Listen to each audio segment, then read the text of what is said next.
Chapter 870. Is the room not good? If it's not good, Auntie will change it for you immediately. She walked directly to Yiqian and smiled kindly. You are all guests, we have to make sure you sleep comfortably in the hotel. She was a capable woman.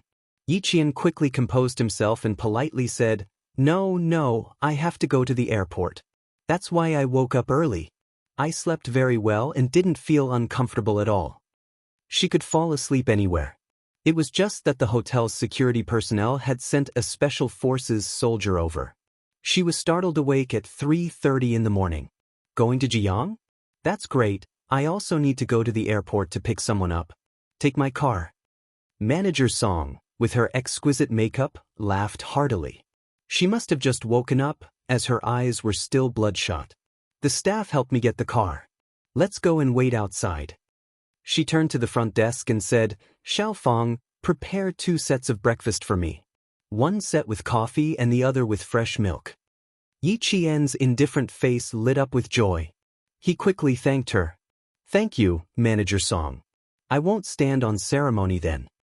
This way, she wouldn't have to wait until 5 o'clock to take a ride from Caesar Hotel.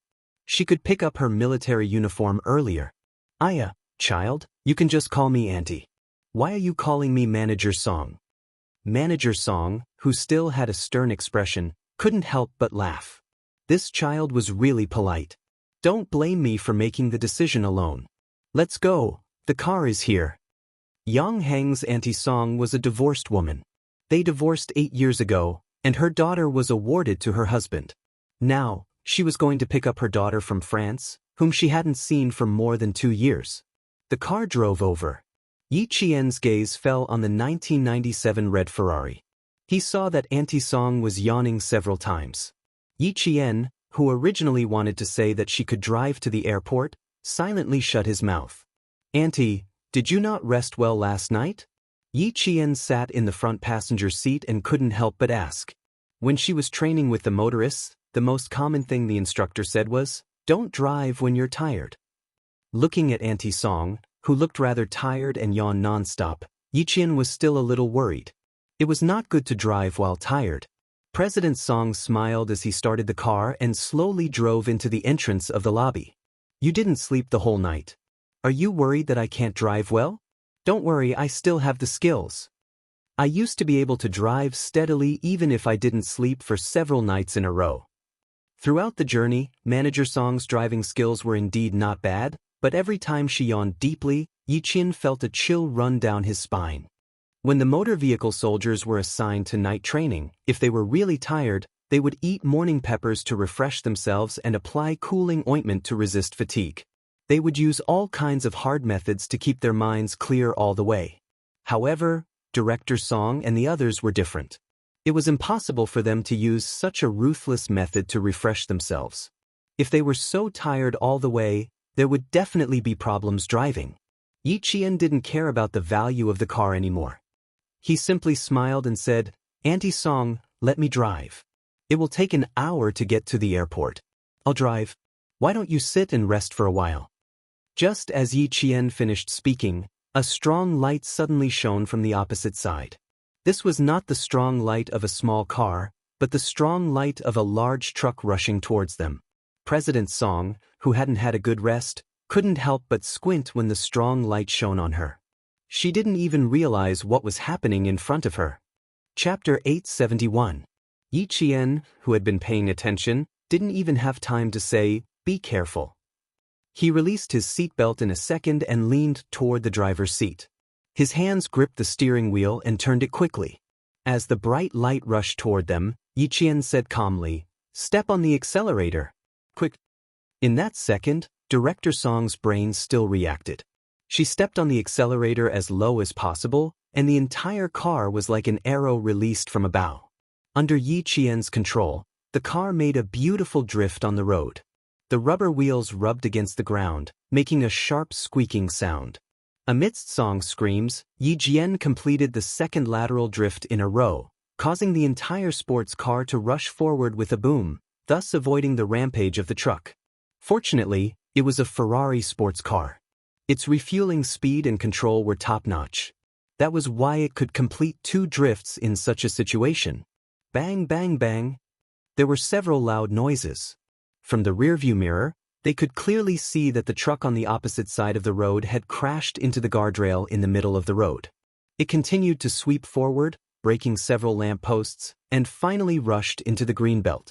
After avoiding the danger, Yiqian turned the steering wheel and said in a deep voice, "Auntie, let's park the car and get out to check the situation."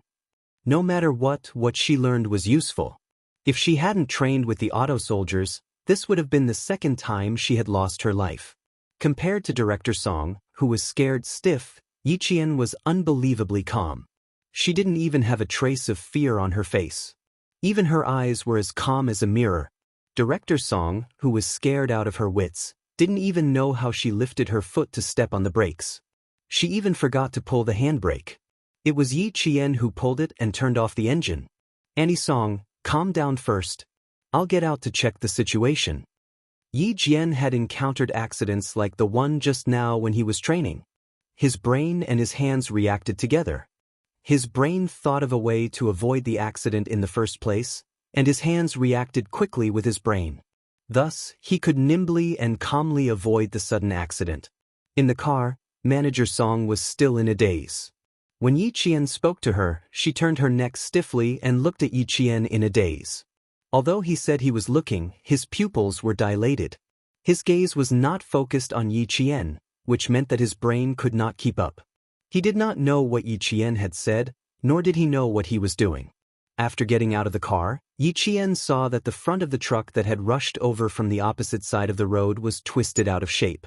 Car parts were scattered all over the road, and the long truck compartment was overturned in the middle of the horses, blocking the road to the airport.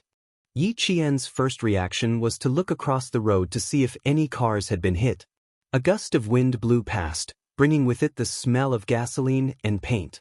These were all very pungent smells. Yi Qian, who was sensitive to smells, wrinkled his nose uncomfortably. Something happened. Something's wrong. Quick, call the police, call the police. On the opposite side of the road, the 2 private cars that had picked up people from the airport stopped one after another.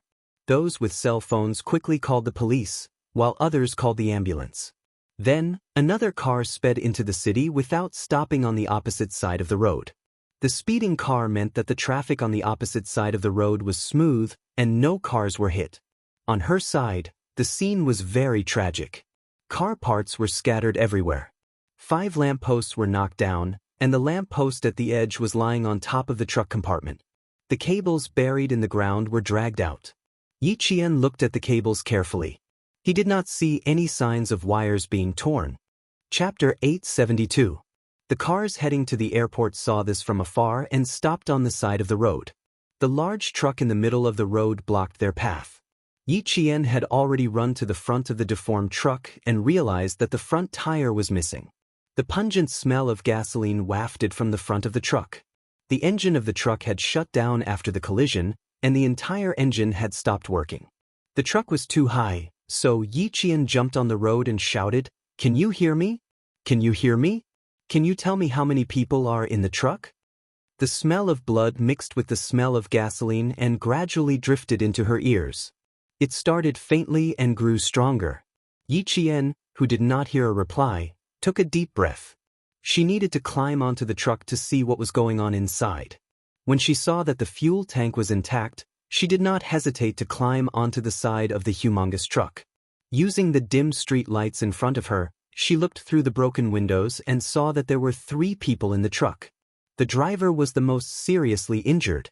The lower half of his body was stuck in the deformed front of the truck. Blood flowed from his head down his face to his neck. In addition to the bleeding from his head, the driver's lower body was more seriously injured. However, there was no way to save him in a short time. Yi Qian pulled on the door with a heavy gaze. In fact, the door was already deformed, but she did not give up and wanted to try. She pulled a few times, but the door did not move at all. Yi Qian could only give up trying to open the other door. "Yi Qian, get down." Manager Song, who had calmed down, came over with weak legs. When she saw Yi Qian standing beside the deformed truck, she was so scared that her heart almost jumped out of her throat. Get down, get down. The gasoline is so heavy. Be careful of the explosion. Just now, it was this young lady who saved her life. She really saved her life. If she hadn't suddenly leaned over and agilely turned the steering wheel to make 2 drifts, the car she was driving would have been completely deformed by the head-on collision. If she had not met her tonight, her life would have been over. Completely over. Seeing her climb onto the big truck that had already been scrapped despite the danger, her knees went weak. She yelled at the top of her lungs, "Get off now! It's dangerous! Get down! Quick!" She used too much force and choked on the wind. Manager Song, who had always paid attention to her image and was now coughing in a sorry state. "It's okay. The fuel tank is not damaged. The engine turned off automatically and there is no flame. There's no danger of an explosion for now." Xianxia, who had jumped of the truck, frowned and said to Manager Song, "The driver's life may be in danger. There are 2 people in the front passenger seat." Xianxia did not dare to rush to the rescue. She was afraid that if she acted rashly, it would worsen the injury of the injured. She had to observe carefully first. "Director Song, please call 120 and the fire department. Someone needs to come over for the repair of the power supply."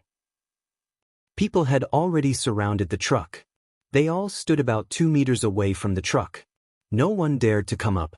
When they saw a young lady like Xianxia jump out, they thought she had come out of the truck. Someone shouted, "Young lady, what's the situation with the truck?" Chapter 873. It's not good. There are 3 people in the car. The lower half of the driver's body is stuck, and the front of the car is deformed. The injured person sitting at the side of the front passenger seat should have lighter injuries. Xianxia gave them a simple answer. She climbed to the front passenger seat and tried to open the door. The car was locked from the inside, so there was no way to open it. She took off her school uniform jacket and wrapped it around her right hand. She grabbed the broken glass and quickly pulled off one piece after another. She needed to reach into the car to unlock the door. Xianxia pulled off the sharp glass piece by piece until she found the small lever to unlock the door. She pulled it, and with a click, the locked front passenger door opened. "Does anyone have a flashlight? Can you lend it to me?" When the door was pulled open, Xianxia turned around and said to the pedestrians who were blocking the road, "I need a flashlight to check the injuries of the trapped people." The onlookers realized that the girl was not from the truck, but a passerby. 2 drivers did not hesitate and immediately ran back to their cars to take out flashlights.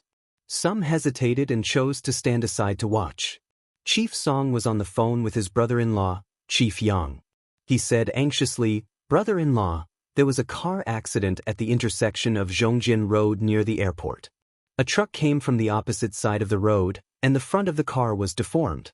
Xianxia, this brave girl, is rescuing people by herself. Get someone here." Chief Yang was the chief of the Transportation Bureau. The traffic accident happened to be the Traffic Police Department's responsibility. Hearing this, he was not sleepy anymore. He did not even bother to ask why Xianxia was with his aunt at night. He got out of bed and said, "Have you called the police? What's the situation? Give the phone to Xianxia." "I called the police, I called the police. I also told the fire department." "Wait a moment, I'll give the phone to Xianxia." Chief Song walked around the back of the car with the phone and saw a few people shining flashlights into the car. Xianxia was holding onto the car door with one hand and peeking his head into the car to observe. Her heart was still palpitating as she trotted over. Before she could pass the phone to Xianxia, she was shocked by the tragic situation in the car. She stopped in her tracks. Under the flashlight, the car was covered in blood. The 3 people inside were lying on the ground like they were covered in blood. None of them had any reaction. Brother-in-law, brother-in-law, it's very bad. Xianxia is saving people." She didn't dare to hand the phone over. No matter how strong she was in business, she had never seen such a bloody scene. Chief Yang had already put on his clothes with the help of his wife. After hearing this, his expression became even more serious. "Remind Xianxia that the car has an oil leak and caught fire. Tell the people participating in the rescue not to bring any fireworks. No smoking at the scene." Chief Yang instructed on the phone. At the scene, Yiqian said, "The driver's right leg is stuck. We need to stop the bleeding. Who has a jack or a wrench in the car? Let's save the injured people on the outermost side first." Although Yi Qian had never participated in a rescue before, he had learned how to participate in a rescue when he was training with the soldiers. With a calm gaze, she calmly ordered the adults around her. She followed the rule of observing first before rescuing. After giving the instructions, she checked the condition of the injured people on the outermost side. Female, about 40 years old, slightly plump. Unconscious, breathing, pulse strong, head hit, no signs of bleeding. There was no major bleeding on the upper and lower body, but the person fell forward. There was a possibility of internal injuries or broken ribs. Chapter 874. Can you hear me? Can you hear me? After observing that there was no obvious serious injury, Yi Jian pressed her finger on the middle-aged woman's philtrum. Her voice was slightly cold as she calmly called out each word clearly. After about a minute, the middle-aged woman let out a low moan and regained consciousness. "Do you feel any pain in your chest?" Yi Qian immediately asked after the middle-aged woman opened her eyes. Professional terms came out of her mouth one after another, making the people involved in the rescue think that she was a medical student. "No, I was knocked unconscious. My husband," the middle-aged woman said and turned to look at the driver's seat. She saw that her husband's head was bleeding and he was sitting quietly with his head lowered. Seeing this, the middle-aged woman suddenly became agitated.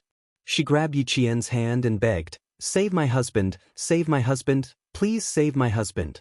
Two trucks on the opposite side of the road suddenly braked and stopped. The two drivers in the trucks jumped out and ran over. Old Guan, Old Guan." Before they arrived, they were already shouting, "Old Guan, Old Guan." Old Guan was the driver of the accident. They were a family. The middle-aged woman was Old Guan's wife, and the one sitting in the middle was Old Guan's partner. With the help of the driver's friends, the rescue operation progressed even faster.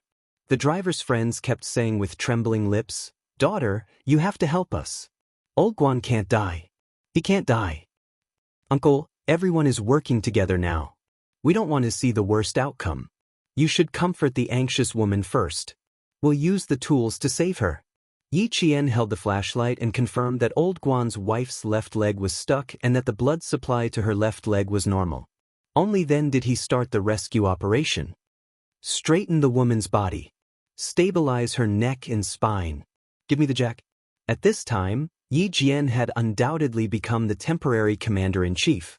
She used what she had learned in medical school and what she had learned in the army to start the rescue. There was no way to completely stuff the jack under the car. Half of it was still outside. Even so, it played a rescue role. With the addition of the wrench, the first person rescued was the emotional middle-aged woman. After being rescued, no one dared to let her get out of the car. Instead, they carefully carried her out. After Old Guan's wife was rescued, she collapsed on the roadside and cried loudly. Someone gave her water and a clean towel to wash her face. Before the traffic police and firefighters arrived, the people who participated in the rescue were all silently contributing their own small efforts. 5 minutes later, 3 doctors who had entered the village for a volunteer medical consultation drove past. When they saw the situation, they immediately participated in the rescue. Stop the bleeding first, then inject the intravenous injection. The rest of the people can rest for a while. These 2 injured people need to be rescued by the firefighters. Prepare the tourniquet and intravenous injection. Quick. With the presence of professional doctors and their medical supplies, the whole wait was no longer as stressful. When Old Guan's wife saw the doctors, it was as if she had seen hope. She cried until her voice was hoarse. She sat weakly and did not even feel the needle pricking the back of her hand. With the tourniquet in hand, Yi Qian slowly climbed into the deformed car. With the help of the doctors, he first wrapped the tourniquet around the driver's injured right leg. Then, he took the intravenous needle and inserted it into the driver's arm. Chapter 875. The drip was still flowing, proving that the driver's vital signs were still there. "Here, young lady, give this patient an intravenous injection." The doctor handed the intravenous needle to Yi Qian, who had ignored the danger and crawled into the car to save the person. He said to her calmly, "We'll watch from the outside. Be careful inside." Thanks to this brave young lady, who was petite and extremely agile, they were able to carry out the follow-up work. Otherwise, even if they had the medicine, they were all male doctors. Without a nurse by their side, they wouldn't have been able to climb into the deformed car to save the person. When Yi Qian came out of the car, his clean school uniform was stained with blood. Even his face was stained with blood. The driver's life is in danger. The car is too tight and the injury is too serious. She lowered her voice and whispered to the doctor, "His pulse isn't strong. It's very likely that he won't make it." The injury was very serious. Not only were his lower limbs severely injured, but there was also blood flowing out of his mouth. All signs indicated that the driver's injury was very serious. The doctor sighed softly, "Let's see if he can overcome the heavens." "Young lady, are you injured?" Chief Song, who had been waiting by the side, watched as Yi Qian whispered to the doctor. Even a businesswoman like her, who was used to seeing all kinds of people, applauded Yi Qian's courage and courage. This young lady, other than what her elder sister said about her being pure, she was also kind. If she hadn't been the first to stand out and participate, she dared to say that the onlookers would have done the same thing as her. A terrible car accident and unknown danger. Everyone had an instinctive fear in the face of such things. This fear was self-protection. Once they entered self-protection, they wouldn't easily step forward to help. However, she stood up and calmly commanded them. Wrong. Before the doctors arrived, she was the one who commanded and arranged the entire scene. She also strictly and professionally asked about the situation of the car accident victims. With someone taking the lead, more and more people came to help.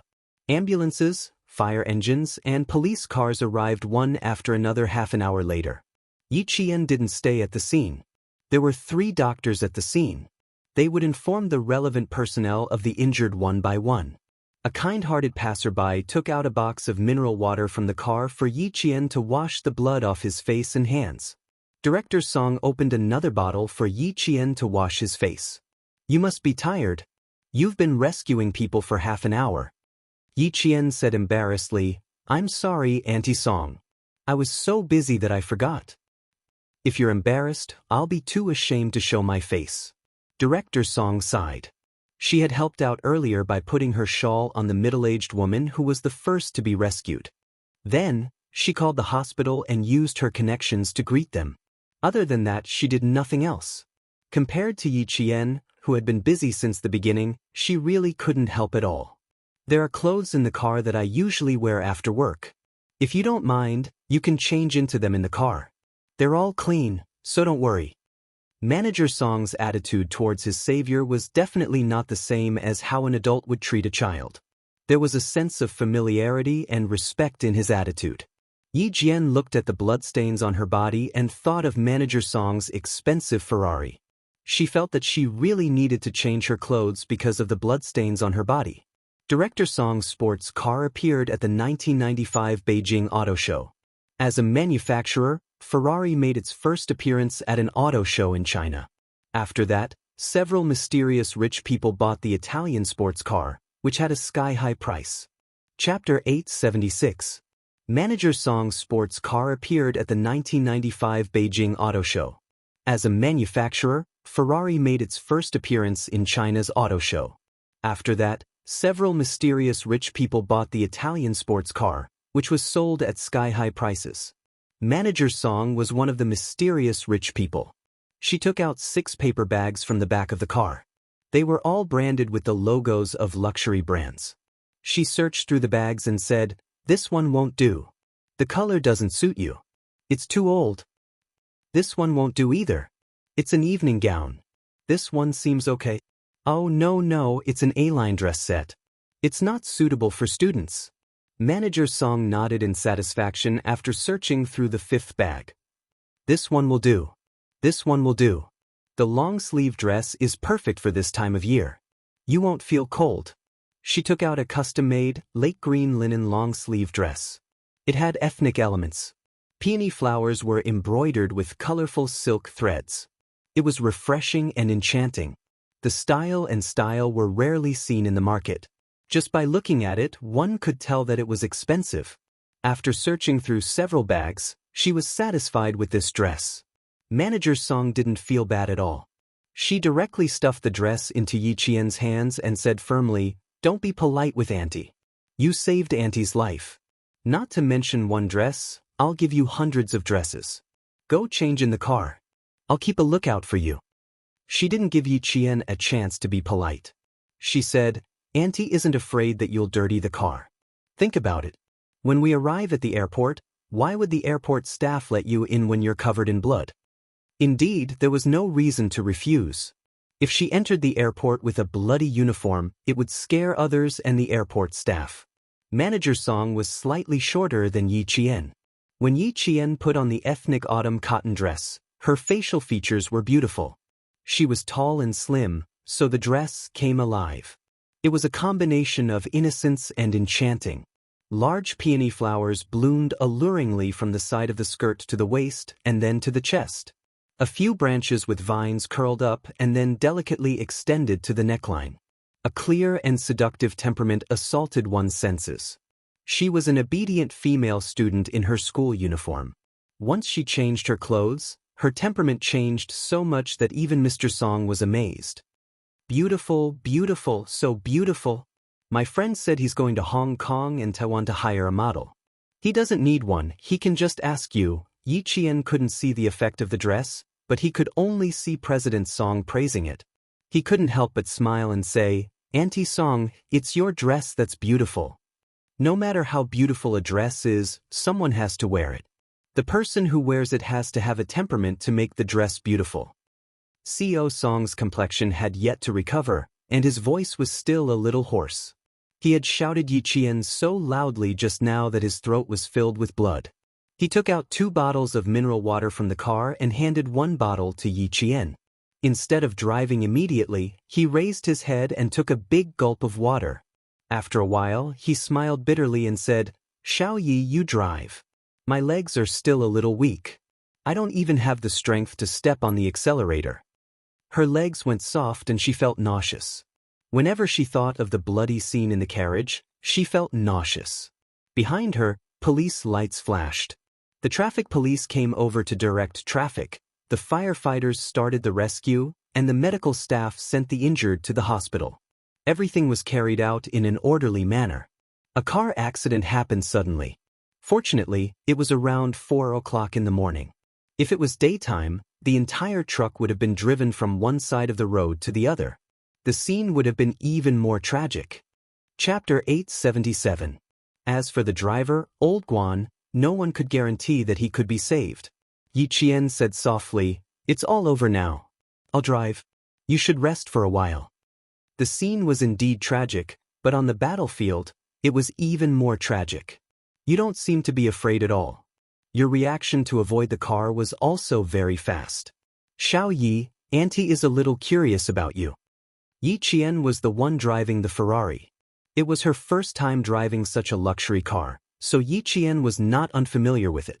In her previous life, she had worked in a car shop that specialized in luxury cars. She had seen and touched luxury cars like Ferraris and Maseratis. Hearing this, she started the car and answered with a faint smile, "I grew up in the army. I'm bold and a little wild. I often see motor vehicle soldiers training on the field. Sometimes I would shamelessly sit on them. After a long time, I'm quite familiar with cars." No wonder she was so calm. She grew up in the army. Big Sis said that Xiao Ye's mother was a martyr, and both of her parents were dead. It made sense that she grew up in the army. If it wasn't for you tonight, Auntie wouldn't have been so lucky. After drinking a bottle of mineral water, Manager Song, who was still in shock, leaned back in her seat weakly. Looking closely, her fingers were still trembling. Escaping from death, this mental journey was not so easy to recover from. In the future, you really have to behave when driving. I think my driving skills are not bad, but compared to you, it's too far away. Manager Song said half jokingly, half seriously, "Xiao Yi, are you interested in driving Auntie's car or something? I'll definitely pay you well. If it's a long trip, I'll pay you 3 times the hourly rate. How about that?" Manager Song was not entirely joking. She really wanted to ask Yi Qian to drive for her. Of course, if Yi Qian did not agree, she would not force it. After all, Yi Qian was still a student. However, her years of successful business experience told her that some things had to be tried. Only after trying would she know if it was possible. Yi Qian laughed. Even though she had just walked out of the car accident, her expression was still calm. The bloody scene did not cast any shadow on her. She smiled and said, "Your suggestion is indeed very tempting, but I'm still a student. I don't even have a driver's license. But don't worry. Although I don't have a driver's license, I'll drive very seriously so that both of us can arrive at the airport safely." Her words were calm and composed, with a hint of teasing and a hint of playfulness. When he spoke, his voice was very steady. It sounded like spring water flowing gently from the mountains. It had a mysterious power that calmed people's hearts. Director Song was already laughing out loud. She was a strong career woman. She was never stingy with her praise for the people and things she admired. "Yes, it's a pity that you're still a student. People like you, in our words, are hard to come by." No wonder her sister was so relaxed about Heng Heng making friends outside. Even though Heng sometimes went to the internet cafes outside and occasionally got into fights outside, her sister and brother-in-law never cared. It turned out that they trusted Heng Heng's judgment and his ability to make friends. To have a friend like Yi Qian, even if she was the only friend in her life, was a lifetime of fortune. As they chatted and laughed, the car accident scene got further and further away. Under Yi Qian's clear voice, the fear on Director Song's face gradually dissipated. The fear in her heart also gradually disappeared. Soon, this strong career woman in the business world gradually calmed down. Chapter 878. The car drove into the parking lot of the airport. Yi Qian parked the car and handed the car keys to President Song. "Andy Song, I might have to leave in a bit. I have to rush back to the hotel for something, so I can't wait for you. Be careful on your way back. If there's really no other way, you can ask a friend or the hotel's driver to pick you up." President Song's daughter arrived at the airport at 7:45 p.m., and it was only 5 p.m. Yi Qian didn't want to keep Xia Jinyuan waiting for too long. She wanted to send the military uniform back as soon as possible. He had to have something to wear. Also, he was in her room. What if a classmate from grade 12 came over and saw a grown man in a bathrobe in her room? What would they think? After considering everything, the military uniform had to be sent to him immediately. She looked down at the long dress she was wearing. It was expensive. She had to wear it. Forget it, she could only wear it first. After saying, "Thank you," again, Yi Qian headed to the first floor of the airport. Yi Qian walked very quickly and disappeared from President Song's sight in the blink of an eye. Watching the slender and delicate figure disappear before her eyes, President Song of Southern Province's second-largest hotel, Venus Hotel, sighed softly. This little girl was extraordinarily capable. She was so capable that even an adult like her felt a little inferior. Her phone vibrated.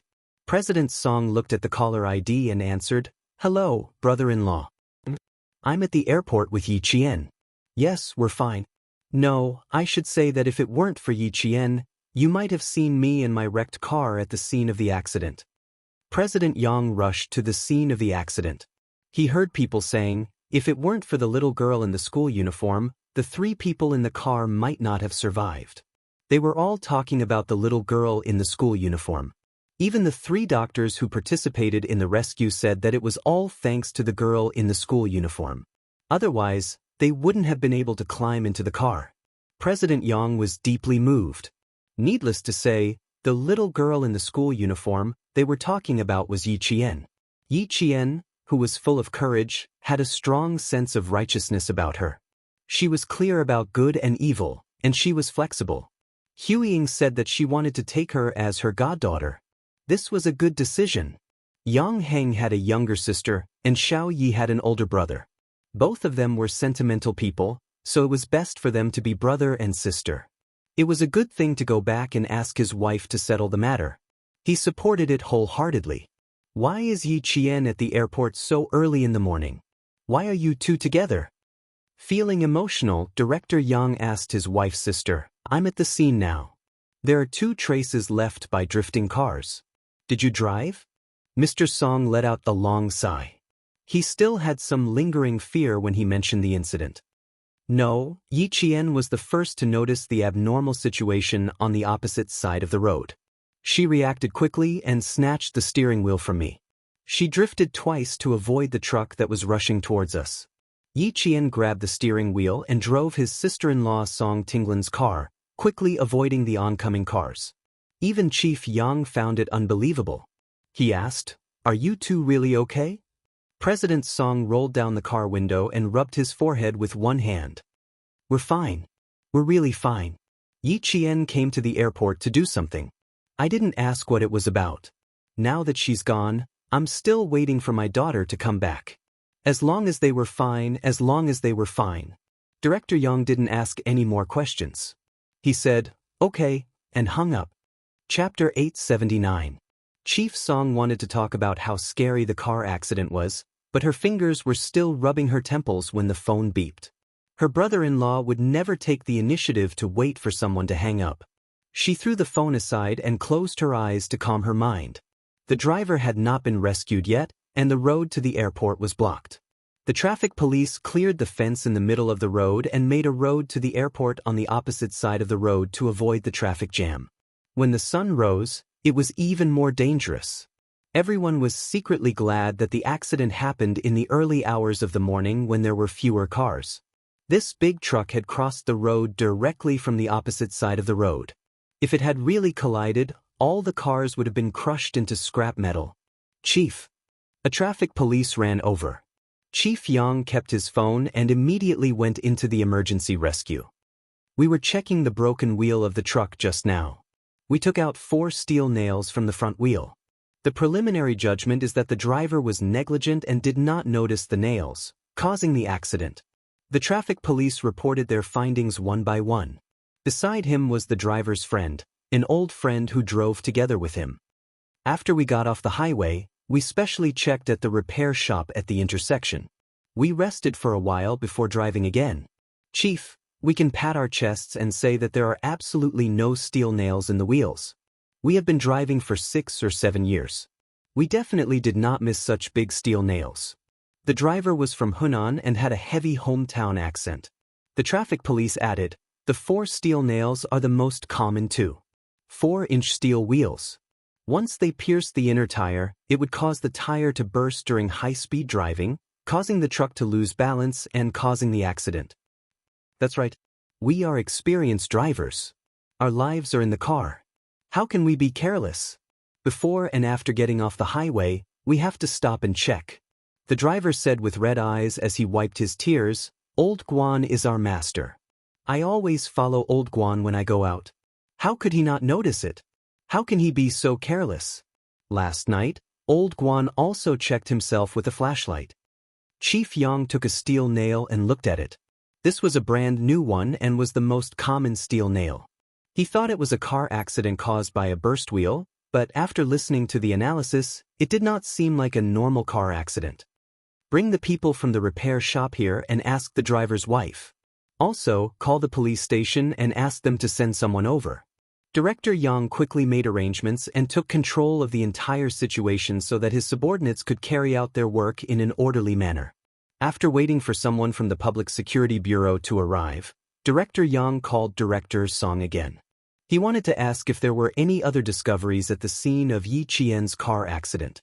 After all, Yi Qian had a photographic memory and had helped solve major cases before.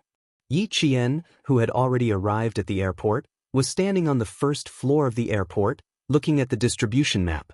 Suddenly, she heard the announcement that someone was looking for her. When she heard the last line, "Your friend, Miss Song, is waiting for you at the reception desk," Yi Qian moved over to the reception desk. Miss Song, that would be President Song. When he walked to the service desk, he saw President Song holding a phone in his hand, looking around to see which side he could appear from. Yi Qian walked quickly and raised his hand to greet her. "Auntie Song, I'm here." I'm sorry for calling you over again. Yang Heng's father is looking for you urgently. He said that he wants to ask about the car accident." As she spoke, she dialed the number and passed it to Yi Qian. "He insisted that I come over. Don't be afraid. Just say whatever you want to say. Chapter 880. Director Yang's voice came from the phone. It was different from last night's friendly tone. He asked, Xiao Yi, did you notice anything unusual at the scene of the accident early this morning? Unusual? Yi Qian's expression turned cold when she heard that. She recalled the moment before the accident. The scenes before the car accident seemed to have been frozen in her mind. As she recalled them, they slowly moved like a film. At that time, she first heard a loud bang, followed by a huge bright light shining from the front. She didn't have any other thoughts. She subconsciously grabbed the steering wheel from Director Song's hands and quickly completed 2 drifts to avoid the large truck that was rushing over. Then she got out of the car and rushed to the front of the stalled truck to check the situation. This was done by herself. As for the other side of the road, if there was anything unusual, Yi Qian closed her eyes and once again fixed the scene of her getting out of the car. Her gaze swept across the road. In her mind, she saw a car driving across the road. Because it was early in the morning, there were very few cars. There were only 2 cars in total, and both of them stopped at the same time. Wait, there was another car coming from behind. As she ran to the truck to check the situation, another car also drove across the road but didn't stop. After she finished recalling, Yi Qian said to Director Yang, who was waiting for her to speak, at that time, there were 3 cars across the road. 2 of them stopped, but the other gray car didn't stop. I'm not sure about the license plate number. You can check the nearby electronic cameras and see if you can find the car that appeared at this time and what the license plate number is. After such a big accident, logically speaking, the car would stop to take a look. Even if it didn't stop, it would slow down before driving over. However, in Yi Qian's memory, the gray car kept speeding by without stopping. Therefore, this was the strange thing about this car. Since Director Yang asked her this, it meant that there was something different about this accident. What exactly was different? Yi Qian pursed her lips and asked again, Can I ask if there was something wrong with the scene of the accident? Bureau Chief Yang paused for a moment, then nodded and said, There are 4 steel nails in the front wheel of the truck. But from what we know, when they got off the highway, the repair shop checked the wheels. The repair shop workers also confirmed that they did check every tire and did not find 4 steel nails. You mean to say that the 4 steel nails were actually inserted by someone? Am I right? Yi Qian's voice was slightly tense. If that's the case, then the car accident was caused by someone, right? This was also the reason why Chief Yang had called Yi Qian. Moreover, he trusted Yi Qian's judgment. For now, we can only suspect it, but we can't confirm it. We still need to go through a thorough investigation. All right, little Yi, you can go back to your work. I've already understood the situation. Thank you for your cooperation. After Director Yang said that, he added, Maybe he'll contact you. If there's anything I can do for you, I'll definitely do my best. If it was man-made, she would definitely help if she could. Director Song, who was next to her, got goosebumps when she heard that. She took the phone and said in a trembling voice, Little Yi, my brother-in-law told you that the accident was man-made? Someone wanted to kill the truck driver? Chapter 881. They said they found 4 steel nails in the wheel, but they don't know the details. Yi Qian couldn't answer clearly. They still had to investigate the scene to confirm whether it was man-made. The only thing that made her feel strange was the gray car that drove past the scene of the accident without slowing down at all. At that time, she only paid attention to whether there was an accident on the other side of the road, but she didn't notice the license plate of the car passing by. It was easy to find out, all she had to do was use her electronic eyes. President Song sighed and felt that it was better not to talk about this topic. Her mood was heavy when she talked about it. It was already 5:30. Yi Qian remembered that there were 4 utility rooms on the first floor of the airport, and Xia Jinyuan only said that his military uniform was placed on the ceiling of the utility room, so she had to search for it one by one. She said to President Song, who still didn't look too good, Auntie Song, why don't you go sit in the lounge? I'm not done here, so I can't accompany you. Hey, you don't have to accompany me, I'm just scared. Go to your work, go. She was already an adult, so why would she need a child to accompany her? No, she really couldn't treat Xiao Yi as a child. This child saved her life. As she watched Yiqian leave, President Song prayed in her heart, God bless me. Luckily, she met Yiqian before she left, otherwise, she would be in trouble. At 5:30, the airport was empty, especially on the first floor, where there was no one for a long time. Yiqian went straight to the first restroom. The 4 utility rooms were distributed on the sides of the restrooms, so it was easy to find. When she found the 3rd utility room, Yiqian carefully opened the ceiling and saw a black plastic bag in front of her eyes. She took the plastic bag down and opened it, and a moldy smell directly hit her in the face. Just as she had guessed, the military uniform was already moldy. The military uniform, military cap, and shirt were all neatly folded. Even though there was a moldy smell, it didn't affect the prestige of the military uniform at all. At that time, Xia Jinyuan left in a hurry, but his military uniform was folded neatly. From this, it could be seen how much a soldier cherished his military uniform, which represented the dignity of the country. Yiqian gently stroked the national emblem on her military cap and smiled. In less than 2 years, she would also be able to own such an impressive military uniform. It's time for the next shift. Team leader, I'm off work. A woman's voice came from outside. Yiqian quickly hid behind the door. 2 middle-aged women in airport cleaning uniforms walked in. Team leader, we don't have any more disinfectant.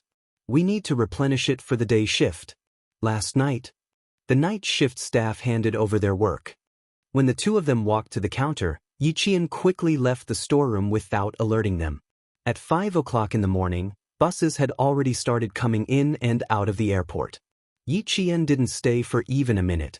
She took the 5:40 bus to the city and returned to the Venus Hotel around 7 o'clock in the morning. As soon as she stepped into the hotel lobby, Yiqian bumped into a few seniors from Class 3 who were preparing to go home. Yiqian, who was originally fine, suddenly tightened her grip on the bag in her hand. She inexplicably felt guilty. Luckily, she was wearing the dress that Director Song lent her and not her school uniform. Lowering her head, Yiqian, who felt inexplicably guilty, slightly avoided them and quickly walked to the elevator door before they noticed her. Chapter 882. After entering the elevator, Yiqian breathed a sigh of relief. Fortunately, she didn't run into any other students. Otherwise, she wouldn't know how to explain herself. Actually, it didn't matter if she didn't explain. Who would ask her where she went? Guilty. Yiqian didn't know why she felt guilty. In short, when she saw someone familiar, she would think of Xia Jinyuan's military uniform in her hand and that there was an adult man hiding in her room. She would. Ding. When the elevator opened, she wouldn't stop thinking. Yiqian was so shocked that she looked up abruptly. She watched the elevator slowly open and saw a few boys from Class 3 walking in, talking and laughing. Hey Yiqian, you're up so early? The boys didn't come in immediately. Instead, they reached out to block the elevator door. The breakfast is good. It's much better than the one in school. The pastry chef from Harbor City is really good. The baked cakes are delicious. They didn't notice that the elevator was going up from the bottom. They thought that Yiqian had gotten up early for breakfast, so they enthusiastically introduced the food. There's a type of crystal dumpling that's not bad. It's transparent on the outside, but we don't know what's inside. We're a little embarrassed to eat it again. Roast pork buns are also good. You can try it. Yiqian, who didn't plan to come out but was scared, came out of the elevator. She smiled at her seniors and said, "Thank you. I'll try them all later." It was only 7:14 a.m. The grade 3 students did get up early. They had already finished breakfast. Yiqian walked faster with a smile on her face. Guilty. She felt guilty even when she was holding a military uniform. She felt guilty when she thought of Xia Jinyuan sleeping in her room. A student woke up. What if he went to her room and knocked on her door? What if Xia Jinyuan opened the door in a bathrobe? What if? Thinking of this, Yiqian, who had always been calm, felt her breathing quicken. She walked faster and faster. If Xia Jinyuan opened the door in a bathrobe, she didn't know how to deal with it. She still had to take some breakfast back. She wanted to eat, and so did Xia Jinyuan. The cake was fine, but not the crystal dumplings. The skin would harden if it got cold. The rice cake was not bad. It was easy to absorb. Give me a bowl of porridge as well. Plain porridge can be eaten even when it's cold. After all, they were all soldiers. If they were hungry, they could even eat raw snake meat. Yi Qian, who was carrying breakfast for two, stood by the elevator. She prayed that she would not bump into any more students so that she could return to her room safely.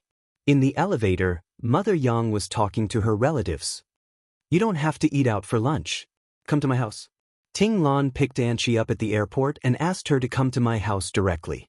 I haven't seen Anqi for a few years. Let's have breakfast first. If we wait any longer, Heng Heng's classmates will have woken up. Let's eat first so that these children won't feel uncomfortable when they see us adults. As the elevator next door opened, Yi Qian looked at Mother Yang, who was the first to walk out. His eyes twitched. The more one was afraid of something, the more likely it would happen. Mother Yang was very happy to see Yi Jian, especially when she saw that Yi Jian was wearing a traditional dress. There was a smile in her eyes and she laughed out loud. Good morning, Xiao Yi. You're so beautiful today. Auntie almost didn't recognize you. She then said to her relatives, don't you think she's prettier? She's wearing a school uniform and a long dress. She's obviously the same person, but I still like Xiao Yi in a long dress. She's so beautiful that it makes people's eyes light up. Chapter 883. The relatives standing next to Mother Yang looked at Yi Qian with a smile. Wasn't this the girl who played darts last night? It was said that her grades were the best in school. Last night, Heng Heng's classmates talked about her the most. At this time, Yi Qian's heart was beating like a drum. He tightened the bag containing Xia Jinyuan's military uniform. After being praised by Mother Yang, his face began to turn red. Feeling guilty and nervous, she could only try her best to maintain the smile on her face and not reveal anything strange. When the relative of the Yang family saw the little girl blushing after being praised by the adults, he smiled kindly and joked, Look, you've made the little girl shy. All right, she still needs to go back to her room for breakfast. Stop praising her. It's not too late to praise her after breakfast. Amidst the laughter of the relatives, Mother Yang's gaze fell on the breakfast that Yi Qian was ringing. I like Xiao Yi when I see her. She's natural and capable. She's a good child. Then she said to Yi Qian, I'll ask the waiter to send it to you. Don't ring it yourself. Last night, she talked to old Yang in bed for a while and felt that it was a good idea to recognize Xiao Yi as a goddaughter. It would make the Yao family wary. Looking at the Yao family's behavior last night, even if she didn't like to fight with others, she still felt a chill in her heart. They had no principles at all. Old Yao and his wife were the main culprits for Xiao Jing's current personality. They were the ones who harmed Xiao Jing, but they didn't even know it. Yi Qian just wanted to leave quickly. He smiled politely and said, No need, Auntie. There isn't much food. Thank you.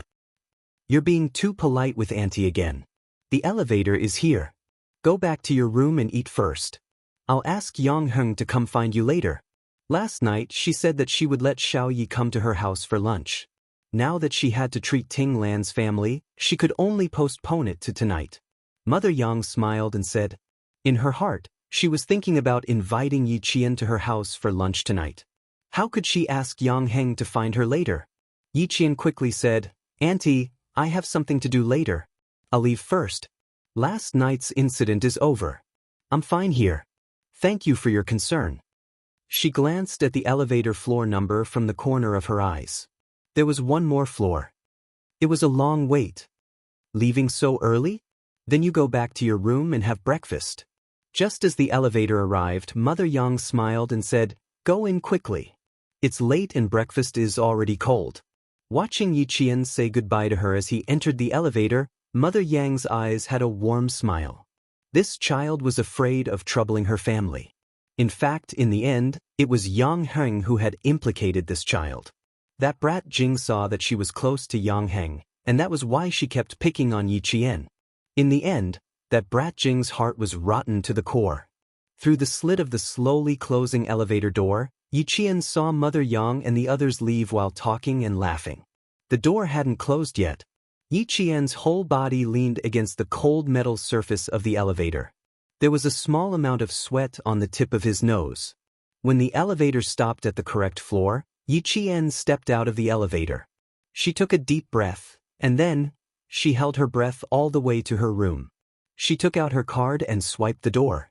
She didn't meet any classmates and finally came back smoothly. She wasn't nervous at the scene of the car accident.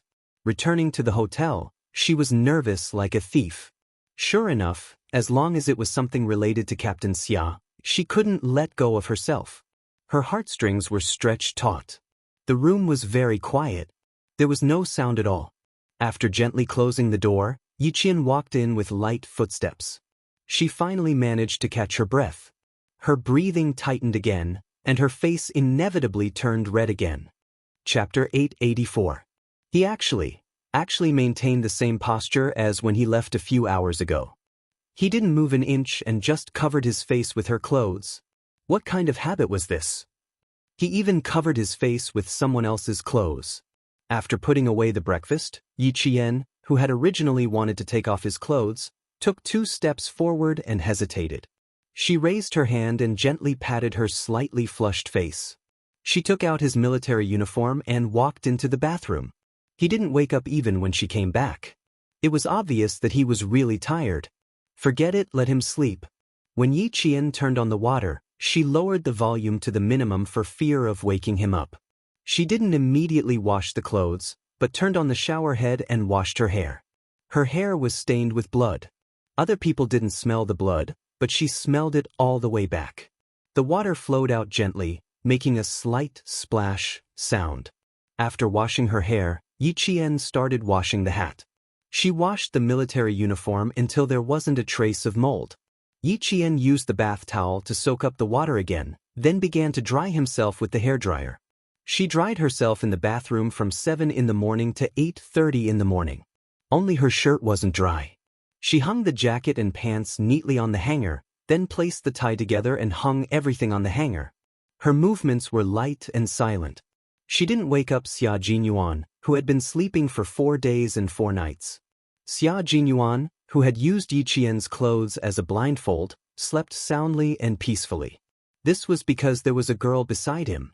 She had stood firmly and fearlessly by his side on a rainy night and said softly, "The relationship between the people and the people is thick in water. Comrades in the military, occasionally as civilians, we can also be your shield. Protecting us is your unshirkable responsibility, so please allow me to contribute my meager strength to you." She knew to stand up bravely to protect him at such a young age. Now that she was a qualified reservist, he believed that she would protect him. The room was filled with her sweet scent, the bed was filled with the warmth of her body, and the tip of his nose was filled with the faint fragrance that belonged to her. These special effects, medicine, that allowed him to relax made him fall asleep on the bed, unwilling to wake up. He had to give up on sleep as soon as possible. If K7 still couldn't contact his team by today, then he and G3 would return to the battlefield to search for their missing comrades after completing the mission in the southern province. Outside the room, Yang Heng had a good night's sleep. His hair was wet, and he looked as handsome as a model in his blue and white striped uniform. He knocked on the door. "Yi Jian, are you awake? It was time to go down for breakfast. Breakfast is no longer served after 9 o'clock, so we can only eat outside." There were already students coming and going in the corridor. Some of them were carrying their backpacks and preparing to go home after breakfast. Some of them were still sleeping, like Wang Jin and the others. They had been singing and playing until 2 o'clock in the morning last night. How could they get up now? They were all sleeping soundly. Yang Heng, who had also slept until now, didn't know that his mother had already met up with Yi Qian. Hearing no sound from inside, he knocked on the door again and smiled. "You're still not up yet? Yi Qian, don't sleep anymore. Get up, get up." Yi Qian, who was drying his shirt in the bathroom, heard the knocking on the door. The second knock made Xia Jinyuan, who was sleeping soundly on the bed, frown slightly. On the fourth knock, he opened his eyes. Chapter 885. His face was covered by the clothes, and his breath was filled with Yi Qian's natural fragrance. Xia Jinyuan blinked and lifted the clothes covering his face. When he saw whose clothes it was, he couldn't help but chuckle. He had a habit of covering his face with clothes or towels when he slept, But he didn't know when he had covered his face with little fox's clothes. No wonder he slept so comfortably.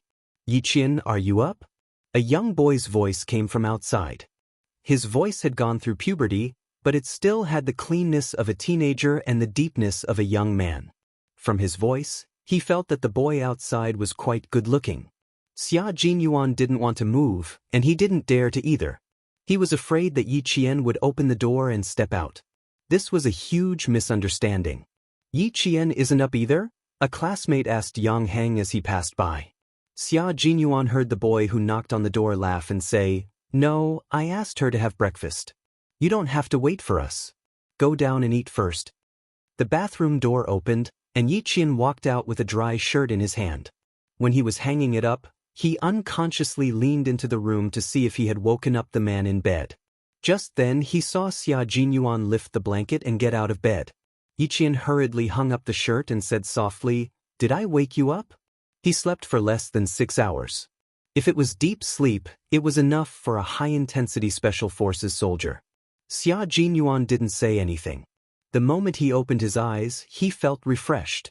His eyes were clear and there wasn't a trace of drowsiness in them. He didn't look like he had slept for a few hours, but more like he had exercised for a few hours. Now, his clear eyes were staring at Yiqian. They were quiet and deep like an ancient well. As Yiqian spoke, ripples appeared in the ancient well.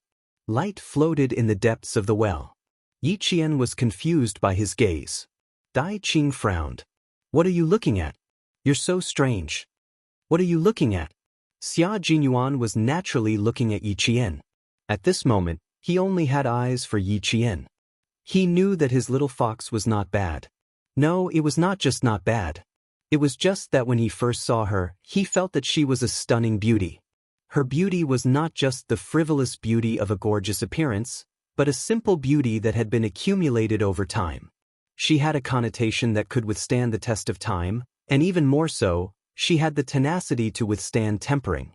She, who was already so beautiful, suddenly changed out of her blue and white school uniform and wore a long dress with ethnic characteristics. She stood gracefully in front of him. The peony embroidered on the edge of the dress was originally exquisite, but now it only served to set off her beauty. It made her look like a girl who had walked out of a world of purple and brilliant red. She suddenly appeared with an enchanting charm, and in an instant, she had bewitched him for the rest of his life. The dazzling beauty remained in his eyes for a long time. He said, "I'm looking at you. I'm looking at you. When I look at you, I see that there is no one else in your eyes. When I look at you, I see your heart and engrave it in my heart." Xia Jinyuan's gaze slowly moved down from her face to her slender waist. The corners of his mouth lifted slightly. He said, "I see a little fox who has become a spirit. She's so beautiful that my heart is still racing." Xia Jinyuan. His straightforwardness made Yiqian's white jade-like face turn pink. She glared at the man who had started teasing her the moment he woke up. Yiqian turned around and prepared to take out the military uniform that he had just hung up. Chapter 886. Knock knock. The sound of knocking came again. Xia Jinyuan then remembered that there was a boy standing outside the door. He looked at Yiqian, who was blushing because of his praise, and pointed at the door, then gently made a hand gesture to tell her that there was a boy outside looking for her. Yiqian's expression immediately became serious. She pursed her lips and said softly, "Why didn't you say so earlier? I wanted to tell you when I woke up, but I didn't see a little fox suddenly appear, so I forgot." Xia Jinyuan looked at Yiqian, whose body had stiffened. Not only did the smile on his thin lips not fade, but it also deepened. Last night, she didn't want her classmates to see him, but now, what's going to come will come. "Little fox, how do you explain having a grown man in a bathrobe in your room early in the morning?" Yiqian saw that he could still smile and gritted her teeth. Sure enough, she couldn't go on a date with Xia Jinyuan, in a place where she knew many people, and she definitely couldn't leave him to sleep in her room. Now, she was flustered and felt guilty. In her 2 lifetimes, she had never been alone with a man in a hotel. In her 2 lifetimes, she had never had so many classmates come to look for her.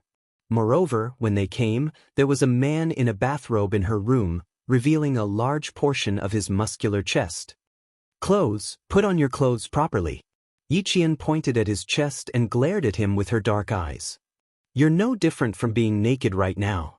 Fasten the belt of your bathrobe. Captain Xia's complexion was the same as hers. No matter how much the wind blew or the sun shone on him, he was still very fair.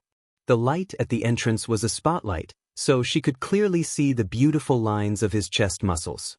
His sexy chest muscles were so tight that she could feel the shocking explosive power hidden in his body. I'm in the room and he's outside. What are you afraid of? Xia Jinyuan looked at her anxious expression, and his thin lips curved even more seductively. He chuckled and said, I'm clearly wearing a bathrobe. Why is it no different from being naked in your eyes? Little fox, do you have X-ray vision? Can you see under the bathrobe? Yiqian took a deep breath and walked up to the man who was so muddle-headed that he wanted to punch him. His hands reached for his waist. She had to tie his robe for him.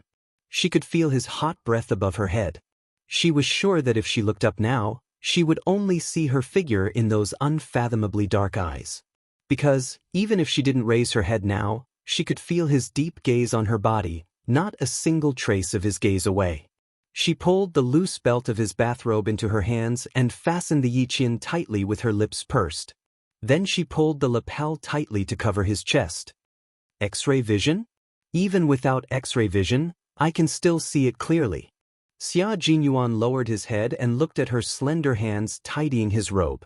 She was obviously nervous, but she still pretended to be calm. He teased, You can see clearly even without underwear? Before the smile on his handsome face disappeared, Yiqian's head mercilessly bumped into his chin and almost bit off his tongue. As he gasped in pain, Yiqian raised his hand and smiled innocently. Sorry, I didn't do it on purpose. If she didn't do it on purpose, then she did it on purpose. Xia Jinyuan rubbed his chin and said in a gentlemanly manner, I know. You were able to gently soothe my brows when I was sleeping. How could you bear to hurt me when you care so much about me?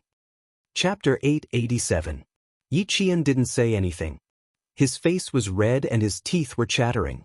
She had never been Xia Jinyuan's opponent when it came to these kinds of things.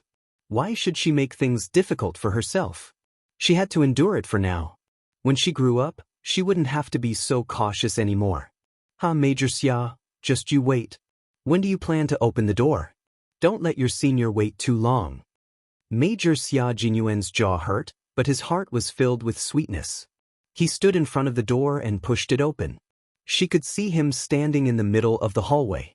In order to maintain a good image, he even raised his head and puffed out his chest. He was wearing a bathrobe to give off a sense of déjà vu while waiting for Yi Jian to open the door. He was waiting for her classmates to see him. Yi Jian didn't feel like talking to him anymore. She turned around and gently closed the wardrobe door. Then, she quietly went back to the bathroom. She scooped some water and wet her face. Then, she walked out with a towel to wipe her face. Good Lord, he was still standing straight in the middle of the hallway. He didn't seem to have any intention of moving. She pushed him all the way into the room and pushed him towards the corner of the wall. Stand still and don't move. Future boyfriend who can't see the light of day. Future boyfriend who can't see the light of day. That was a problem. He watched as she took 2 steps, then turned around to check if he was standing in the corner. Her cute behavior made Xia Jinyuan rub his aching chin and laugh until his chest trembled. She was really a pure little fox. She was like a piece of white paper. In the future, every stroke of her would be left behind by him, Xia Jinyuan. She was 17 years old and didn't understand much. When she grew up, she wouldn't have to hide her feelings anymore. It was almost time for the little fox to rebel. Then, before that, he had to work hard to fill in the color of a man named Xia Jinyuan in her pure white world. He had to make sure that only he existed in her world, and only she existed in his world. Xia Jinyuan only loved Yiqian, Xia Jinyuan only wanted Yiqian, and Xia Jinyuan only had Yiqian in his world. It was that simple. Everything he did, said, and presented now was the real Xia Jinyuan. On the battlefield, Xia Jinyuan was a strict and cold man. In real life, Xia Jinyuan was a little rascal, a silly Xia Jinyuan who liked to tease his loved ones. Little Fox could see what kind of man Xia Jinyuan was in his military uniform and what kind of man Xia Jinyuan was without it. This was the real Xia Jinyuan. He needed her to get used to the Xia Jinyuan who lived a different life from the one on the battlefield. He needed her to know that he never hid anything from her and that he always stood by her side. Yang Heng was about to leave when he heard the door unlatch. He turned around and saw Yi Qian standing at the door after washing her hair. Yang Heng smiled brightly and said, "Good morning. Have you had breakfast? When are you leaving?" "Good morning. I was just about to pack up and leave." Yi Qian, who pretended not to hear him while washing her face, looked at him calmly. There was a grown man in the room, so she had no choice but to open the door a little and use her body to block him. Yi Qian gradually accepted this version of Xia Jinyuan. Even when she was teased helplessly, Yi Qian never got angry. Sometimes she even felt guilty, because the real Yi Qian was hiding a huge secret. Yang Heng didn't expect that there was a grown man in her room. Seeing that she was about to pack up and leave, he smiled and said, "That's fine. There's a bus at the hotel entrance that goes to the school. You can take it back." Chapter 888. Also, my mom said yesterday that she would like to invite you over for lunch today, but she has to go back on her word. My cousin is back in the country, so lunch will be a family gathering. If he didn't mention it, Yi Qian wouldn't have taken it to heart. He hurriedly said, "It's okay, it's okay. Your mom is too polite. I can't find you on Saturday and Sunday. You should thank Auntie. We know we can't find you on Saturday and Sunday. I'm going for breakfast. See you on Monday." "See you on Monday." Yi Qian's calm expression did not arouse Yang Heng's suspicions. After he left, Yi Qian closed the door and leaned against it, letting out a long sigh. She was so nervous that her palms were sweaty. Xia Jinyuan looked at her nervous expression and couldn't suppress the smile on his handsome face. "Don't worry. Even if your classmates come in, I will beat them to it." Before he could finish his sentence, there was another knock on the door. Xia Jinyuan's smile disappeared. He quickly walked towards Yi Qian and quickly went into the bathroom. The two seniors' voices came from outside. "Junior Yi Qian, are you done packing? We just bumped into Yang Heng. He said you were going back to school so we can go back together." Sure enough, one shouldn't feel guilty. The more guilty one is, the more afraid one is. Yi Qian opened the door for the second time and explained that he wasn't going back to school. Only then did he successfully send the two seniors away. "It's not a safe place. We have to leave immediately." Xia Jinyuan came out and tried hard to hold back his laughter. He looked at Yi Qian seriously. "Otherwise, I'm worried you'll be so nervous that you'll cry." His little face was as red as an apple. His expression was tense, as if he was afraid that something would happen. It was cute no matter how he looked at it. Yi Qian could tell that he was trying hard not to laugh. He glared at him, opened the wardrobe, and took out a blow-dried military uniform. "What's not safe? I'm nervous because you're wearing a bathrobe. I'm still a student. If they see a man in a bathrobe in my room, I won't have the face to go back to school." Originally, there was nothing wrong, but once he saw it, regardless of whether there was a problem or not, it became a problem. "Put on your clothes. I can even open the door now."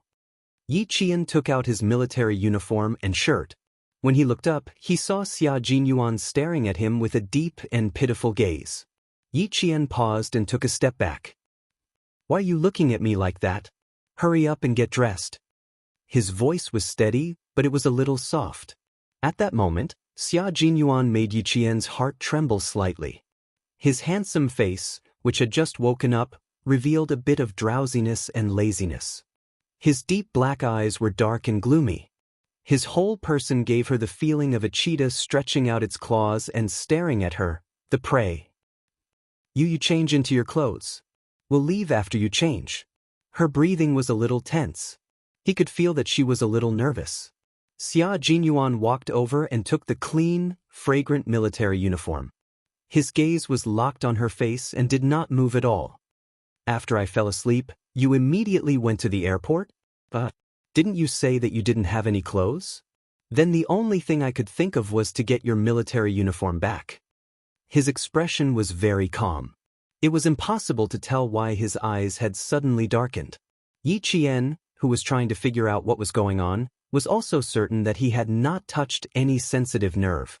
Everything was very natural. Chapter 889.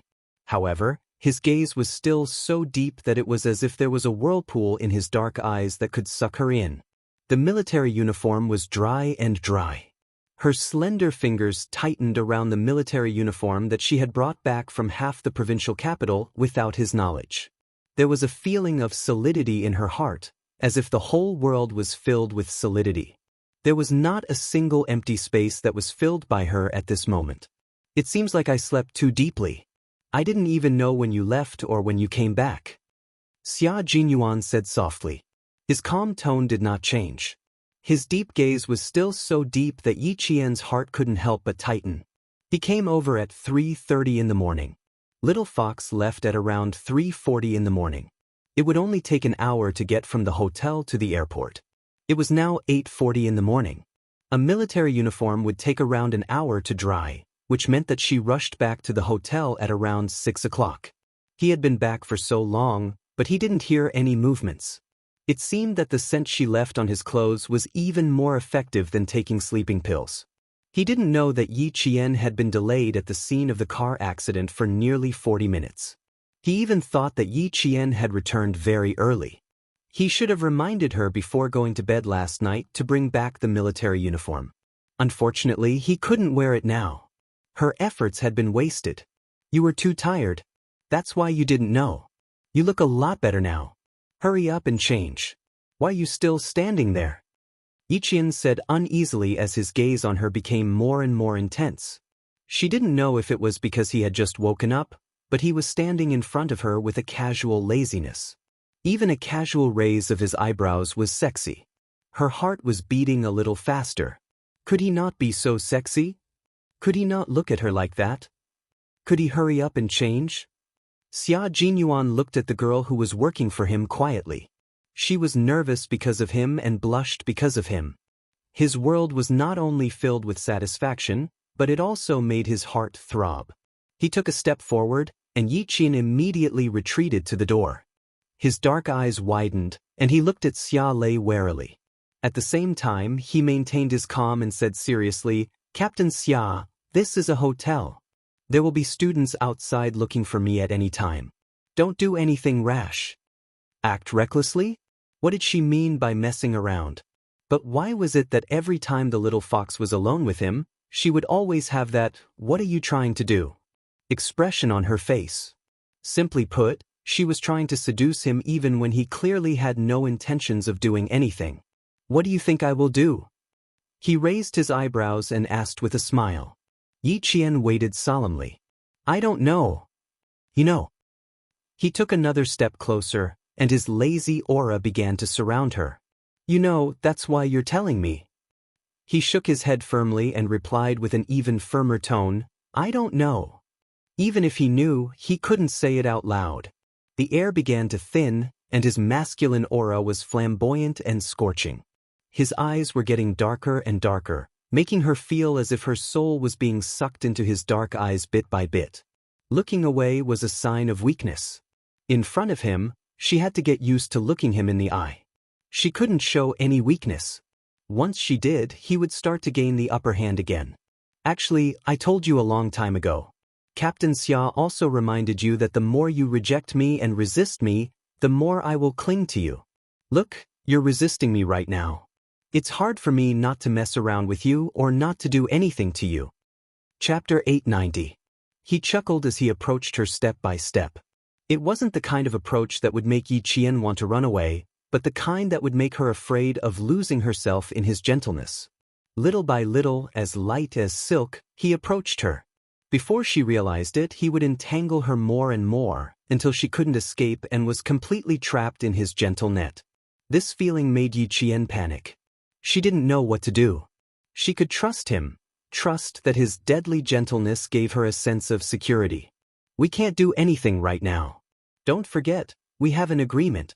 We have to get to know each other first before we interact. This is our agreement, Captain Xia. I don't think you'll forget it."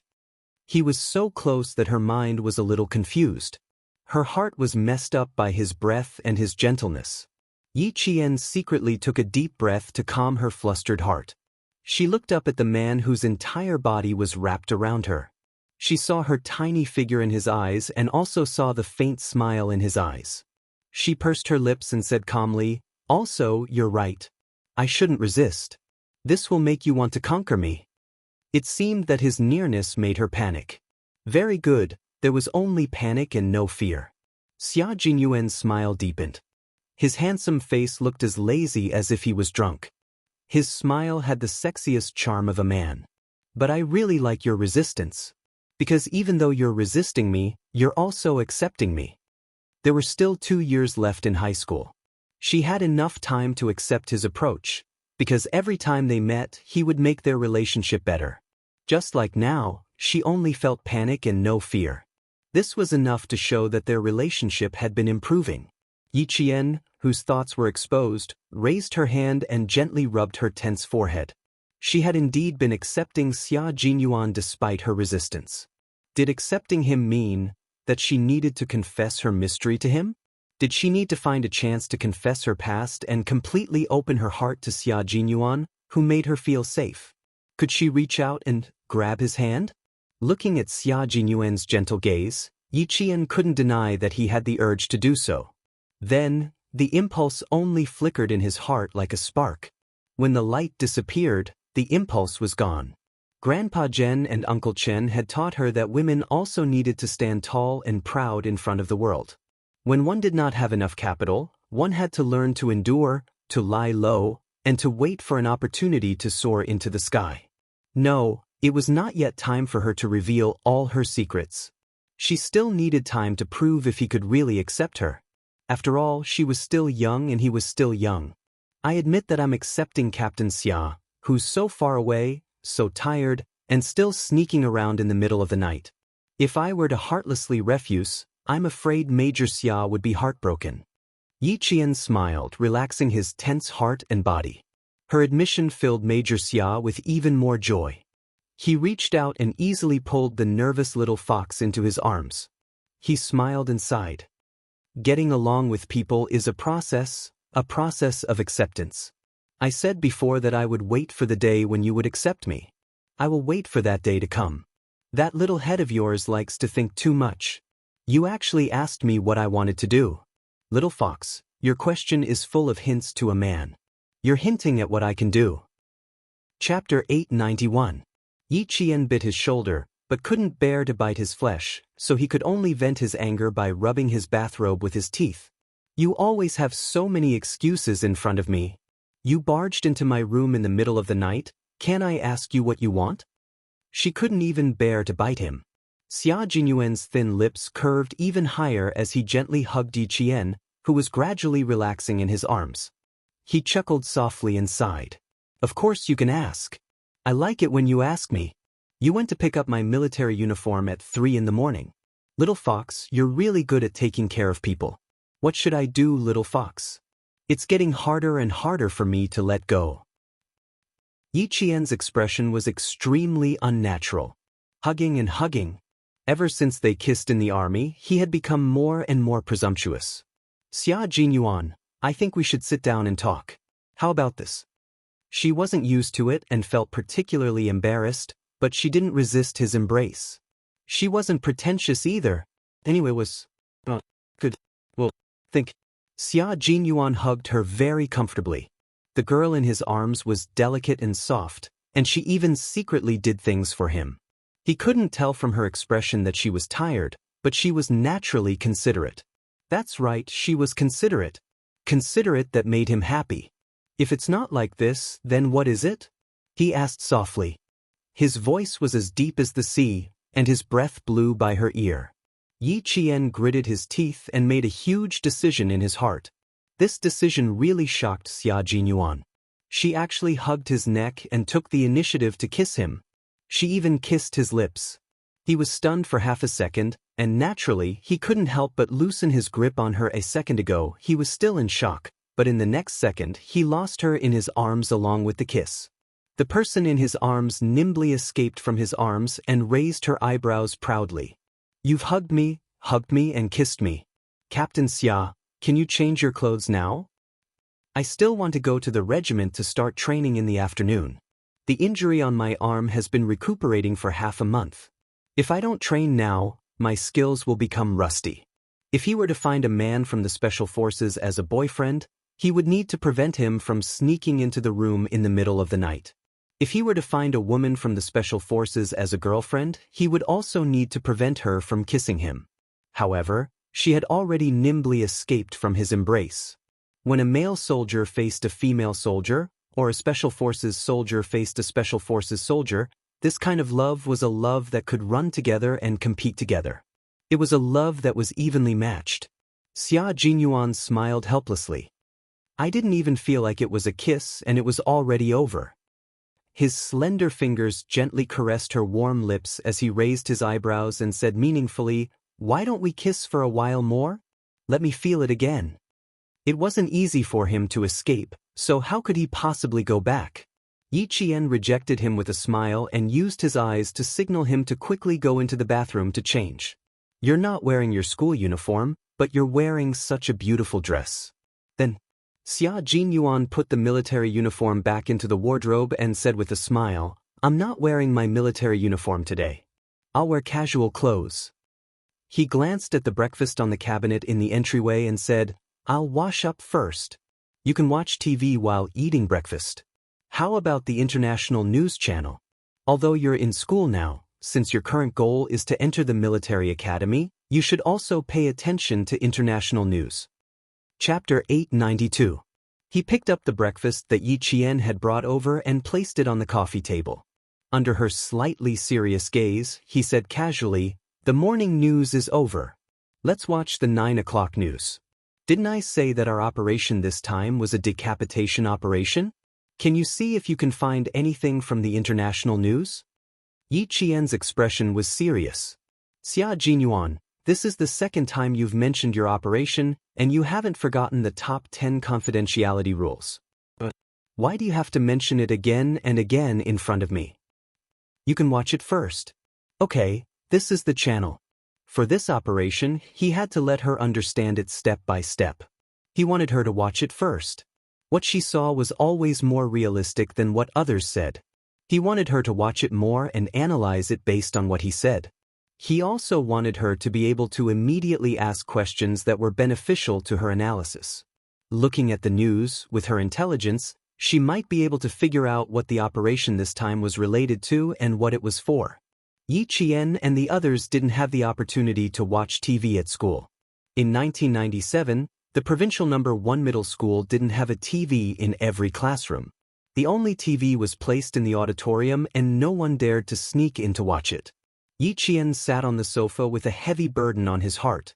He watched as Yi Qian turned on the TV and switched to the International News Channel. "I don't know if it's available. Take a look. I want to call Hozi." "Okay." Yi Qian nodded and watched the international news carefully. From the corner of his eye, he saw Xia Jinyuan take his phone and go to the bathroom to make a call. Hozi was still on the 23rd floor. He had just come back from a swim and was only wearing a pair of tight black swimming trunks. At 37 years old, he maintained his body well.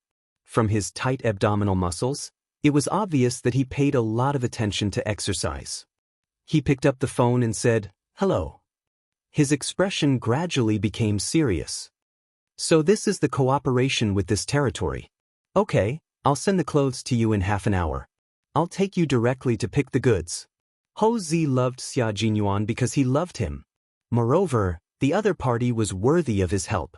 Today, if Xia Jinyuan had asked him to bring a gun to help, Hozi would have agreed without hesitation. Xia Jinyuan couldn't help but raise his eyebrows at such a straightforward answer.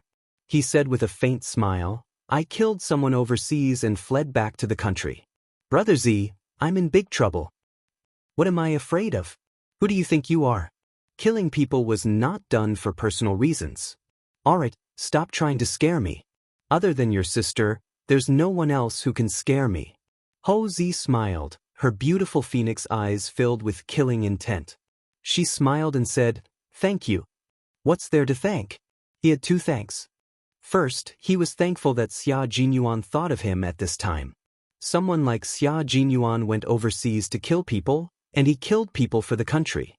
Since Xia Jinyuan could come to the southern province to find him after killing people, he had to help him. Helping Xia Jinyuan was equivalent to helping the country. Second, he was thankful that Xia Jinyuan gave him a good opportunity to start reshuffling the cards and wash away all the past. Xia Yiwei wanted to marry some bullshit designer. When did he agree? What was so great about studying abroad? Ho Zi did not study for many years, but he was still doing well. He was still going to marry Xia Yiwei. The place to pick the goods is a little far, but you won't regret it if you go. Ho Zi was not afraid that Xia Jinyuan would find out where he hid the goods. So what if he found out? He did not take these goods out to endanger the peace of the southern province. It was just a hobby. He liked to collect them. Chapter 893. Xia Jinyuan knew that Ho Zi had weapons. It was normal for a gangster like him to have weapons. But he didn't expect that Ho Zi could say the word pick. He could tell that Ho Zi had a lot of goods just from this word. That's right, he wasn't afraid of having a lot of goods, but he was afraid of not having any. Zigo, you know the consequences if I go to your collection place. Although he wasn't afraid of Ho Zi having a lot of goods, some things had to be made clear. Xia Jinyuan's expression became serious. You know who I am. If I go, I will take your goods, but it's very likely that. Ho Zi took the towel from the bodyguard and wiped his hair with one hand. He walked towards the cloakroom with his phone in the other. Since I dare to take you there, why would I be afraid of you seeing my goods? I've known you since you were 16 years old. I've never given you anything that can be used against me in all these years. Even your sister can't find anything that can be used against me. Besides, you said that I'm helping you, but I know that you're helping me. You're helping me to reshuffle the cards openly. Zigu, I'm not afraid of you finding out. In fact, I should be thanking you. Besides, since you're asking me for goods, you must know that I have the goods. Given our relationship, there's no need to talk too much nonsense. If you want the goods or the people, just say the word. He had to help Xia Jinyuan now. Helping him was also helping himself. Ho Zi said casually. His tone revealed the decisiveness of a decision-maker. With just a few words, he decided on such a big matter. A gangster bringing a soldier to his own armory to pick out goods. Wasn't he courting death? If it was in the past, he would be courting death. But not now. This was an opportunity for Ho Zi. There were countless people who wanted to cooperate with this territory, and this opportunity was now in Ho Zi's hands. He would be a fool if he didn't seize this opportunity. Xia Jinyuan laughed. Xia Yiwei, you've completely won. You've really won. Based on his understanding of Ho Zi, he would definitely give him the goods if he asked, but he would never bring him to pick out the goods himself. As Ho Zi said, even Xia Yiwei didn't have any direct evidence of the person sleeping next to her. Why would the cautious Ho Zi suddenly think of bringing him to pick out the weapons? There was only one answer. Ho Zi heard what he said last night and used his actions to tell him that he had decided to give up his country for the beauty. Zigu, you decide. I need the goods urgently. I have to get them this morning. Xia Jinyuan didn't give Ho Zi a chance to reconsider. He didn't have time to wait. I'll send the clothes to you in half an hour. I'll be waiting for you in the underground parking lot of Venus Hotel. Ho Zi, who was getting some clothes for himself, had a relaxed expression on his face. He had to seize the opportunity to cooperate with this territory. If Xia Yiwei had the intention of marrying someone else, why would he need worldly possessions? Last night, every time he compared his current status to that of a fickle woman like Xia Yiwei, he realized that no matter how he compared himself, as long as he thought of another man sleeping next to Xia Yiwei, he would burn with anger. He couldn't wait to buy a ring and run to her to propose. I still have to do it one by one. I have to do it slowly. Suppressing the anger in his heart, Ho Zi's handsome face, which was so beautiful that it was close to a demon's, was not filled with a charm that made people's eyes linger, but with a gloominess that made people tremble. Xia Yiwei wanted to marry another man? No way. Chapter 894. It was 8:50 a.m. Yi Qian was focused on the TV. She wasn't curious about what Xia Jinyuan and Ho Zi were talking on the phone in the bathroom. It was 8:50 a.m. and there were still 10 minutes before the 9 o'clock a.m. news. The news that could be shown on TV had to be edited and reviewed before it could be shown. She never thought that she would be able to find out what mission Xia Jinyuan and the others were carrying out from the news. After hanging up the phone, Xia Jinyuan came out of the bathroom and said to Yi Qian, "Someone will deliver the clothes in half an hour. Let's go out for a walk then." Go out for a walk in half an hour? Then she wouldn't be able to watch the entire episode in detail. She just hoped that she would be able to find some clues from the trailer. Must we go out for a walk? Can't we go to the training ground? Yi Qian raised her head and looked at the man who had decided on the itinerary for the day. She frowned slightly and said, "Captain Xia, why do I feel like you're hiding something from me?" Xia Jinyuan raised his eyebrows and said, "We really can't go to the training ground today. As for what it is, watch the TV first. I have breakfast, right? I'm suddenly a little hungry." He immediately changed the topic, which made Yi Qian even more suspicious. "There's breakfast. You can eat it and tell me why you must go out with me today." Xia Jinyuan smiled at her. His deep eyes were deep and mysterious. "Continue watching the TV. Eat your breakfast slowly. I'll be there soon to accompany you." Little Fox's curiosity was piqued. Hopefully she wouldn't be so scared that she would cry. Cry? That didn't seem likely. How could a strong little fox cry? Less than 10 seconds later, Xia Jinyuan walked out with a cold expression. He was holding Yi Qian's blood-stained school uniform in his hand.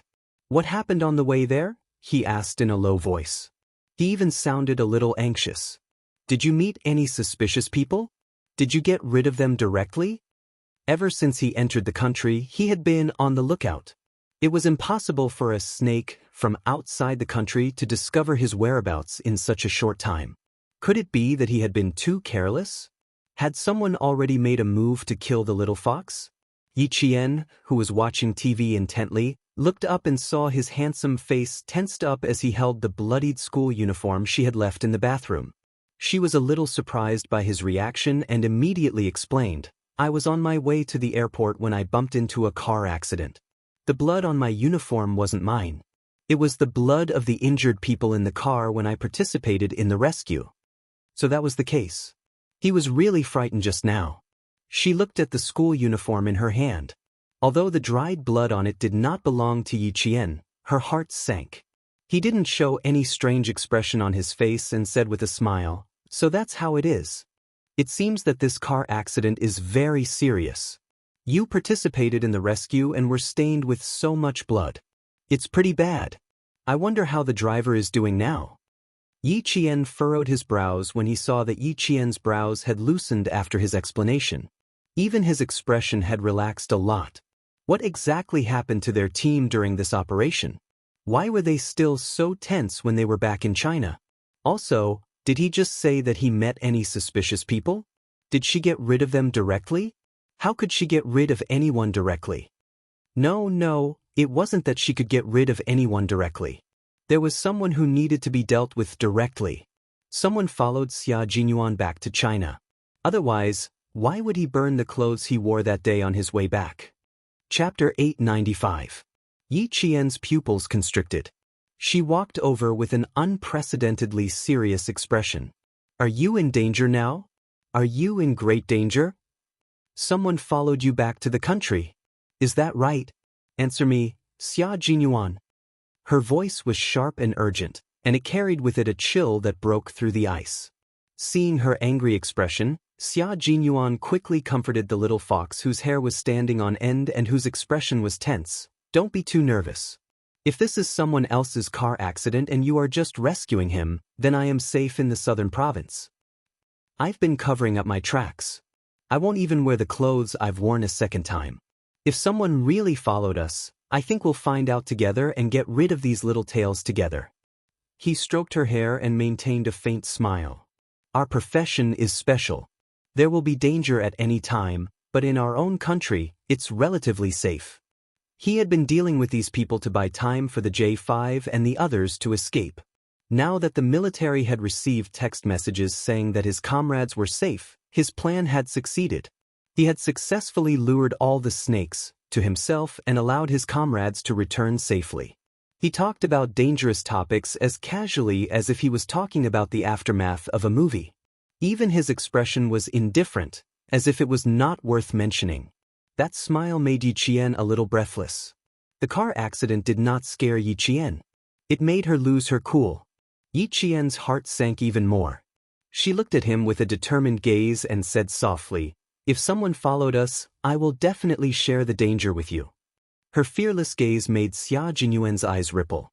His little fox would not back down just because he was in danger. She would definitely choose to stay by his side and fight side by side with him. "I believe in you. If I'm in danger now, you will definitely stand by my side. So, I'm back and I'm back with danger. Little fox, will you be angry?" Yi Qian's brows furrowed more and more as he spoke. Angry? She was not in the mood to be angry. In that case, Xia Jinyuan's return to the country did not mean that the mission was over. Since the mission was not over, why did he come to the southern province? "There's one more thing I need to tell you. There's a reason why I can't wear this military uniform. It's because I can't wear the military uniform that represents our country with my current identity. This bastard." Since he couldn't even wear his military uniform, he was 100% sure that he still had a mission to complete. Why didn't he make things clear when he sent her back to the hotel last night? Why did he have to wait until today? Why didn't he tell her in advance that he was coming back with danger? He was sleeping so soundly when she went to the airport. What if the danger came at that time? If she had known that he didn't need to wear his military uniform, she wouldn't have gone to the airport so early in the morning. She couldn't think that way. If she hadn't gone to the airport in the early hours of the morning, Auntie Song might have gotten into a car accident. His words made Yi Qian lose all interest in watching TV. His voice was tense as he asked, "Why? Why can't I wear it?" "Because I'm not a Chinese soldier now, but an illegal mercenary." His words made Yi Qian's breath catch in his throat, and his heart instantly tightened. What kind of special force was Xia Jinyuan in? What kind of special forces were they? They could actually change the identity of a Chinese soldier and turn him into a mercenary. Chapter 896. He had become an illegal mercenary without an identity and was not allowed to show his face in any country. Once he was exposed, the Chinese military would not be able to easily protect him. This was because they were no longer Chinese soldiers. Their names were not even in the entire military system. Erasing everything and sending them on a mission was enough to prove that once their identities were exposed, they could only rely on themselves to save themselves. Thinking of this, Yi Qian's heart trembled. "Then why did you return to the southern province?" "Xia Jinyuan, you must have a reason to return to the southern province, right? The southern province is Ziji's territory. Did you think that if something happened, he would not stand by and do nothing? Is that why you returned to the southern province? Is that so? Also, Captain Xia, since you dared to contact Ho Zi while you were still on a mission, you must have other motives. Am I right?" Compared to Yi Qian's tense expression, Xia Jinyuan's expression was much more relaxed. "Smart, you guessed it so quickly. You're right, little fox. I did have a reason to return to the southern province. You were talking about the decapitation operation. The decapitation operation is the biggest operation, and it involves matters between countries. For such a big matter, even if Zigu has power in the southern province, he might not be able to guarantee your safety." Yi Qian pursed his lips and looked at him even more carefully. He said with certainty, "Captain Xia, the reason why you had to return to the southern province is definitely not that simple." Xia Jinyuan chuckled softly. His elegant and handsome face looked indifferent, but his voice was cold. "My identity is now an illegal mercenary." He emphasized the word illegal and looked sharply at Yi Qian. "Yi Qian, tell me, why did I have to return to the southern province? What's the reason why I had to return?" The southern province was Ho Zi's territory. Ho Zi would not stand by and do nothing when a snake from abroad attacked him. The reason why he had to return to the southern province was because Ho Zi had a weapon. Yi Qian's brain never stopped working. He kept analyzing the reason why Xia Jinyuan had no choice but to return to the southern province. He also thought about how Xia Jinyuan had suddenly told him about Operation Decapitation. He didn't say anything that wasn't supposed to be said in the confidentiality agreement, but what he said seemed to be on purpose. No one could help them. They could only help themselves now. No, she could help him too.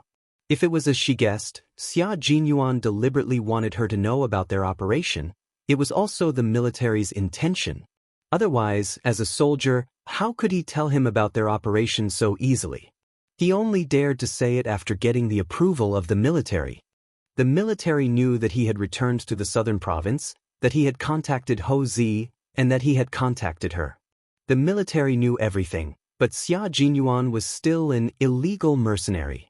An illegal mercenary didn't hide the fact that the military had contacted Ho Zi, the leader of the underworld. This meant that the military allowed him to contact Ho Zi.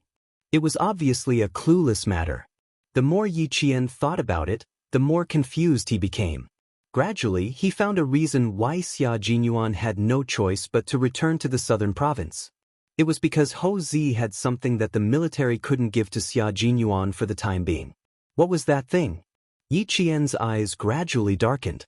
Like the sea, they were so deep that the bottom couldn't be seen.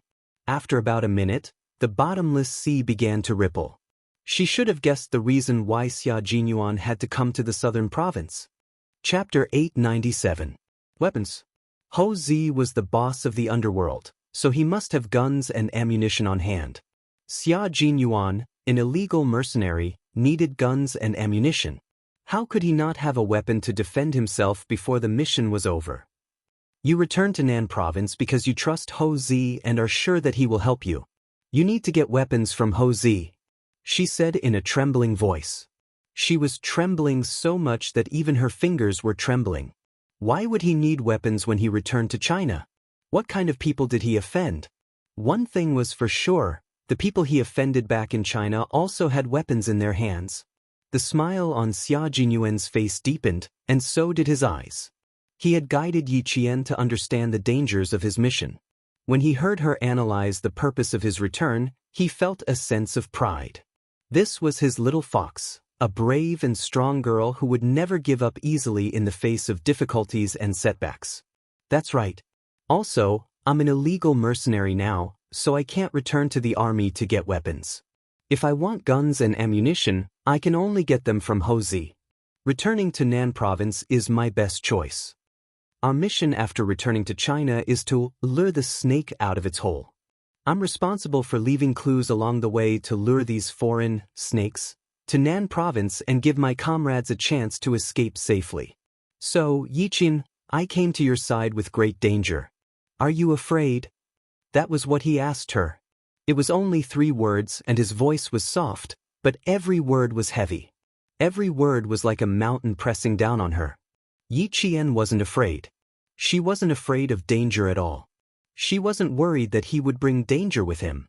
When Yi Qian spoke again, she realized that her voice was as tense as a string that was about to snap. Then what are you going to do now? What about your identity? That's right, she wasn't afraid of danger. She was afraid that he wouldn't be able to restore his identity. Her words made Xia Jinyuan tear up. The girl he liked was not afraid of the danger he brought to her, but she was afraid that his identity would not be restored. Major Xia, whose heart was aching, resisted the urge to pull her into his arms. He took a deep breath and calmly said, although my current identity is an illegal mercenary, my identity will naturally be restored after this is over. When Yi Qian heard this, it was as if he saw the mountain that had been pressing down on his heart explode with a bang.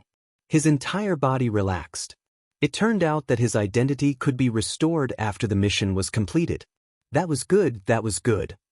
However, before she could exhale, Xia Jinyuan's next words made her heart turn cold. Actually, that's not the problem. The problem is the injured K7. He contacted G3 last night, but he didn't even send out the coordinates. Therefore, I suspect that he didn't manage to escape, but was bitten instead. Little Fox, this is the biggest problem right now. G3 is K7's contact person, and I am G3's contact person. For this mission, we contacted each other one by one. When K7 crawled out from the gunfire, his random mercenary uniform was blown into strips. When he saw your uniform and thought about K7's injury, he stopped.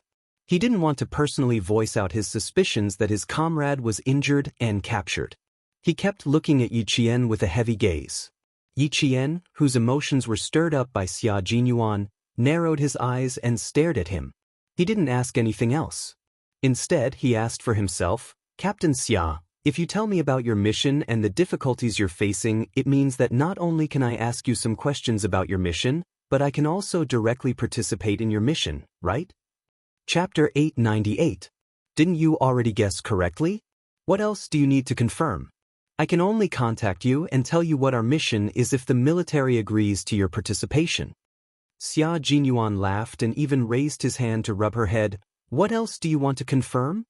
Yi Qian waved away the hand that was rubbing his head. I want to confirm whether my current identity is a student or an illegal mercenary. Keep your hands to yourself and don't touch me. I still have a lot of things to know. Of course you're a student. Also, what do you want to know? Xia Jinyuan laughed out loud. His laughter was low and deep, and even his chest was trembling slightly. Can you think about what we should do next? After all, my current identity is not a soldier, but an illegal mercenary. You're a little fox who is so smart that it gives me headaches sometimes. Do you have any ideas on how to restore my identity as soon as possible? He could take her to actual combat, but in actual combat, she had to be able to control the entire situation on her own. She was such a smart girl. She couldn't just be a soldier who followed orders. She had to become a commander who could command soldiers. He hoped that she could become a commander who could command soldiers in battle. Now she would talk and he would listen. If there was anything wrong, he would point it out to her. He would let her grow up step by step with him. He would watch her grow up and see her become successful. Just thinking about it made him feel proud. You can ask me anything you think of. I can also tell you that after we lure the snakes out of their cave, the mission will be completed in Nan province. We can't do it in the city center. We have to end it in a remote place. He revealed the danger again and let Yi Qian face the danger directly. Yi Qian's gaze gradually darkened. His voice was very soft and filled with a murderous aura. Since we've lured the snakes here, we can't give them a chance to bite you. We can't let them have a chance to escape. If they could get rid of these people in advance, it would mean that Xia Jinyuan's mission in China was completed. It would also make it impossible for other countries to find out that he was actually a Chinese soldier. This was the only way the military could restore his identity. After the finishing work is done, there won't be anything else. Yi Qian said softly. His dark eyes stared at the elegant face in front of him. He said slowly, word by word, your identity can be restored. Her breathing went from rapid to steady, and even her eyes calmed down. Xia Jinyuan couldn't help but lift his hand to hold her face gently. He stroked her face gently with his fingers and said, "No, little fox, it's not over. It is good that you are not soft-hearted to your enemies. However, there is still our comrade K7. You still need to consider his current situation. I came to the southern province to divert everyone's attention and ensure the safety of my comrades. But as long as one of my comrades is still alive, my mission will not end, and my identity will not be restored. For this operation, the identities of all the comrades participating in this operation will be changed. As long as one of them is still alive, no one will be able to restore their identities." Xia Jinyuan explained everything to Yi Qian. When he was done, he gently touched Yi Qian's trembling lips with his lips. "Little fox, you still need to learn how to control the entire battle. You need to control it from all aspects." Chapter 899. You're not a good soldier if you don't want to be a commander. You have to remember that your goal isn't just to be a soldier. You have to become a soldier who knows how to fight. You have to know how to fight and how to command soldiers to fight before you know what to do. Yi Qian's body was trembling. She stared at him fixedly as he spoke softly. She said, "I want to drink water. I want to drink water." She was very thirsty. She was so thirsty that she was panicking. She rushed to the side of the coffee table and covered the teacup with a lid. After stabilizing her trembling fingers, she grabbed the teacup tightly and drank the remaining cold water from last night in one gulp. She wanted the coolness of the water to suppress her panic. She didn't think that she would be the one to command soldiers in battle. She only knew that they were in danger. There was also K7. The mission couldn't end before K7 was confirmed to be out of danger. They couldn't give up on their comrade, so the mission had to continue. The cold water seemed to suppress the panic in her heart. Yiqian took a deep breath and turned around. She looked at Xia Jinyuan coldly. You said that K7 and G3 were in contact, but they didn't send their coordinates. So, you suspect that K7 contacted you last night to tell you that he was safe so that you wouldn't have to worry. You also suspect that he had the determination to sacrifice himself so that you wouldn't have to look for him. Comradeship could be so deep that they would exchange their lives for each other's. If K7 was really captured, she didn't doubt that he had the determination to sacrifice himself so that his comrade wouldn't come back to save him. K7's thin but handsome face flashed through her mind. He was a young soldier who didn't speak much, but every word he said was precious. Yiqian clenched her fists. Her voice was bloodthirsty. You have to go back and look for K7 after you finish the mission in Nan Province. This is something you have to do. I support your decision to go back. What I want to ask is, what about the other comrades? Do they also have to go back? But you guys are illegal now. What about your weapons? What about your weapons? The weapons that Ho Zi provided at most are guns. If it's life-saving grenades, you have to prepare them. You have to consider this. I mentioned G3 earlier. Since G3 is K7's contact, where is he now? Yiqian did not ask one question at a time. Instead, he asked one question after another, each one sharper than the last. If you're in China, you can still look for Ho Zi. But if you're overseas, who will you look for? What if you don't have enough weapons? Through the black market? Xia Jinyuan's nerves twitched when he was hit by her questions that hit the nail on the head. As expected of a comrade who had been on a mission together, her questions came one after another, and each of them hit the nail on the head. After thinking for a while, he answered seriously, G3 is already rushing to the southern province. He's the only one who knows K7's situation the best. He's part of the mission to lure the snake out of its hole. G3 also needs weapons. When he arrives at the southern province, we have to take away the best weapons in Ho Zi's hands. Even if Ho Zi has a weapon, will it be enough? Our country forbids private collection of weapons. This is illegal. Even if Ho Zi has a weapon, how much will it be? Yiqian was practically chasing after her. Fortunately, she was relatively calm and didn't lose her composure. Yiqian was the type of person who would calm down the more anxious she was. The calmer she was, the more she understood that this was not a small matter. The news that Xia Jinyuan brought back was too shocking. She wasn't involved before, so no matter how calm she was, she still seemed a little anxious. Chapter 900. Xia Jinyuan had been speaking to her calmly so that she could remain calm. Faced with her questioning, he smiled and said, You don't have to worry about the weapons. Ho Zi has a hobby of collecting guns. He definitely has the best guns. We have the weapons from Southern Province. As for the weapons after we leave the country, we will find other ways to get them. We will only know if K7 needs to be rescued at 3 in the afternoon. The four of us may seem like a sheet of loose sand, but we are all in contact with each other. For example, G3 hasn't contacted me, which means that K7 hasn't contacted him either. If one person didn't contact them, it meant that none of them could contact them. No one wanted their comrades to be sacrificed, and no one wanted their comrades to be worried about them. Therefore, everyone would try to contact their comrades to reassure them. This method of contact was simple and straightforward. Everyone followed the simple rules of contact. They had all developed the habit of reporting their situation to their comrades at all times so that they wouldn't forget to contact them. What we should do now is to get rid of the snake that you lured to Southern Province.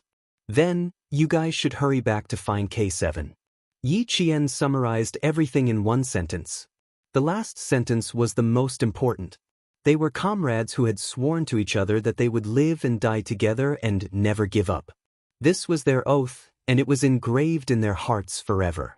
With G3 around, the two of them could take care of each other and return to the battlefield together. She felt a little more at ease. Yiqian glanced at the wardrobe. She thought about how he couldn't wear the military uniform that she had brought back. Her eyes instantly turned red. She turned her head, and tears welled up in the corners of her eyes. That military uniform. I'll take care of it. When you come back, wear it again. Wear it openly. She was sad. It wasn't the kind of sadness that came from crying. It was the kind of sadness that came from suppressing her trembling heart. She was sad because of his identity. Xia Jinyuan smiled gently and hugged her with his right arm. His warm and broad palm gently stroked her arm to comfort her. Silly fox, it will be over soon. Everything will be fine. You have to believe in us, believe in our country. We will not give up on ourselves, and our country will not give up on us. A country can't stand without defense, and the people can't be at ease without soldiers. We are defense, but we are also soldiers. No one will abandon us as soldiers. His embrace still made her feel at ease. The faint scent of mint flowed into her body bit by bit. His presence and his scent were comforting her, allowing her to calm down. Yiqian forced his tears back. He raised his head and looked at him with determination. I've always believed in you. I'll take care of the uniform for you. I just want to take good care of it for you. Because I was the one who brought it back from the airport. I was the one who cleaned it. Only I can keep it. She was so serious that Xia Jinyuan's heart palpitated. He had wanted to comfort her, but now he wanted to love her dearly. She was telling him that she had been waiting for him to come back, waiting for him to personally take back his military uniform from her. She wanted to see him safe with her own eyes, and not find out about his safety through other channels. He hugged her tightly in his arms and hid her completely in his wings with only the strength of his right arm. He used the strength in his arms to express his throbbing emotions. Okay, I'll give it to you. I'll give it to my current comrade and future girlfriend. Chapter 901. This was a promise made using the military uniform as a medium. He promised her that he would definitely come back and take back his military uniform and the epaulets that represented his military rank. He also promised Yiqian that his identity would never change. A country could not be established without defense, and people could not be at ease without soldiers. He was both a defender and a soldier, so how could he give up his identity so easily? Xia Jinyuan let go of her hand and smiled. Since you helped me wash the clothes, I'll help you wash them too. But I'm not sure if the bloodstains on them can be washed off. It's unlikely that they can be washed off. I plan to take them back to school and see if I can get a new set or buy one. He would not make promises easily. Now that he had made a promise, he would definitely be able to do it. She believed that he would definitely be able to do it. Yi Jian smiled. Bloodstains are the hardest to clean. But if you can clean them, that would be the best. I will wash them very seriously. It was his first time washing someone's clothes, and it was his future girlfriend's school uniform, so he had to perform well. Letting Xia Jinyuan wash his clothes for him. Yiqian thought about it for a while and felt that it was quite interesting. He did not wash the clothes immediately. Instead, he soaked them in water. After washing up, Xia Jinyuan sat beside Yiqian for breakfast. After straightening out the matter, Yiqian once again looked at the TV that had not been turned off. The 9 o'clock news had already started. However, it was all domestic news and had not been broadcasted to foreign news yet. After breakfast, Xia Jinyuan accompanied Yiqian to watch the domestic news for a while before he got up and went to the bathroom. It was not easy to wash his future girlfriend's clothes, so he had to finish what he started. After soaking for 10 minutes, he could start washing them.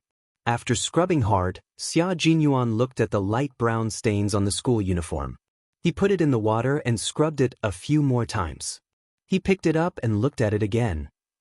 There was no way to wash it clean, so he could only change it. Performance failure. There was a knock on the door. Ho Zi's assistant stood outside and respectfully handed the clothes to Xia Jinyuan. This is what you will wear today. When you come back, 10 sets of clothes will be prepared for you in the car. Brother Z is waiting for you in the underground parking lot. Ho Zi had already arrived at the parking lot. Xia Jinyuan could go straight to him after he changed his clothes. Thank you for your hard work. Xia Jinyuan took the clothes. After the man politely closed the door, he said to Yiqian, the reason why I insisted on going out with you today is that after I change, you need to accompany me to Ho Zi's to pick out some goods. The goods are a little far away. I'm afraid you won't be able to go to the group training today. Then I won't go. Your matters here are more important. Choosing goods was choosing weapons. She would definitely go. When it was time for the 30-minute news broadcast, Yi Qian answered as he stared at the television screen. Yi Qian saw several dignitaries from the Middle East walking into the meeting in splendid attire. This was a religious exchange meeting. Xia Jinyuan, who had changed his clothes, came out and saw the news. His elegant and handsome face flashed with a trace of gloom. From the dark to the light, it seems like they are afraid. He suddenly said. Yi Qian's eyebrows twitched slightly. He looked at the television again. Religious exchange meeting? Did their beheading operation have anything to do with religion? The television screen flickered. Xia Jinyuan turned off the television. There shouldn't be any problems if it's on the domestic news. One of the people involved is a weapons expert. Chapter 902. The television screen flickered and Xia Jinyuan switched it off. He said calmly, there shouldn't be any problems if it's on the national news. One of them is a weapons expert. A weapons expert? A religious exchange meeting? Since it's a religious exchange meeting, the people who appear should be related to religion. Why is there a weapons expert? When religion and weapons are involved, it loses the meaning of religion and becomes a little bloody. Operation Decapitation? They were carrying out Operation Decapitation. A religious exchange meeting, a weapons expert. Yi Qian held his breath.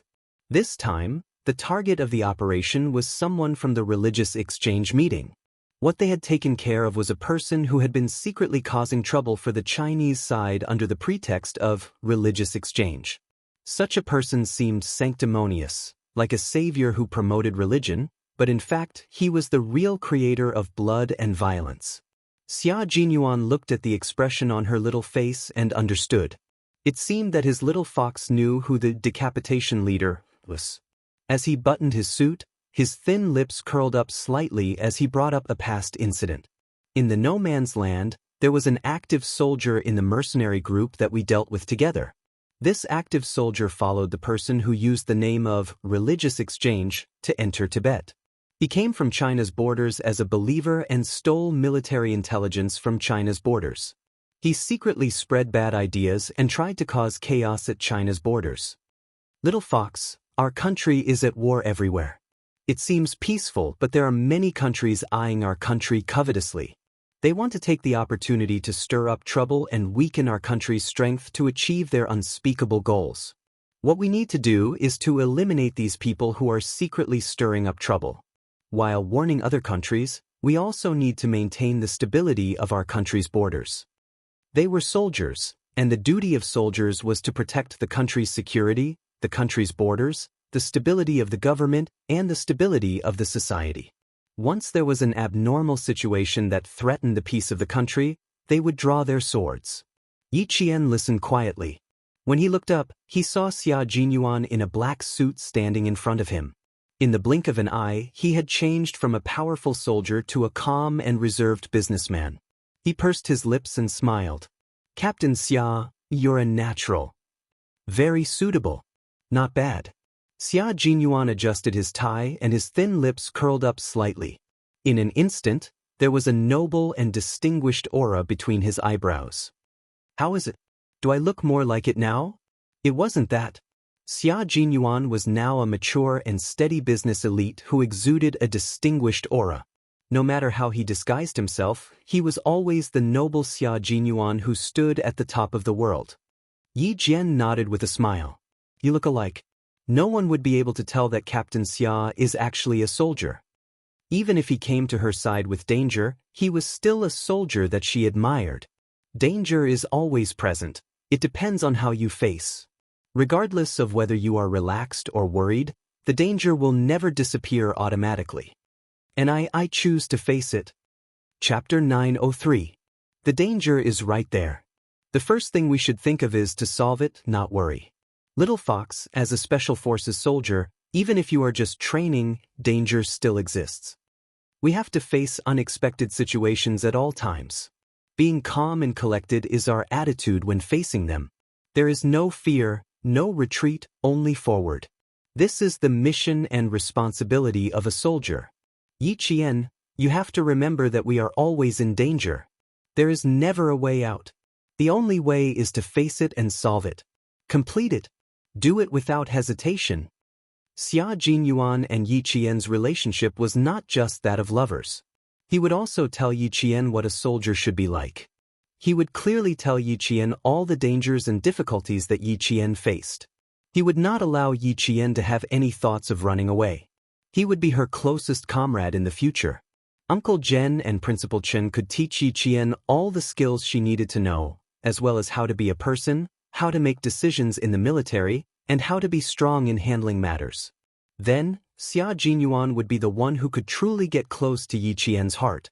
He would hold Yi Qian's hand tightly at any time and tell her that he was a soldier. A soldier who had no way out once he put on the military uniform. Yi Qian was shocked when she heard that. He was teaching her, and when he saw that she had a problem, he immediately pointed it out sternly and told her clearly what she should do. That's right, he was right. No matter what attitude you use to face danger, the danger will always be there. It doesn't matter if you are afraid or timid, it won't go away. It's there, and you have to face it and solve it. There is no way out once you put on the military uniform, because you are a soldier. Yi Qian's clear eyes looked at the man who had repeatedly pointed out her mistakes. She saw the coldness in his eyes and also saw the hope he had for her. She nodded and said, "I understand. I will always remember it." Yi Qian was a girl who understood everything easily. Xia Jinyuan had said it so clearly, so naturally, she could see and think clearly. "Good girl, you're the best in my heart. You always will be." She was so smart and hardworking. No matter when, she could accept his criticism and criticism. She trusted him without any conditions. He would not let such a girl walk the path of ordinary. He would definitely hold her hand tightly and face the flames of war together. He needed a comrade like her, a girlfriend like her, and she needed a comrade like him, a boyfriend like him. Xia Jinyuan and Yi Qian were a circle that no one could separate. At 9:05 a.m., the students who stayed in the hotel last night woke up one after another. Yi Qian and Xia Jinyuan walked out of their rooms. Wang Jin, who slept on the same floor as them, yawned and opened the door. "I'm not eating breakfast. I have to go to my grandma's house for lunch. You guys go ahead." As Wang Jin spoke, he saw two figures walking in front of him. He did not immediately recognize them, but said to the boy who was staying with him, "There's a guy and a girl in front. I bet the guy is handsome and the girl is beautiful. Just looking at their backs makes me think they look good." Although Wang Jin lowered his voice, it was not low enough for Xia Jinyuan and Yi Qian. "They're seniors from grade 3. Let's hurry up." Yi Qian hurriedly tugged on Xia Jinyuan's sleeve and walked even faster. Luckily, she was wearing a casual dress. If she was wearing a tight-fitting dress, her skirt would have been torn apart by her large strides. Chapter 904. Xia Jinyuan was a little worried. When would he be able to reveal his secret identity? He had no choice. He definitely couldn't reveal it now. It was better to avoid people's eyes and ears. When Xia Jinyuan saw that she was walking faster than a rabbit, a light flashed across his eyes and he revealed a mischievous smile. He reached out and put his arm around Yi Qian's shoulder. Just as she was about to scream in fright, Xia Jinyuan chuckled and said, "You're more likely to be discovered if you walk alone. Now you can lower your head and hide your face in my arms. It'll be safer." Yi Qian was so scared that her body froze. She raised her head and glared at him. "Xia Jinyuan, you. Shoo. Don't talk, little fox. There are 3 boys wearing the uniform of the provincial first high school coming over." Xia Jinyuan pulled Yi Qian deeper into his arms so that her delicate face was pressed against his chest. Only her small and delicate earlobes could be seen. "Then I'll wait for you at the bookstore in the afternoon. You two shouldn't oversleep." The girls walked over and stood on Xia Jinyuan's left side as they talked and laughed. As Yi Qian listened to their laughter, she held her breath and cursed in her heart, "Xia Jinyuan is a bastard." However, she couldn't help but admit that if he didn't hug her like this, he would definitely be discovered by the seniors. However, this combination was very strange. The girl hid her head completely in the man's arms, even when they entered the elevator. It was so strange that the seniors who didn't pay much attention to them stole glances at them. After glancing at them, The three students simultaneously retracted their gazes. Then, the three of them secretly looked at each other and all of them pursed their lips and smiled embarrassedly. This guy was even more handsome than Yang Heng. However, he was a little cold, so they didn't dare to look at him for too long. In the elevator, Yi Qian's hands were tightly gripping onto Xia Jinyuan's clothes. Wang Jin, who was walking slowly upstairs, suddenly turned back after passing a row of rooms. He stared at the room number that he saw the girl and the guy walk out of. Wasn't this Yi Qian's room? That man and woman had walked out of Yi Qian's room. Holy shit! Was that woman's back view Yi Qian? Who was that man? It couldn't be Yang Heng. Yang Heng was tall, but he wasn't as tall as the man just now. The most important thing was his temperament. Yang Heng didn't have the temperament of the man just now. Yang Heng, you have a love rival. Your love rival even came to your aunt's hotel to kidnap Yi Qian. The other party is very strong. You're in big trouble. I have to find Yang Heng. Something big has happened. Wang Jin threw his backpack and ran toward the elevator. As a brother, he had to tell Yang Heng about it. Wang Jin, who needed to go home immediately, ran straight to the restaurant and found Yang Heng. He said, "You have a love rival." Love rival? What nonsense are you talking about? Yang Heng had already finished his breakfast. Being blocked by Wang Jin, Yang Heng laughed and patted his friend's shoulder. Even though Wang Jin had purposely come to tell him about Yi Jian, Yang Heng's expression was obviously gloating. Yang Heng laughed and said, "Brother, you've really misjudged her. I don't have any feelings for Yi Jian, unlike you guys who were green with envy when she got into the car." Wang Jin didn't believe him. He looked at him with a look that said, "Stop pretending. Who would believe that you don't like Yi Qian? We want to pursue her, but we don't have the ability to do it. We don't dare." It's not that I don't dare, but I think it's better to be friends with Yi Qian. As for the strong love rival you mentioned, if he really exists, then he is indeed a good match for Yi Qian. Chapter 905. After a while, Wang Jin glared at him and said, "Damn, you really don't have any ideas." "Not at all. You guys are just making a fuss." Yang Heng smiled. His clean and handsome face did not have a trace of abnormality. "All right, hurry up and eat breakfast. I have to go home with my mom." His cousin was coming back to China and would be having lunch at his house, so he had to go home to prepare. As for Yi Qian, Wang Jin was sure he was not mistaken. He had looked for her this morning and did not see anyone in her room. Wang Jin saw that Yang Heng really did not care and felt that it was meaningless. Sigh, to think that he ran all the way here to snitch. He waved his hand and said weakly, all right, I won't send you off. Damn, I'm hungry from running. Let's eat something before we go." Yi Qian's dress was quite nice. Even her back was beautiful. It's a pity you didn't see it. The waiter in the restaurant was clearing up breakfast. Yang Heng pointed and reminded him kindly, "You can eat a few pieces of cake to fill your stomach. Otherwise, you can go out and eat some buns." Not only did he see Yi Qian in the dress, but he also saw how she looked in it. The ethnic dress on her was stunning and beautiful. Yi Qian was an orphan, a girl who grew up in the army. It was not strange for anyone to be around her. Therefore, there was no need to find it strange. Wang Jin ran into the restaurant and suddenly ran out to chase after Yang Heng. "Let me ask you something. Last night, I told Yi Qian that Yao Jing was her rival. She said something that I didn't understand at all. She said to ask you, you must know." He repeated what Yi Qian said last night. "If it's because of Yang Heng, she is not my rival. If it's not because of Yang Heng, she is indeed a rival." He asked Yang Heng with a face full of curiosity, "Do you understand?" Yang Heng understood and chuckled. She meant that if she were to pursue me, Yao Jing is not her rival at all. I would choose her directly. If she doesn't pursue me, Yao Jing will be her rival in life. Do you understand? Damn. So that's what it meant. Wang Jin rubbed his face and chuckled as he asked him, "So when you said that Yi Qian wanted to pursue you, did you really agree? Didn't you just say that there was a man with a very strong aura who was more powerful than me who left Yi Qian without saying a word? What you are thinking of simply does not exist." Yang Heng patted his classmate's head, who was always slow to react. He carried his backpack and gave Wang Jin a look that said, "Be smart." Then he left handsomely.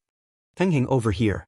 When Mother Yang saw her son coming over, she elegantly raised her hand to signal him to speed up. Your aunt has already picked up Anchi.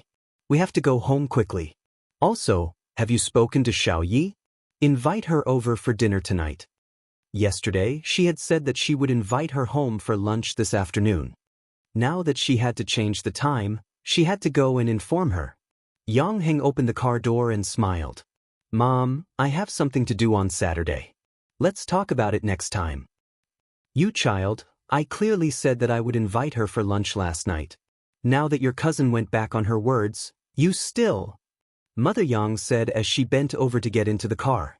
Her expression was so serious that Yang Heng felt helpless. Mom, Yi Qian has her own things to do. She already said that it's fine. Why are you still thinking about it? Mother Yang heard her son's helplessness. She raised her hand and patted his head. What do you know? Mom and Dad asked you to invite Yi Qian home for lunch because they have something to do. Chapter 906. Thinking about what happened last night, Mother Yang's face turned a bit cold. Your Uncle Yao's family left last night with resentment. Also, you heard the words that little girl Jingle shouted afterwards. I still get angry when I think about it.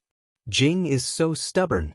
Little Yi is alone and has no elders to support her. This child's character is so pure that it makes people feel sorry for her. I'm thinking of acknowledging her as my goddaughter and finding you a younger sister. Yang Heng was stunned. Goddaughter?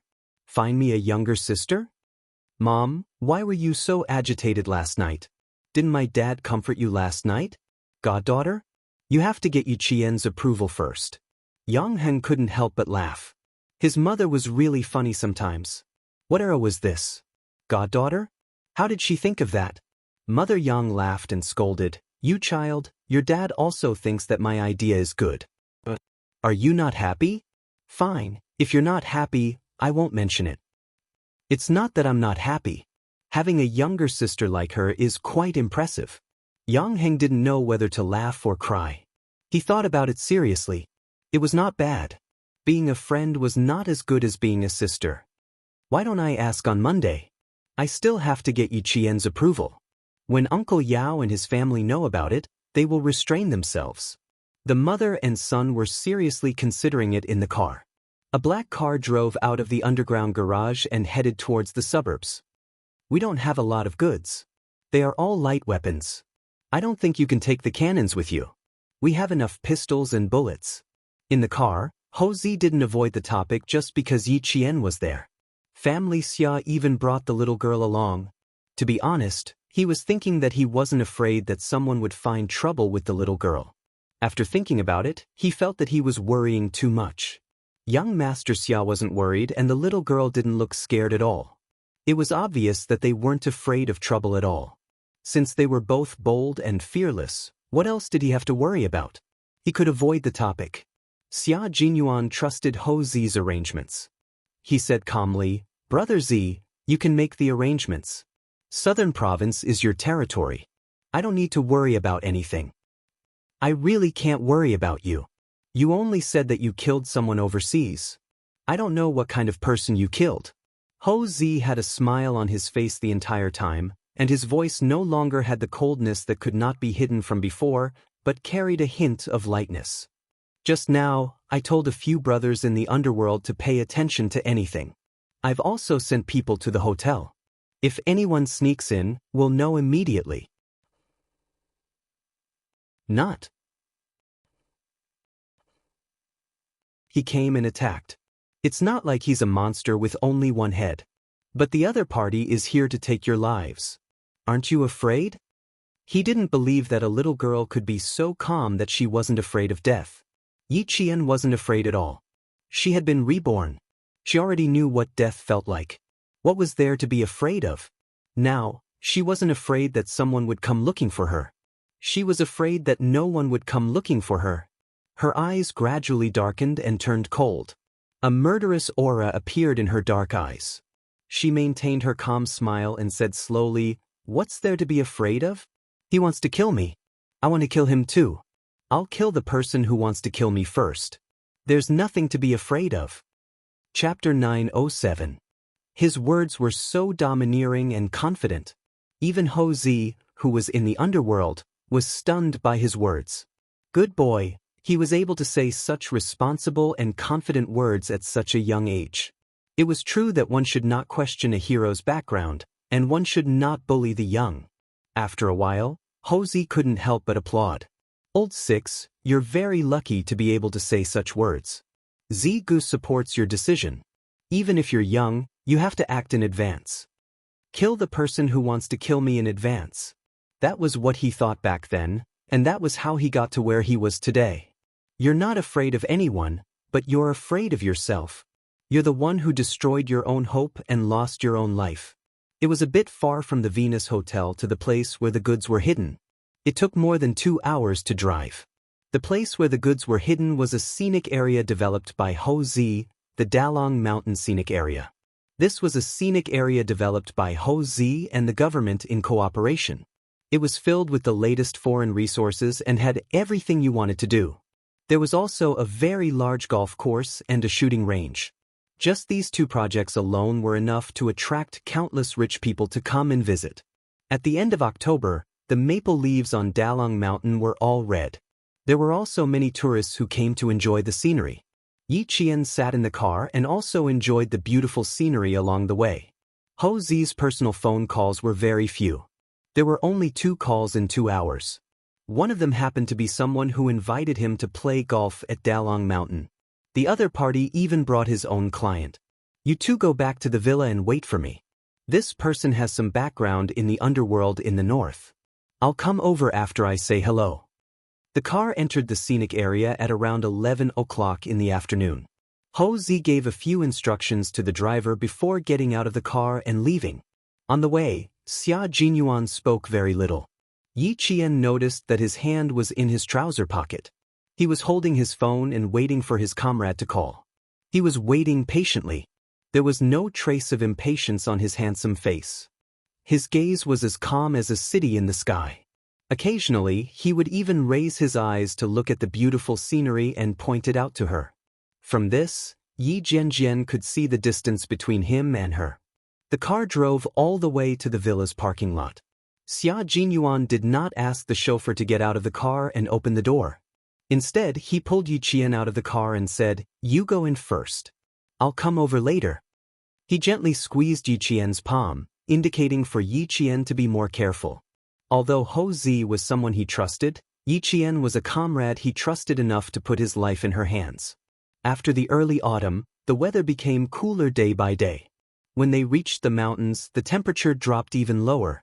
Yi Qian got out of the car in a dress. The wind in the mountains blew, and she couldn't help but shrink her shoulders slightly. "Put on your clothes and go in quickly." Xia Jinyuan's suit jacket was draped over Yi Qian's shoulders. Under the faint sunlight, the man who was looking down at her had exquisite facial features. When the sunlight shone on his face, it made her feel at ease. Yi Qian adjusted her clothes and followed the chauffeur into the villa. The signal in the mountains was not very good. Xia Jinyuan walked for about a kilometer before he stopped. Looking at the pitiful 3 bars of signal on his phone, Xia Jinyuan smiled slightly. His slender fingers quickly typed a set of numbers and sent it out without any punctuation. The mountain road was not easy to drive on, and the car they were in was quite old. However, the G3 never doubted that this car, which came from a small county, would be scrapped. Chapter 908. The phone in his trouser pocket vibrated slightly. As it was shaking, G3 turned his body and took out his phone. He took a good look at it. It was a set of numbers. He could not look at it in reverse. The first set of numbers was the geographical coordinates of the city limits. The second set was the district coordinates. The third set was the county coordinates, and the fourth set was the specific coordinates. After reading the message, G3 immediately erased the message and restored the phone to the factory settings. This was the most direct and safest way. It was simple and fast. If they still didn't receive any news from K7 after 3 o'clock, he and Xia Jinyuan would meet up and get rid of the snake that followed them into Nan province. Then, they would return to the battlefield to find their comrades. Whether they were alive or dead, they had to find their comrades. Never leave, never abandon, never give up. G3, who was wearing a straw hat, covered his face with it and closed his eyes to rest. There was still more than an hour before they arrived at Nan province. He could use this time to take a good rest. At this time, Hou Zi led Xia Jinyuan and Yi Qian to his weapon collection room. The entire room was filled with wooden display cabinets. It looked like a jewelry store. All the handguns were placed one by one on the counter. They were in a mess, as if no one had maintained them for a long time. Xia Jinyuan looked around and said to Hou Zi, "Brother Zi, this is a small handgun arsenal. If something big happens one day, this is the first place you have to deal with." "I've already considered this point. That's why I used wood to make all the cabinets. If something really happens in the future, I'll burn it down." Hou Zi replied with a natural expression. Her red phoenix eyes, which were so beautiful that they looked like they were drawn by a painter bit by bit, revealed a trace of coldness that seeped into her bones. A dangerous person who possesses the most dangerous thing is protection. It is also the most direct evidence of a crime. I have a hobby of collecting guns. I know that it's forbidden in our country. After I get them back through some means, I just put them on display. There was no one around Hou Zi. Even his personal bodyguards were outside the villa, which showed how cautious he was when it came to such matters. Hou Zi picked up a shotgun and smiled at Yi Qian. "It has a 6-round capacity. Doesn't it look like a shotgun?" He didn't want to continue on this topic. Xia Jinyuan didn't talk about it anymore. He turned around and picked out a gun for himself. This gun used to be called a shotgun or a musket. Now, it's sometimes called a shotgun. Brother Zi, it's not about whether it looks like a shotgun or not. This is a 1995 Benelli M1. Yi Jian took the shotgun made by the Benelli company from his hand and gently stroked the barrel with her finger. Under Hou Zi's surprised expression, she said indifferently, "This is developed for the military and the police. It uses the automatic recoil mechanism. This series of guns uses aluminum alloy magazines, which are light, sturdy, and durable."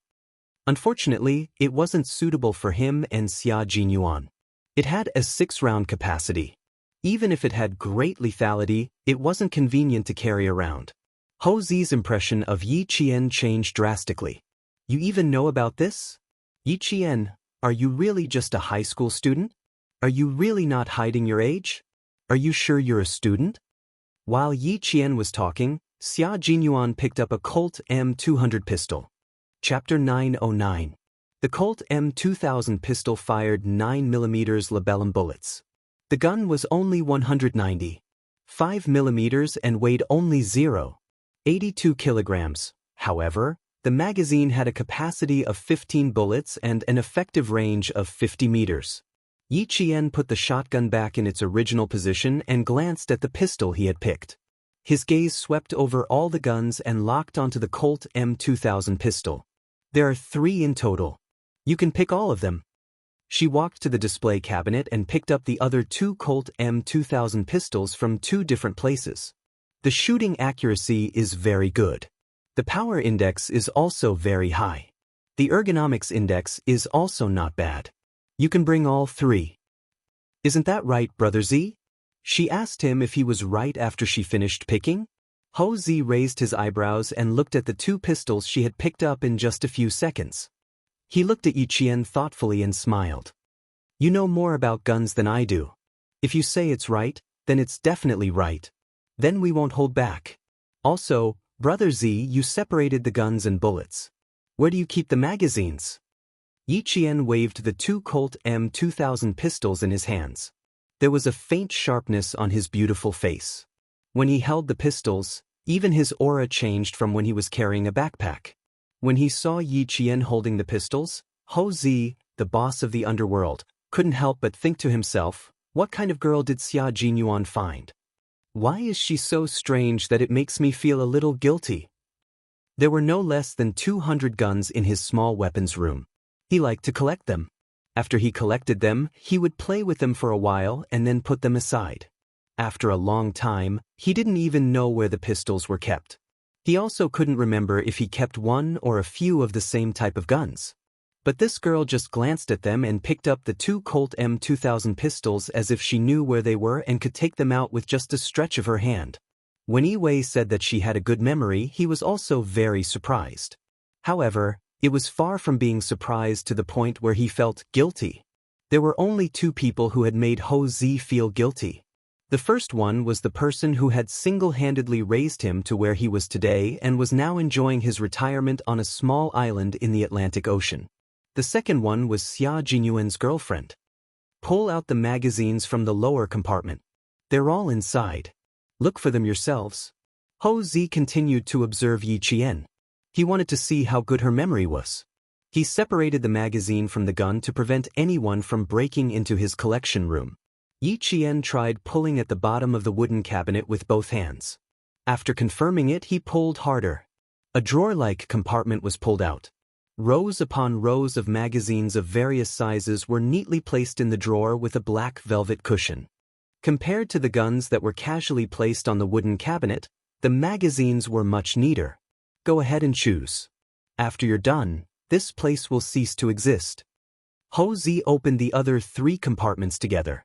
There were magazines and bullets. Guns need bullets. The bullets in the magazines won't be enough. You can choose the bullets that you can use. He said that this place would cease to exist after you're done choosing. Yi Qian's heart skipped a beat. She instinctively looked at Xia Jinyuan.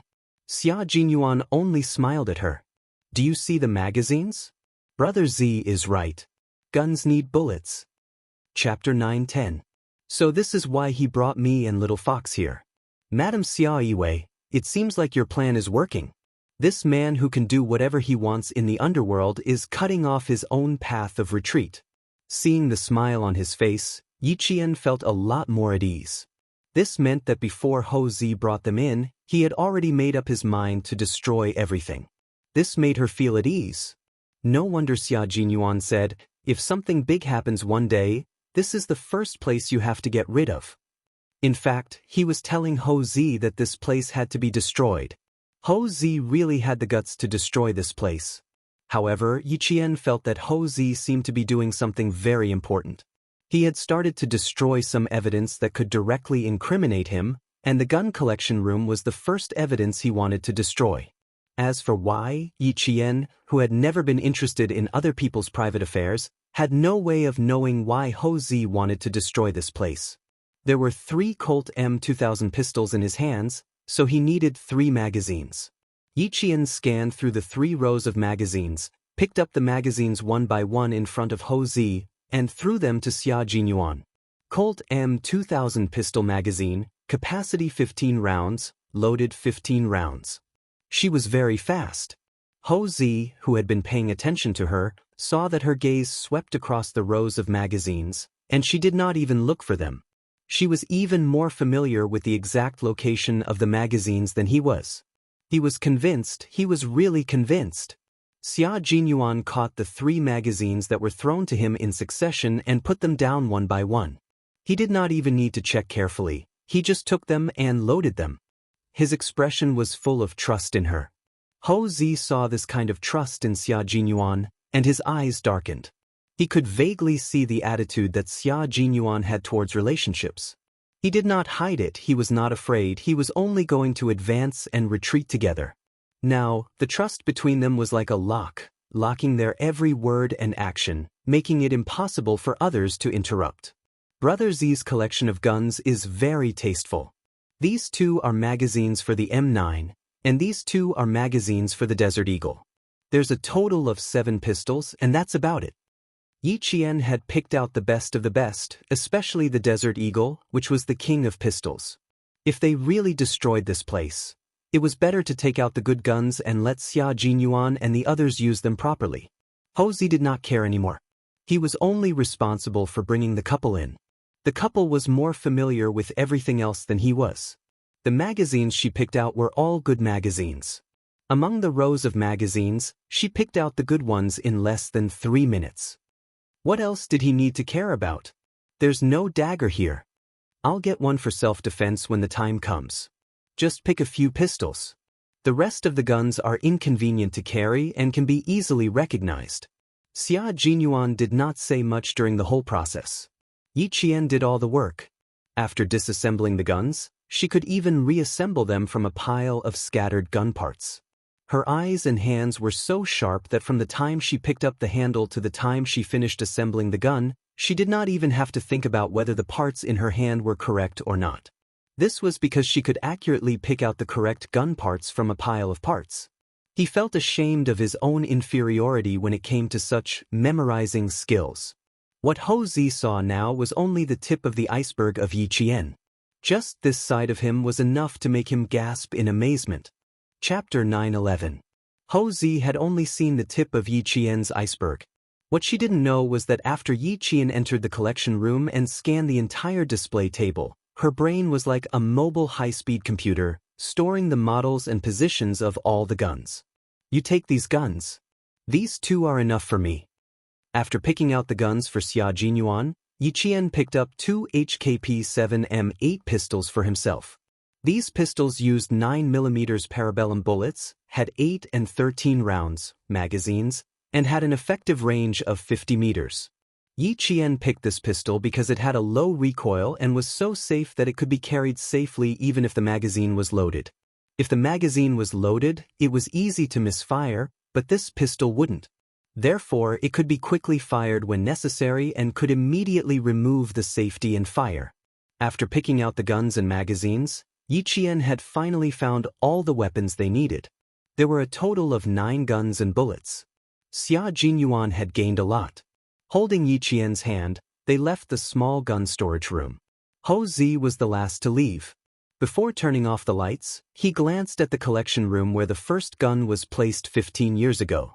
After a flash of coldness in his eyes, he pressed the switch and turned to leave. He walked quickly without a trace of hesitation. An underground gun storage room that would no longer exist after tonight.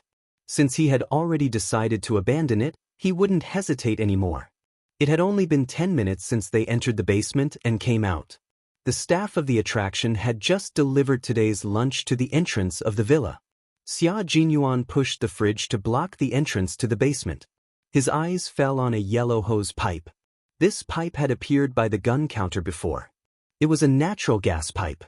Hou Zi had laid the natural gas pipe in the basement. If there was an accident, it was indeed very suitable to blow up the entire gun storage room. Moreover, it was under the kitchen. When the time came, it could be said that a natural gas leak caused the explosion. Let's eat. After lunch, let's go back to the city. Hou Zi invited the two of them to sit at the dining table. He personally opened a bottle of red wine and poured a glass for Yi Qian. Yi Qian, Hou Zi, admire you. She was even more ruthless and resourceful than the 17-year-old Hou Zi when he was young. He couldn't admire her. She had single-handedly challenged more than 10 hooligans and crippled 7 of them. Tonight, she had talked about guns as she opened her mouth. This 17-year-old girl had shown him that there was always someone better than her. Yi Qian pursed her lips and smiled. She was like a flower that was quietly blooming. There was no lethality in her smile at all. Brother Zi, Miao Zhan, I'm indeed a student. I'm a second-year high school student. What I know is just from him. He glanced at Xia Jinyuan, who had started eating gracefully, and continued with a smile, I learned from him. That's all I know. Hou Zi laughed. The girl was quite wary of him. He said to Xia Jinyuan, who acted as if it had nothing to do with him, you're really lucky to have such a good girl. Come, Brother Zi, I'll toast you for your unique taste. Also, to your reminder. Thank you. You're welcome. Xia Jinyuan picked up his glass and lightly clinked it with Hou Zi's. I wish Brother Zi's wishes come true. Hou Zi was overjoyed. Old Six's words were always pleasant to hear. Now, he wished Old Six's wishes come true. This matter must succeed.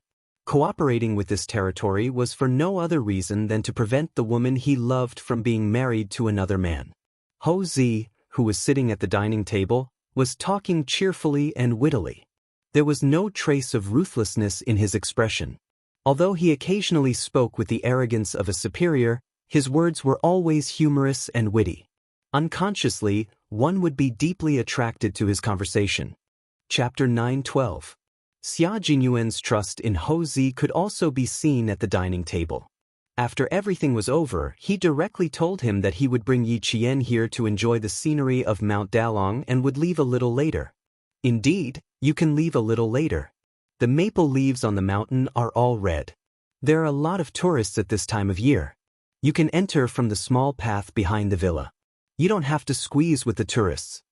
This was a tourist area developed by Hou Zi and the government. When it was being developed, he said that he needed a private mountain path. Thus, when he was designing the entire area, he paid a little more money to leave such a path. There was a private mountain road in the tourist area. Just by hearing about it, one could tell that it was extraordinary. Xia Jinyuan knew about Hou Zi's financial resources, so he did not look surprised at all.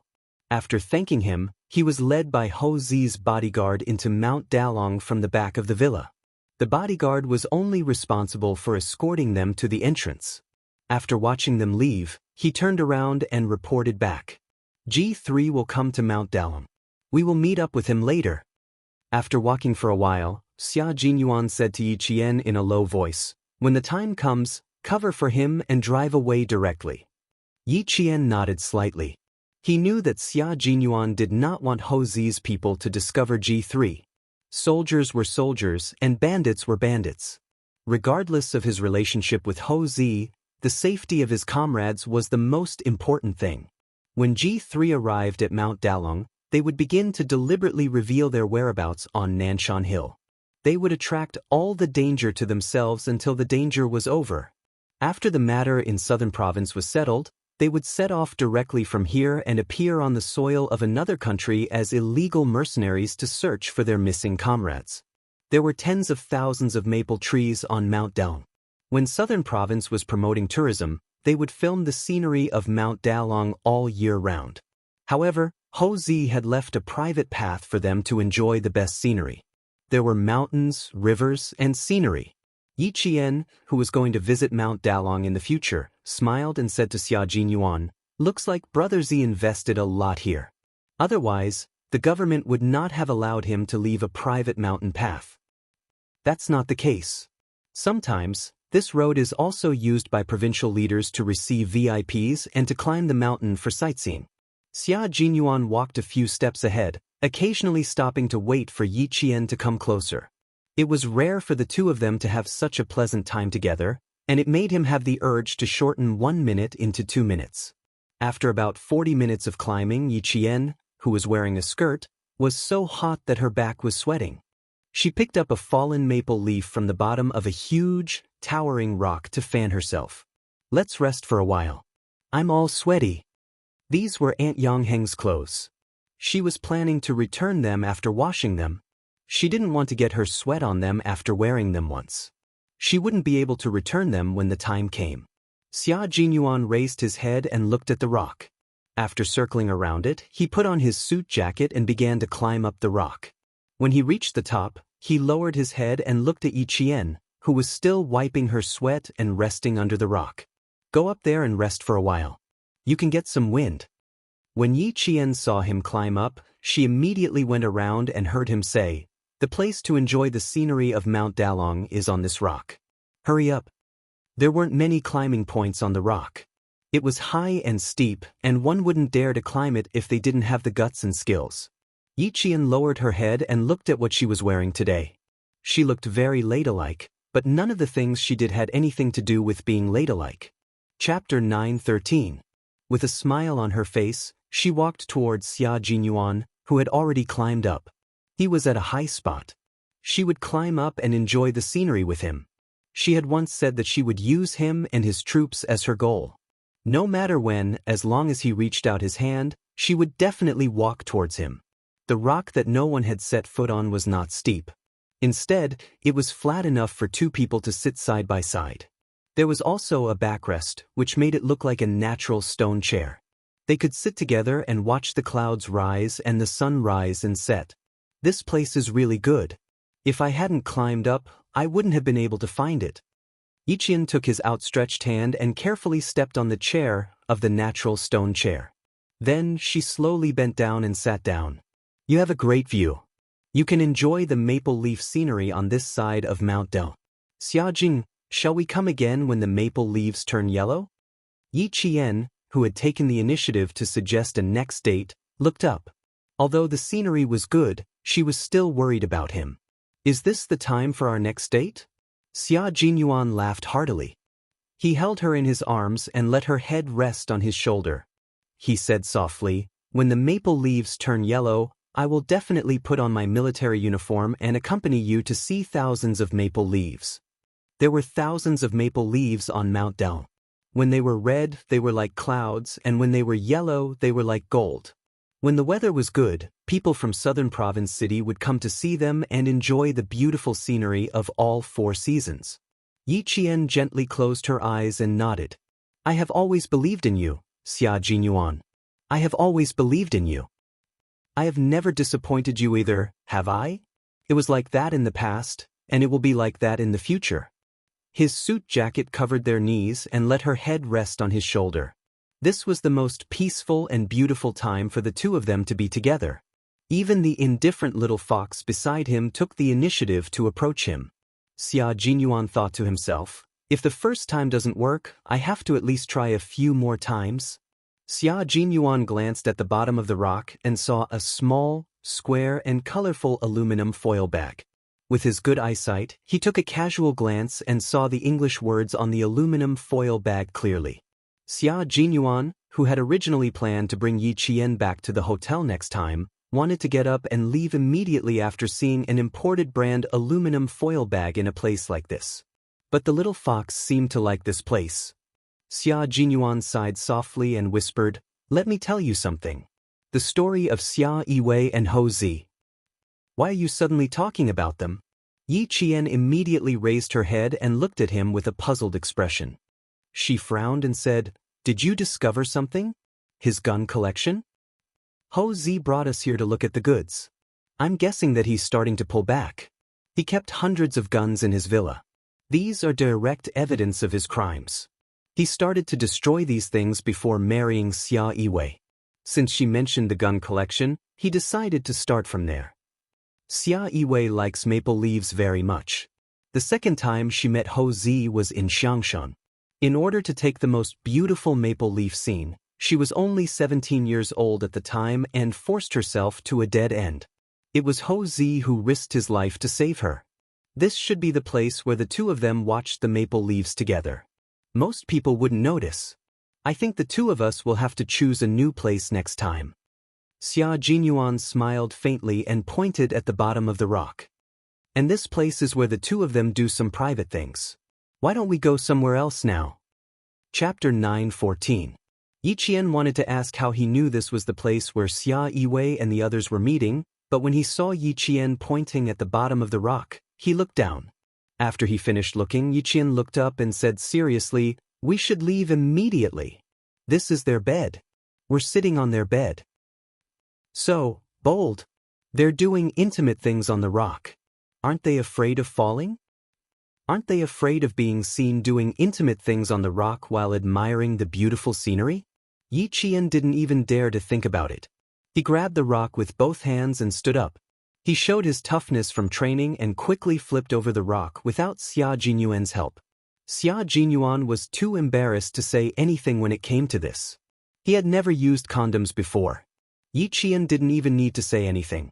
He had never used condoms in his 2 lifetimes and had never even tried to understand them. Let's go to the main mountain path. The coordinates are clear, so G3 will be able to find us easily. Xia Jinyuan saw her awkward expression and laughed in his heart. He restrained his expression and said, he should be here soon. We'll wait for him at the top of the mountain. If they met in a crowded place, they wouldn't attract attention even if they went down the mountain one after the other. There were metal fences on both sides of the private mountain path to prevent tourists from entering. After about 400 meters of the rock, they saw people guarding the end of the metal fences. When they saw the two of them, they immediately opened the fences. Hello, Brother Xia. Z said that the car you want is parked in the villa's garage. You can go down and get the car keys from the security guard. The people guarding here were all Hou Zi's own people, so one could imagine how cautious he was. Xia Jinyuan nodded and thanked him. Then he held Yiqian's hand and walked towards the main mountain path. Ho Zi is invincible in southern province. You can see his personal ability from a small matter. I even asked you to cover for me, but he already guessed that my comrades would come to the scenic area. It's good that we're friends. If we're enemies, he's definitely a terrifying opponent. Ho Zi doesn't seem like a person who can't differentiate between good and evil. He should be a person who will kill anyone who stands in his way. I don't think he would casually make a move if you don't intentionally hinder him. Although he had only met Ho Zi twice, Yiqian's intuition told him that Ho Zi was a very principled person in the underworld. That was indeed the case. Otherwise, Xia Yiwei would not have been willing to give up the opportunity to return to the capital and choose to stay in the southern province after following him for 17 years. Walking to the main mountain road, because it was Saturday afternoon, there were more tourists coming to the mountain to see the maple leaves. Tourists came and went everywhere. There were also couples holding hands, laughing as they climbed to the top of the mountain. Let's hold hands too. Seeing the fourth couple pass by, Xia Jinyuan stretched out his hand and smiled at Yiqian. Let's climb up together, shall we? He only stretched out his hand, but he did not directly hold her hand. Yiqian's fingertips twitched slightly. Then she calmly stretched out her left hand and placed it in his slender and strong hand. She did not even look at Xia Jinyuan's expression and hurriedly looked up the mountain. It will take more than an hour to climb up. Do you have time? Yes, we have a lot of time. An hour is also our time.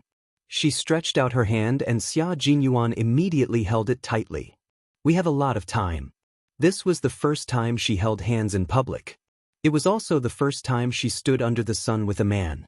How did it feel? Chapter 9:15. It felt like the warm sun in winter, so warm that it chased away the cold. It felt like the morning breeze in spring, blowing away the dampness of the rainy season. It felt really good. I'm Yiqian's boyfriend. Yiqian, who are you to Xia Jinyuan? He held her hand and interlocked his fingers with hers. His deep voice was filled with joy as he smiled and asked her, who are you to Xia Jinyuan? Finally, he was able to hold her hand in public like an ordinary couple.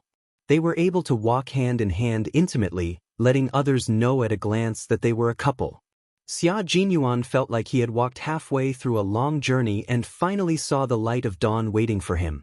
In the face of the insatiable man, Yi Jian glanced at him and said calmly, who can I be to you? Captain Xia, don't think too much. I just don't want people to keep looking at me from time to time. He lifted his chin slightly and looked up. He chuckled softly and said, I just don't want the people upstairs to keep looking at me. Am I thinking too much? It doesn't matter. We've already held hands.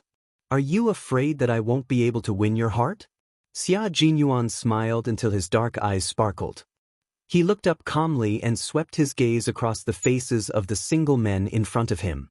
The moment his gaze landed on them, his indifferent eyes turned cold and ruthless. He immediately retreated with his gaze and looked at the men of Yiqian repeatedly.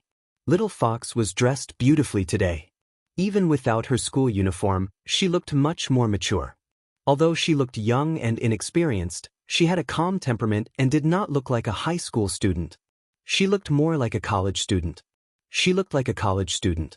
Little girl, that's why she dared to hold hands with me. Yiqian watched as he used his gaze to scare away the men who kept looking at her.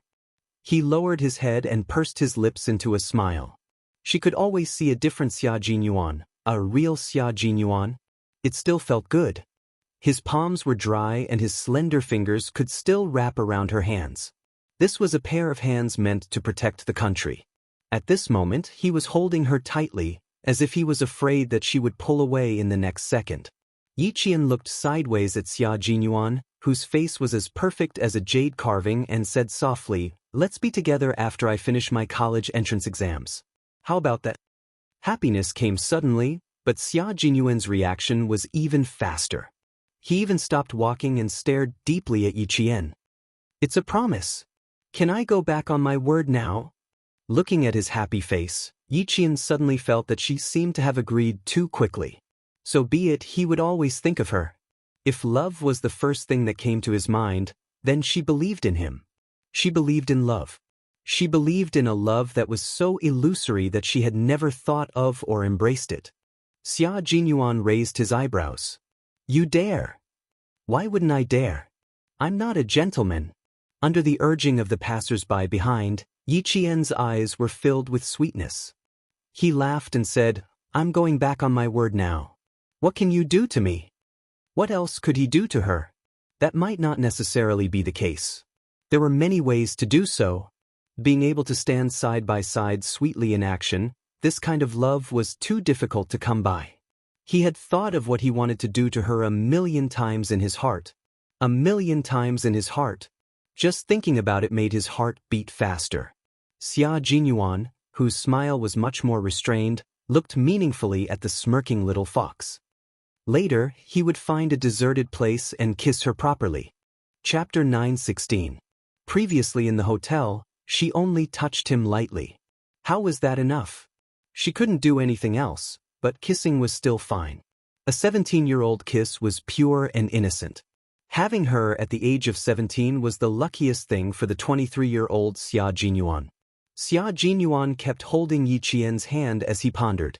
When they passed by a stone tablet with a simple mountaineering map, he glanced at it and saw a green path labeled Lover's Path. Lover's Path. It's time to walk it. They were still climbing the main path with stone stairs.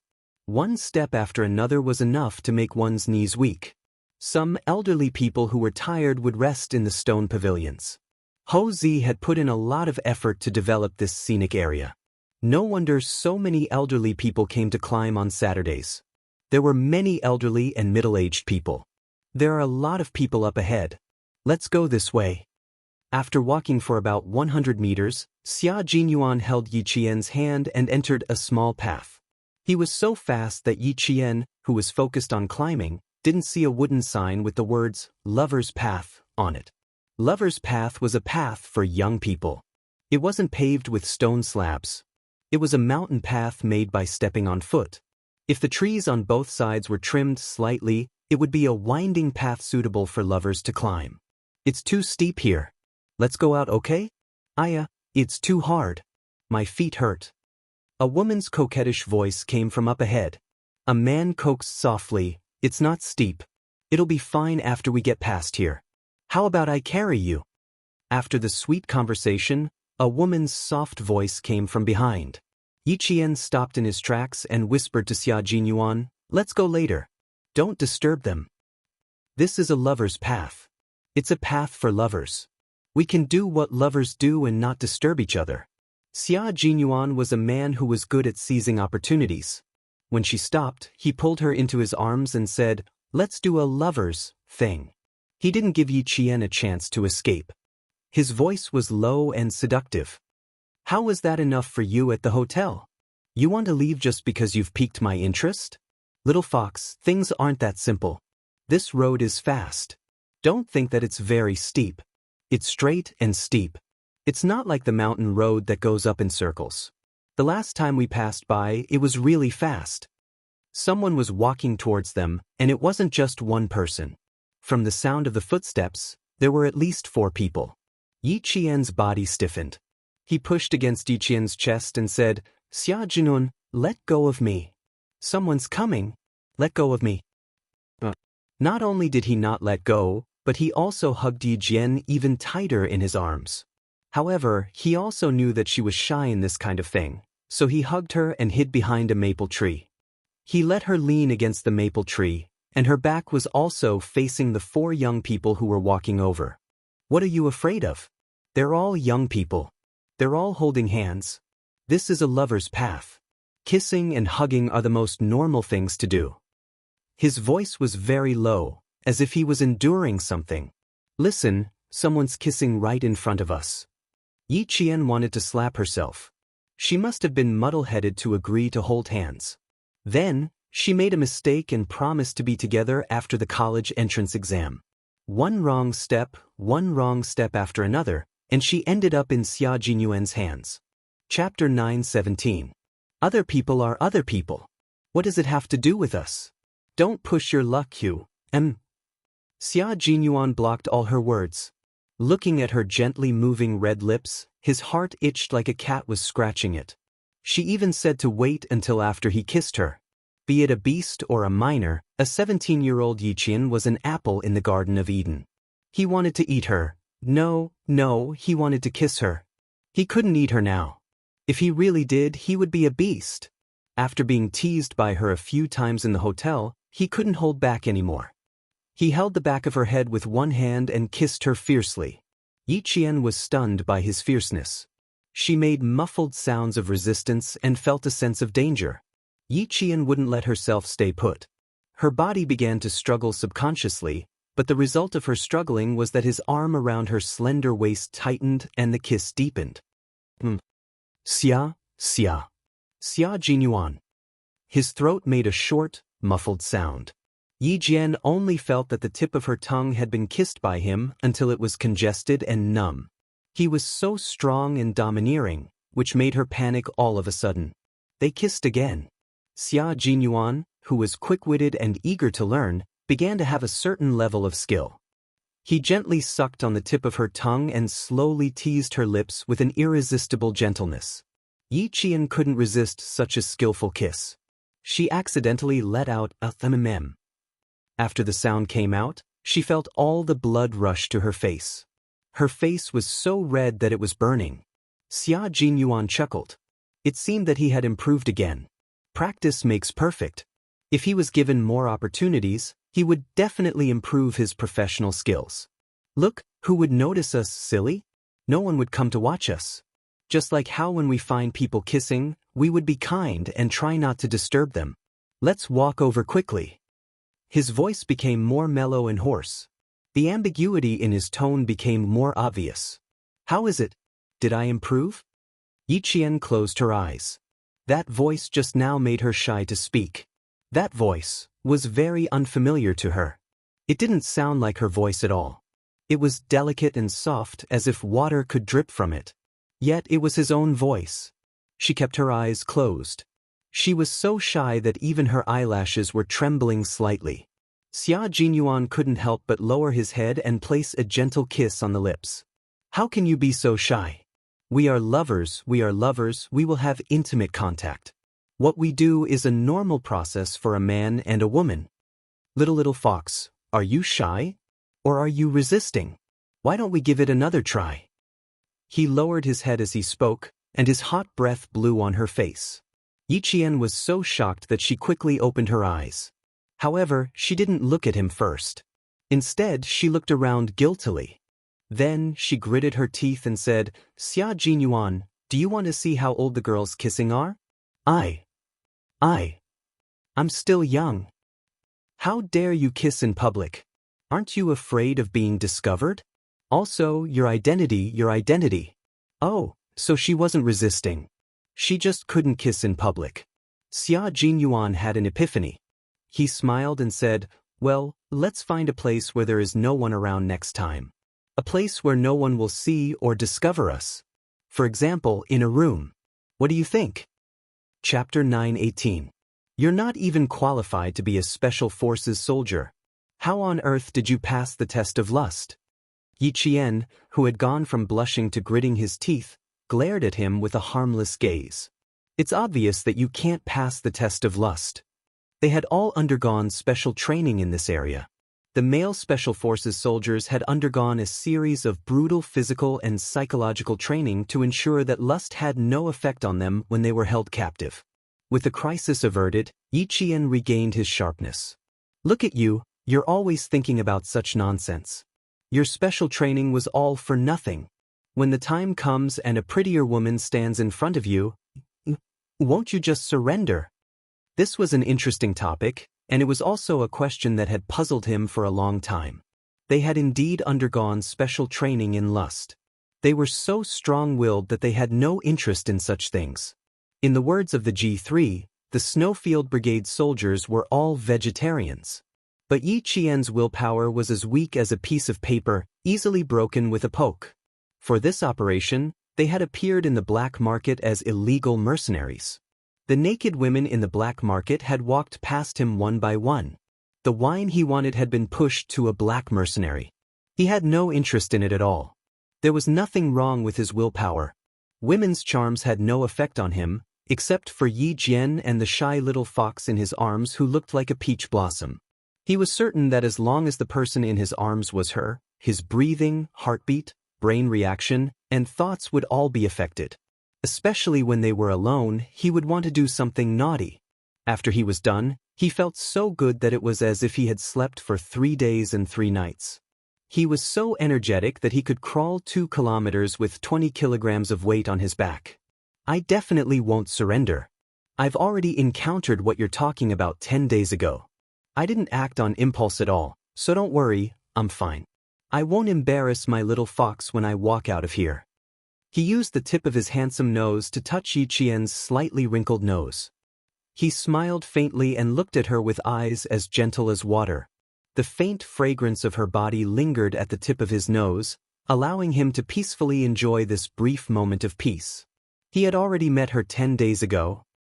Had he met a great beauty? Yi Qian turned his head away and harumphed. You think you're reassuring? I really don't feel at ease. Do you still want to go to the mountaintop? If G3 doesn't see you when they come over later, they'll write delayed military intelligence in their report and you'll be in for it. Don't worry. I don't have any feelings for other women, except for you. However, we really need to leave quickly. He's probably already in the scenic area. Xia Jinyuan seemed to know that she would be angry because of what he said. After finishing the first half of the sentence, Xia Jinyuan immediately talked about the serious matter in the second half of the sentence. He successfully stopped Yi Jian from punching him again. However, the corners of his mouth curled up subconsciously. There was a hint of complacency and pride. She believed him when he said he wasn't interested in other women. They kissed and opened their hearts to each other. One promised to wear the military uniform when he came back, and the other promised to be together after the college entrance examination. Although it was only a few hours of interaction, they had gained a lot. Chapter 9:19. Along the way, their hands never left each other. Both of them had good stamina and did not stop along the way. Other people would take more than 2 hours to climb to the top of the mountain, but the two of them only took 1.5 hours. When they reached the top of the mountain, Xia Jinyuan said softly, G3 is here. 8 o'clock straight ahead. Let's go over. G3 was wearing a brand new set of sportswear and was holding a pair of binoculars rented from a scenic spot. Through the binoculars, he saw Q King and Yi Qian walking over side by side. K7's message was cut off. He sent a fake message in the early hours of the morning. As the two of them walked over, G3's hoarse voice could be heard. With Yi Qian on guard, he quickly conversed with Xia Jinyuan. T6 contacted me through K7. He and V8 are already on their way. The two of them had only exchanged a few words when Yi Qian suddenly grabbed Xia Jinyuan's arm and pointed to the cable car. Xia Jinyuan, let's take the cable car. I'm a little cold and want to go down the mountain. His finger gently drew on Xia Jinyuan's arm and wrote the word Z. Ho Z had left someone at the top of the mountain. It didn't seem like they were there to keep watch, but more like to observe. That's right, they were there to see who Xia Jinyuan would meet. Ho Zi wanted to see who Xia Jinyuan would meet. Perhaps he could guess what position the proud Xia Jinyuan, who was ranked 6th on the list of family Xia, held in the military every time Xia Yiwei mentioned him. He just wanted to take a look and didn't have any ill intentions. Who would have known that Xia Jinyuan was a Special Forces soldier, and the person he was meeting was also a Special Forces soldier? Furthermore, Yi Qian was on guard during their meeting. How could anyone have seen them? He had noticed something strange and left early on. You didn't see him? Ho Zi, who was playing golf with his friends, received a call from the top of the mountain.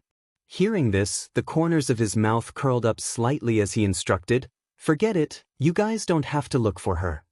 He didn't even see anyone. The people he sent out were no match for Family Xia's 6th brother. Not to mention Family Xia's 6th brother, even the little girl beside him was very powerful. He had asked his men to walk around the mountain on a whim. Since they didn't find anything, there was no need to look for it. It did not take long for the cable car to travel from the top of the mountain to the bottom of the mountain. G3 was the first to get off and blended into the crowd of tourists. In the blink of an eye, he walked out of Yi Qian's sight. She could not help but ask Xia Jinyuan, "Did he leave?" "No, wait for us in front. You go and drive." Xia Jinyuan squeezed her hand. Like an ordinary couple, he openly held his girlfriend's hand and walked down the mountain. "Before we get rid of this snake following us, G3 will always be with us. He's in the dark while we're in the light." Yi Qian nodded gently. In the sparse crowd, she tried her best to get closer to Xia Jinyuan so that her words would not be overheard by others. "The three of us should work together to solve the problem in Nan province as soon as possible so that you guys can leave as soon as possible. Okay, no later than tomorrow night. So, little fox, from now until tomorrow morning, you'll have to stay by my side for about 48 hours. Let me see if you've regressed within 48 hours. You haven't trained for more than 10 days since you came back from Ba."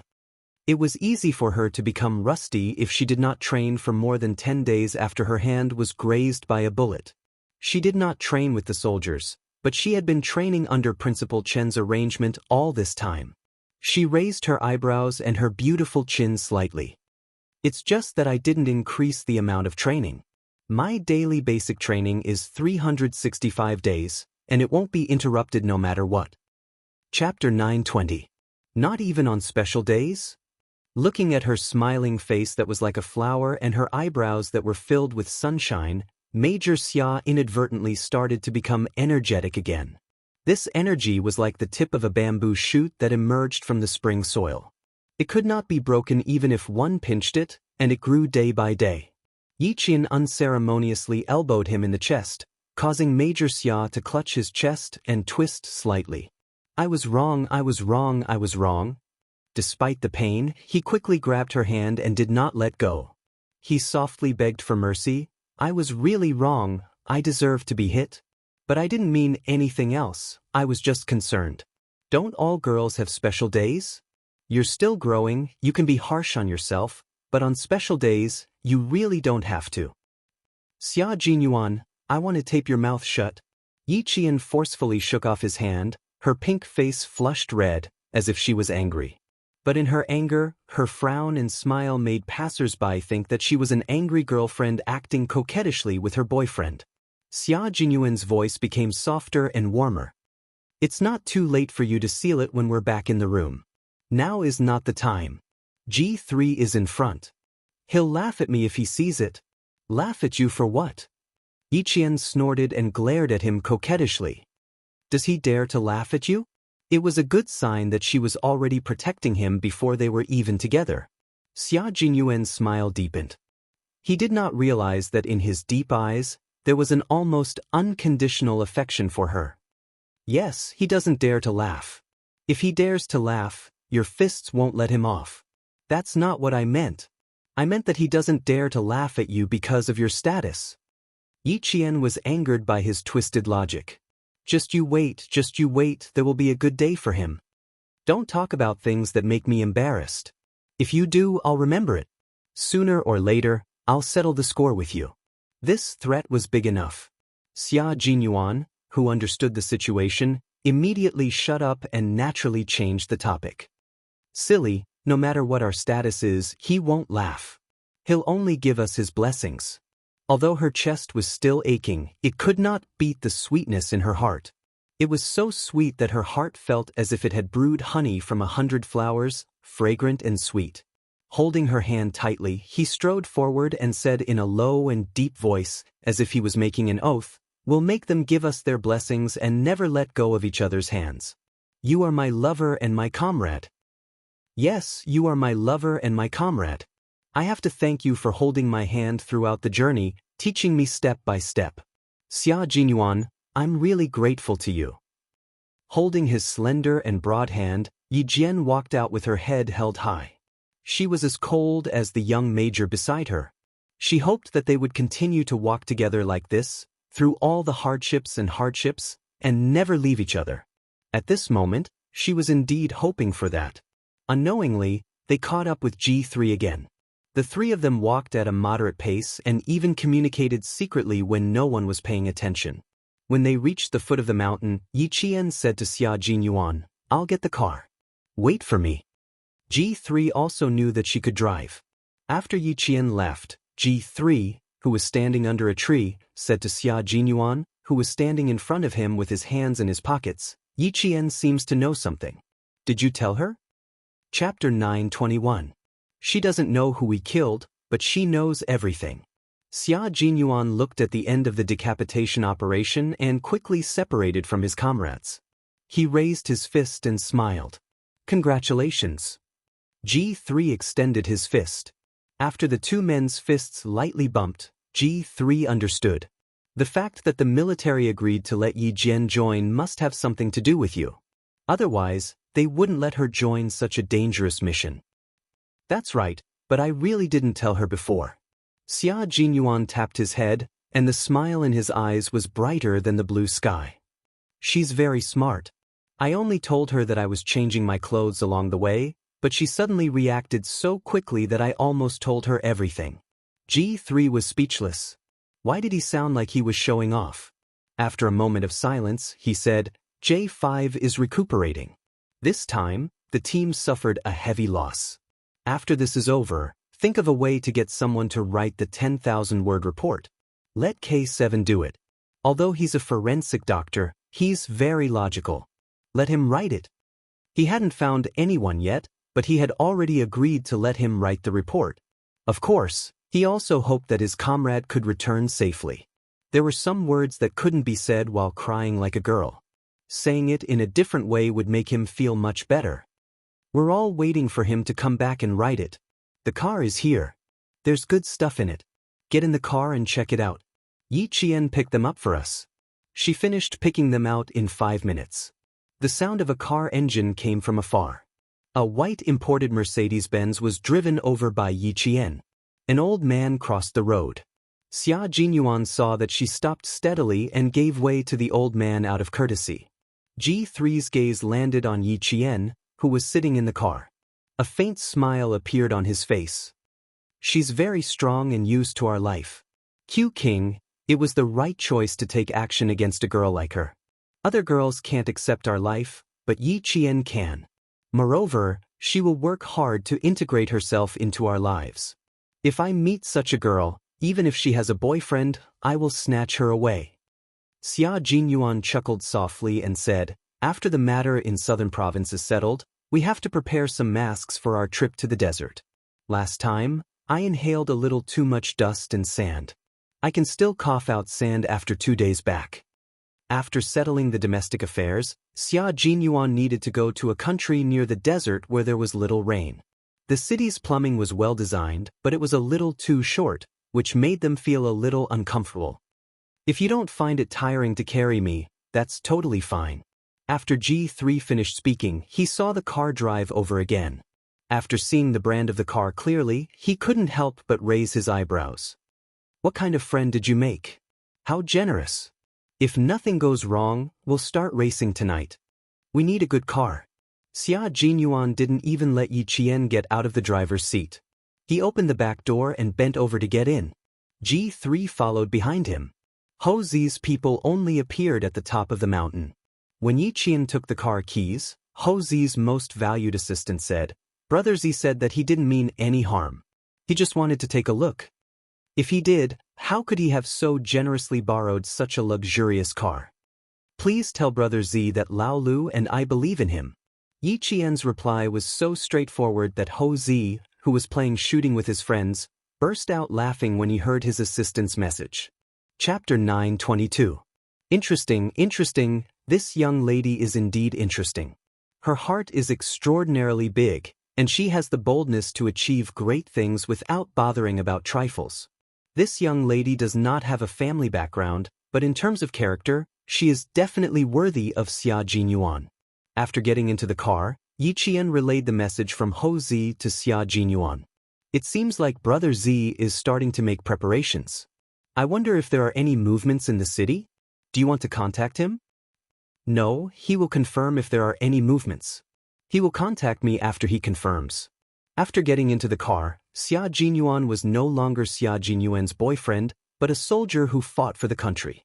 His gaze was piercingly cold and carried a murderous intent. There are some goods in the travel bag in the back. G3, take a look. The travel bag containing the guns was placed in the back seat. G3 unzipped it and his eyes lit up. Good heavens, there are a total of 9 pistols. 2 Desert Eagles, 2 M9s, 3 Colt M2000 pistols, and 2 HKP-7 M8s. They were all top-notch pistols.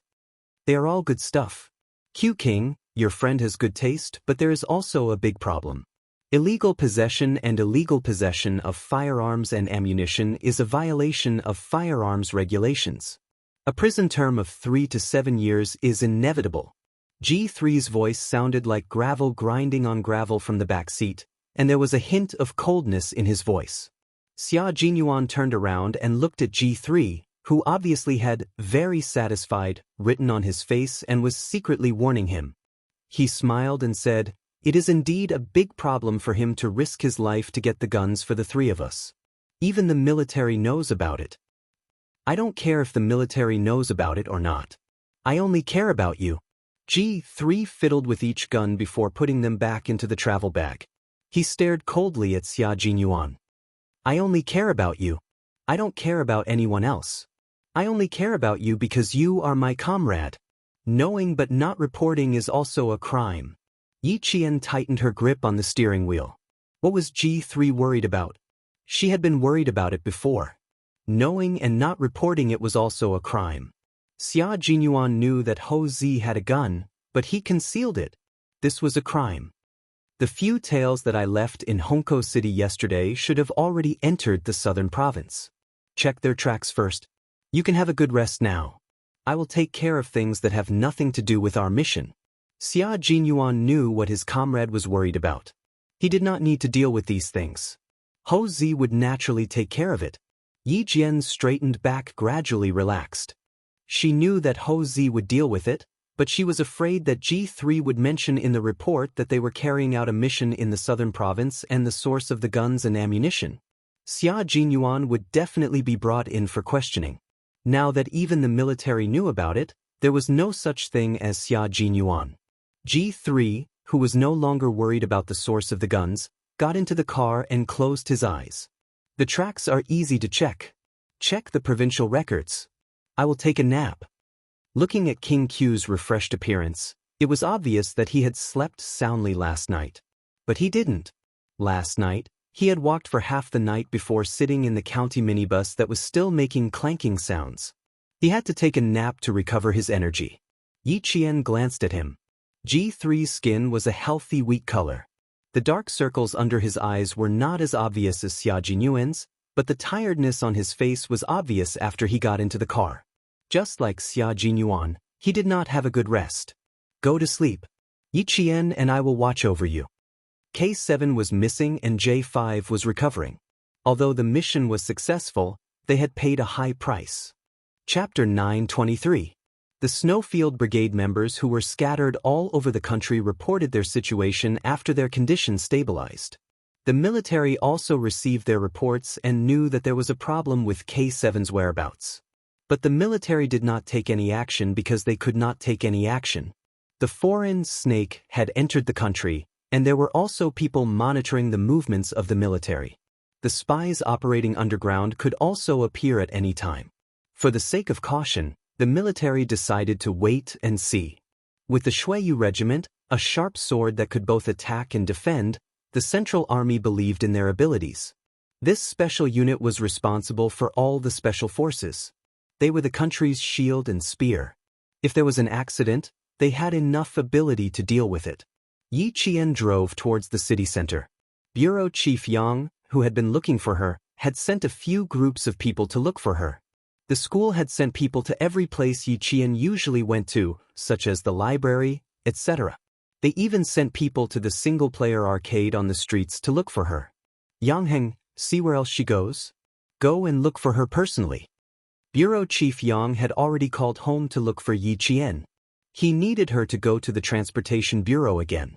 Yang Heng, who was helping Mother Yang prepare dinner at home, frowned. He thought for a while and said, "Dad, Yi Jian and I see each other most often in school. Our relationship is not as deep as you think. I really can't tell you." His son did not know.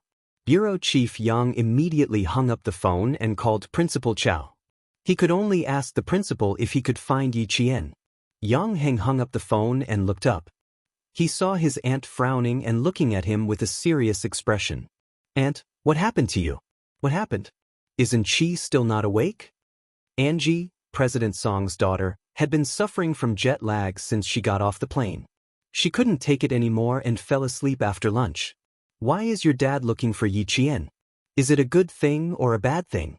Yi Qian is my savior now. I have to protect her." President Song was still afraid that his brother-in-law would call to make trouble. As he spoke, he picked up the phone and was about to call back. Yang Heng quickly hung up the phone and said with a smile, "No, the bureau is facing a problem and they need Yi Qian to help them. She has a good memory and my dad knows that. Even if they ask her for help, there won't be any trouble." The Yang family and the Song family all found out that Yi Qian had saved President Song's life. Yang Heng's grandmother patted her chest, her heart racing. She took her daughter's hand and said, "He's your lucky star. He saved you from disaster. Ting Lan, you have to thank him properly. You have to thank him properly, okay?" Old people tended to be a little superstitious. Yi Qian had snatched the steering wheel and saved Xiao Song. The old man thought that he was his daughter's lucky star and their family's lucky star. "You're not lying to me, are you? Why would your father need Yi Qian's help? What could she do to help? This won't do. I have to call your father." President Song was a man of his word. He was used to being a man of his word. If he was worried, he could not just listen to others. He had to find out for himself. Yang Heng knew his aunt's temper. He took his hand away from the phone and said, "Go ahead. But the line might be busy." Chapter 924. He was looking for Yi Qian everywhere. Was his father planning to treat Yi Qian as a non-staff member? He should at least pay Yi Qian a salary. He couldn't let Yi Qian work for him for free. "Auntie, can you tell my father that he always asks Yi Qian to do things for him and ask him to pay her a salary?" Director Song, who was on the other end of the call, immediately smiled. "You really know how to help your classmate. Okay, I'll pass the message to you." He dialed back. Just as Yang Heng said, the line was busy. Director Song could only call back later. Director Yang was on the phone with Principal Chow. After explaining his intentions, Principal Chow laughed heartily. "You can only look for me if you want to find Yi Qian. Otherwise, you might not be able to find her even if you turn the entire southern province upside down." He had sent a few groups of people to look for her, but all the hotel receptionists said they didn't see her. Yi Qian hadn't checked out of her room either. There were still people guarding her room to see if she would return to the hotel.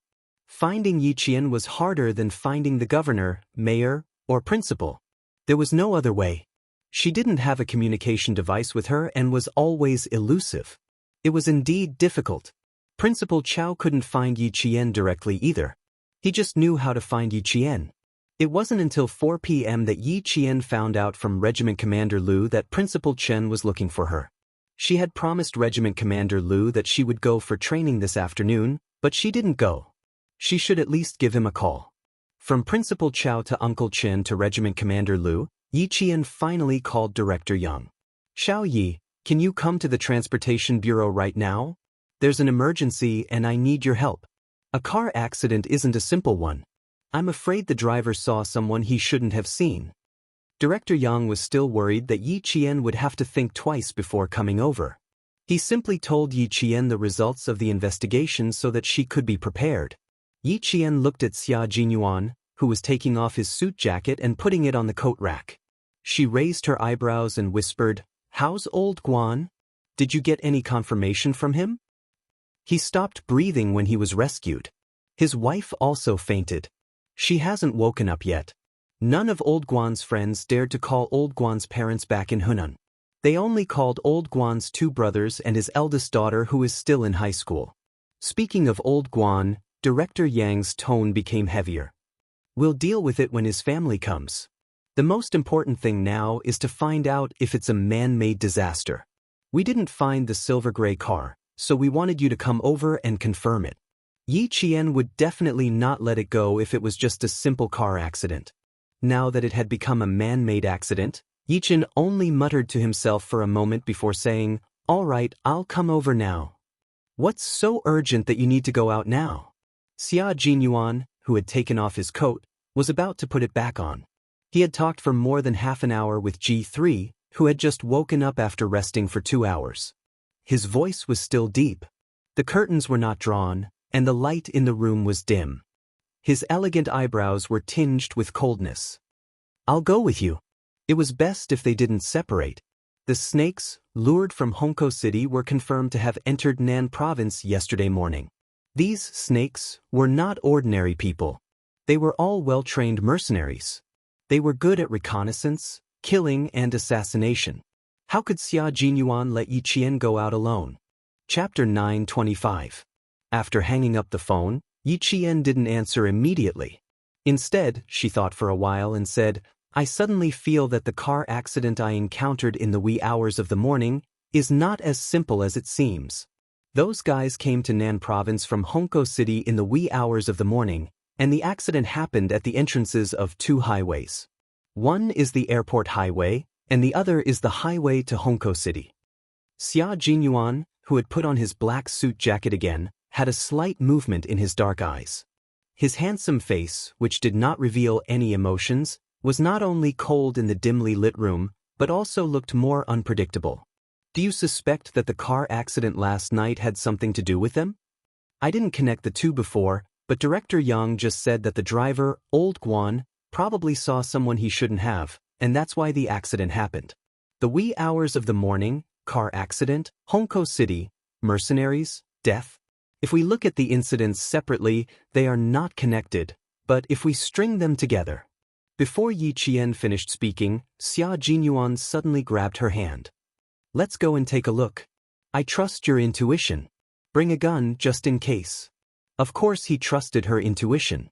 A woman's sixth sense had always been much sharper than a man's, and Yi Qian had been trained as a special forces soldier, so her intuition was more accurate. When he saw her bloodied school uniform in the morning, he naturally wondered if a foreign snake had bitten Yi Qian.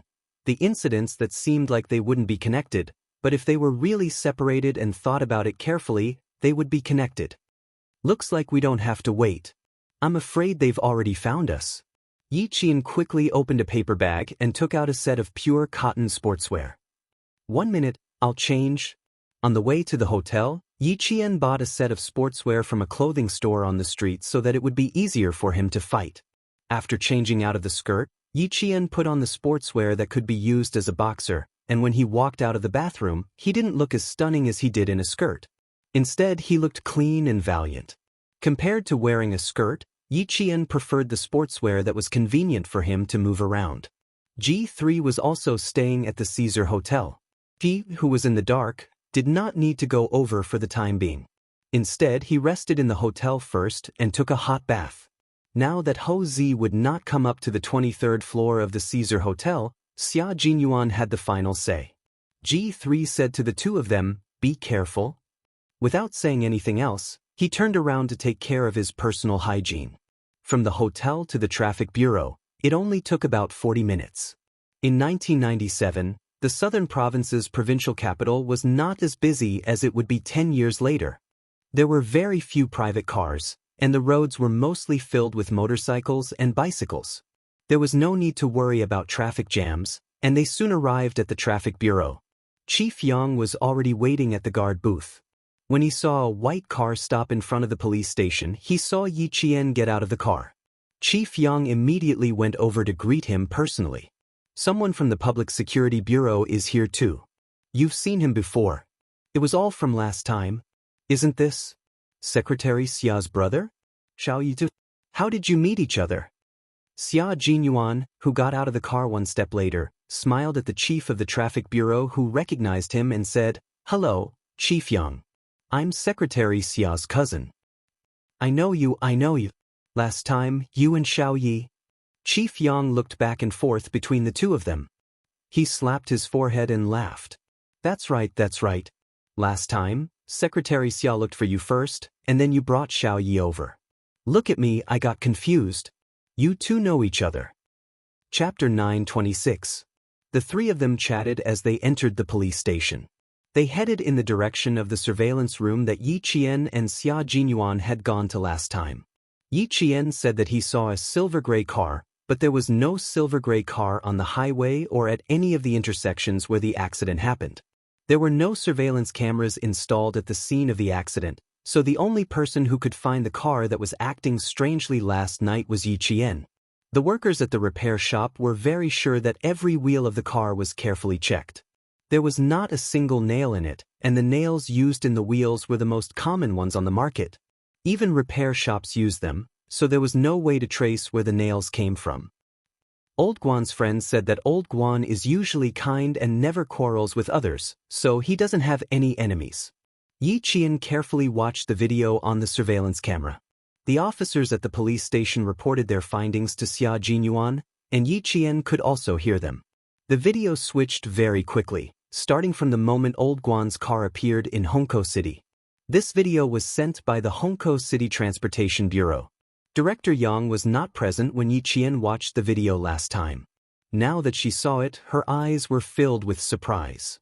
This kid is watching the video at a fast-forward speed? Can he see anything? Yi Qian stared at the video and asked Xia Jinyuan, "Is there a paint that can quickly repaint the color of the car? If there are no silver-gray cars passing by on the highway or at the intersection where the accident happened, is there a possibility of repaint?" "Why do you say that?" Xia Jinyuan looked up at Yi Qian, who had been staring at the screen. The video played very quickly, and all he could see was the light flashing on her face. The cold light on the screen made her expression look hostile. Yi Qian paused the video 5 minutes after Old Guan's truck passed by the highway. A milky white car appeared on the screen. Director Yang, who had been watching Yi Qian the whole time, took a deep breath. Not only was she watching, but she was also really paying attention to it. She even remembered the time when each image appeared very clearly. That was why she could freeze the image and enter the time accurately to the second. This wasn't called having a strong memory. It was more like having a super strong memory and reaction time. Yi Qian didn't notice Bureau Chief Yang's reaction. He started to talk about what he had discovered. This car followed Old Guan's car after he had lunch. Old Guan's car got on the highway at 3:12 p.m. yesterday, and this car also got on the highway at 3:22 p.m. At 10 o'clock in the evening, Old Guan drove the car to the service area to rest for 2 hours. This car also entered the service area to rest for 2 hours. At 12 o'clock, Old Guan continued driving. At 3 o'clock in the morning, he got off the highway and entered the auto repair shop. At 3:45 o'clock, he started driving again. At 4:21 o'clock, he got into an accident. Yi Qian pointed at the 4 images and said, "This white car can be seen at all the exits and exits of the highway." However, this white car disappeared after a while. "I've looked at the electronic cameras at all the intersections and this white car has disappeared." The staff at the Public Security Bureau quickly recorded what Yi Qian said and gave detailed instructions. "See if there was any white car that entered the nearby auto repair shop to be painted. Then ask." "No, there's no need to ask. The car didn't enter the auto repair shop to be painted. They painted it themselves." Yi Qian said with certainty, "When I got out of the car to check the scene, I smelled gasoline and paint. Then a gray car appeared." Chapter 9:27. Spray paint the white car into a gray one, change the license plate, change the exterior, and leave without anyone noticing. Now there are 3 questions. First, who did Old Guan run into at lunch? Second, why did this car follow Old Guan's car all the way and suddenly spray paint it?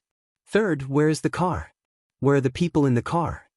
The investigation had to be handed over to the Public Security Department. The Traffic Department mainly cooperated. Fortunately, I asked you to come over. Otherwise, everyone would still be looking for clues. If you say so, the Public Security Department will be much more efficient. After walking out of the surveillance room, Director Yang sighed deeply. If it was really done by someone, this is murder. It was not as simple as murder. It was murder. Yi Qian nodded slightly and agreed, "That's true. Let's ask Old Guan's friends first and see if they know who Old Guan met at lunch." "Yi Qian, come here for a moment." Xia Jinyuan, who was talking to the police, was standing at the entrance of the traffic department. Yang Yin asked her to come over. "I have something to do here." Director Yang, who originally wanted to ask Yi Jian if she had time to go to his house for dinner, immediately said, "I'm afraid the public security department wants you to help them again. After all, you're the first witness at the scene. Go now. You can contact me anytime if you need anything." Then he added, "Don't feel burdened. Just take it as a walk in the traffic bureau." Director Yang admired Yi Qian more and more. Acknowledging her as his goddaughter was a good idea. He would be happy to have such an outstanding daughter. Looking at Yi Jian's back as she strode towards the police, Director Yang sighed softly. It was a pity that Yi Jian's parents were no longer around. With such an excellent daughter, if they were still around, they would be very proud. When the time came and they really recognized Yi Jian as their daughter, their family would have to go to her parents' graves to pay their respects. If the underworld knew, they could be at ease. In the future, Yi Jian would be taken care of by the Yang family, and she would have a home. The white Mercedes-Benz started up. Yi Qian got in the car and immediately contacted G3. G3, go to the provincial hospital on Zhongshan Road now. It's very likely that they came in 2 batches. The first batch entered Nan province at around 4:20 a.m. G3, who had taken a hot bath in the hotel and shaved his beard, immediately jumped up from the bed with 2 pistols in his hands. "I'll be right there."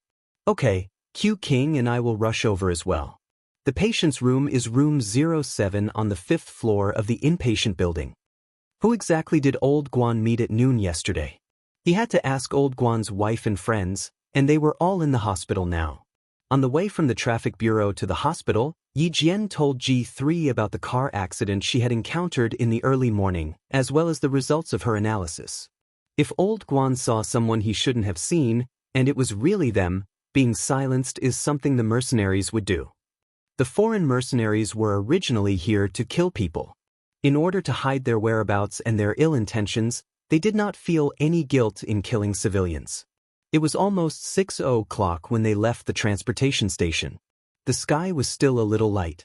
When the car was halfway to the hospital, the street lamps lit up. It was already night. Chapter 9:28. The mercenaries who were lured into the mountains must still be searching the mountains. They won't dare to attack the hospital so brazenly. I'll get out of the car, and you and G3 will keep watch. In the car, Yi Qian's brain was working at full speed. But we can't rule out the possibility that they left someone in the hospital waiting for us to arrive. Since they dared to do such a thing, if it were me, I wouldn't leave immediately after making sure it was safe. I'll send someone to keep watch and see if I can lure you in. While waiting for the traffic light to turn green, Xia Jinyuan turned his head and looked over. His gaze was dark and cold as an arrow. You want to say that we can't rule out the possibility that they deliberately caused a car accident to lure us out? That's right. He lowered his eyebrows. The sharpness in his handsome face was just like the Xia Jinyuan that Yi Qian first saw in the depths of the mountains. He was calm, cold, and exuded the aura of a Mei sect. He couldn't hide his coldness. He couldn't hide his sharpness. When he looked up, there was an overwhelming murderous intent. That's right, it's possible. They're mercenaries, real mercenaries, mercenaries who work for the government. We can't rule out such an arrangement. He really didn't think of this possibility, but after her reminder, the possibility of it being true was very high. The police car arrived at the hospital a few minutes before Yi Qian and his men.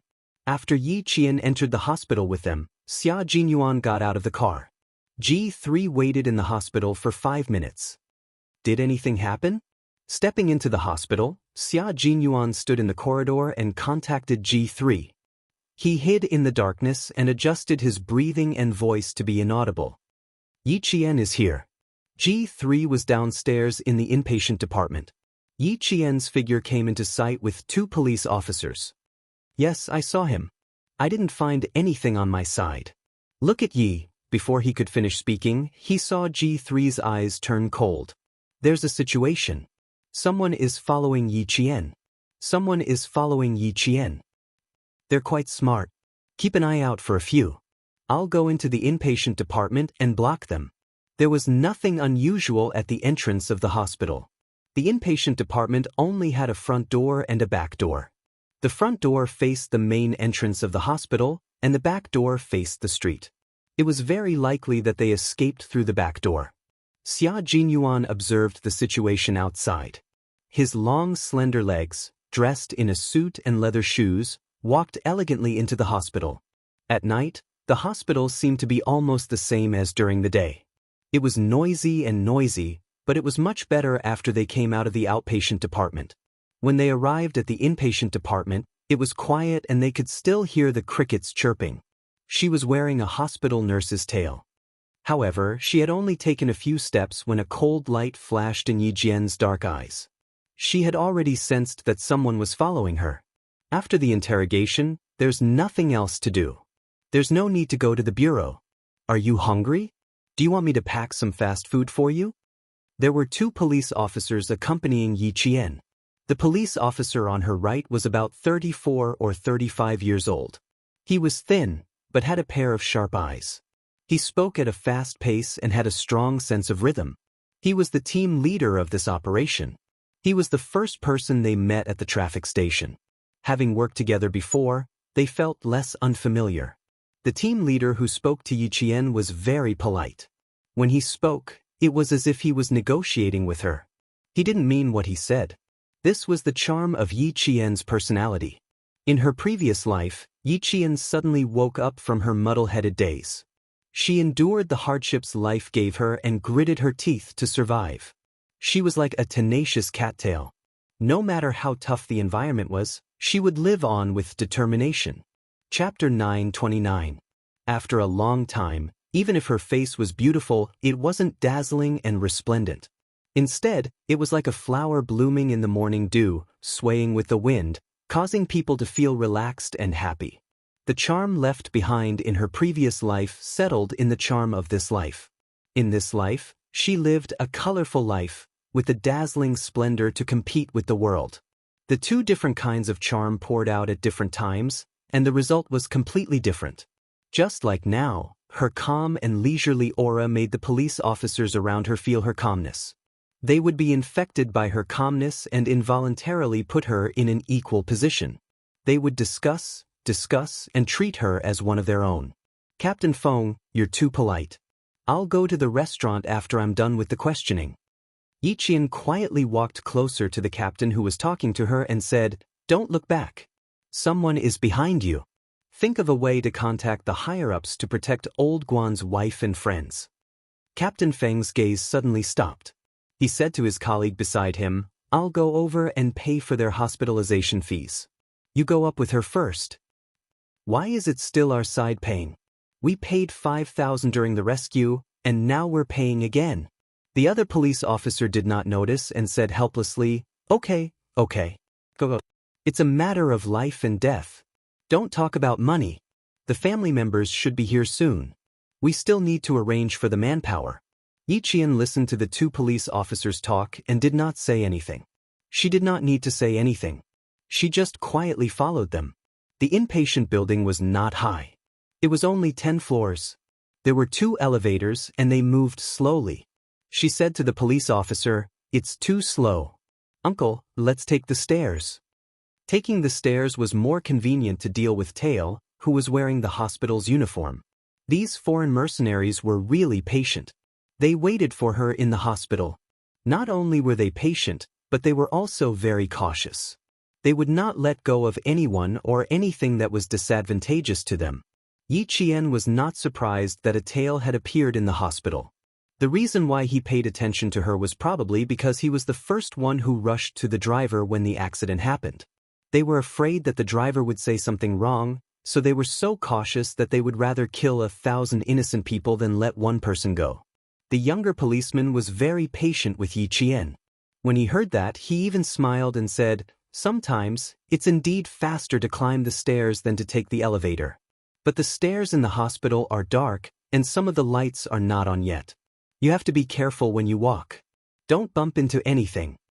The little girl had really helped them. She had made the whole case progress very quickly.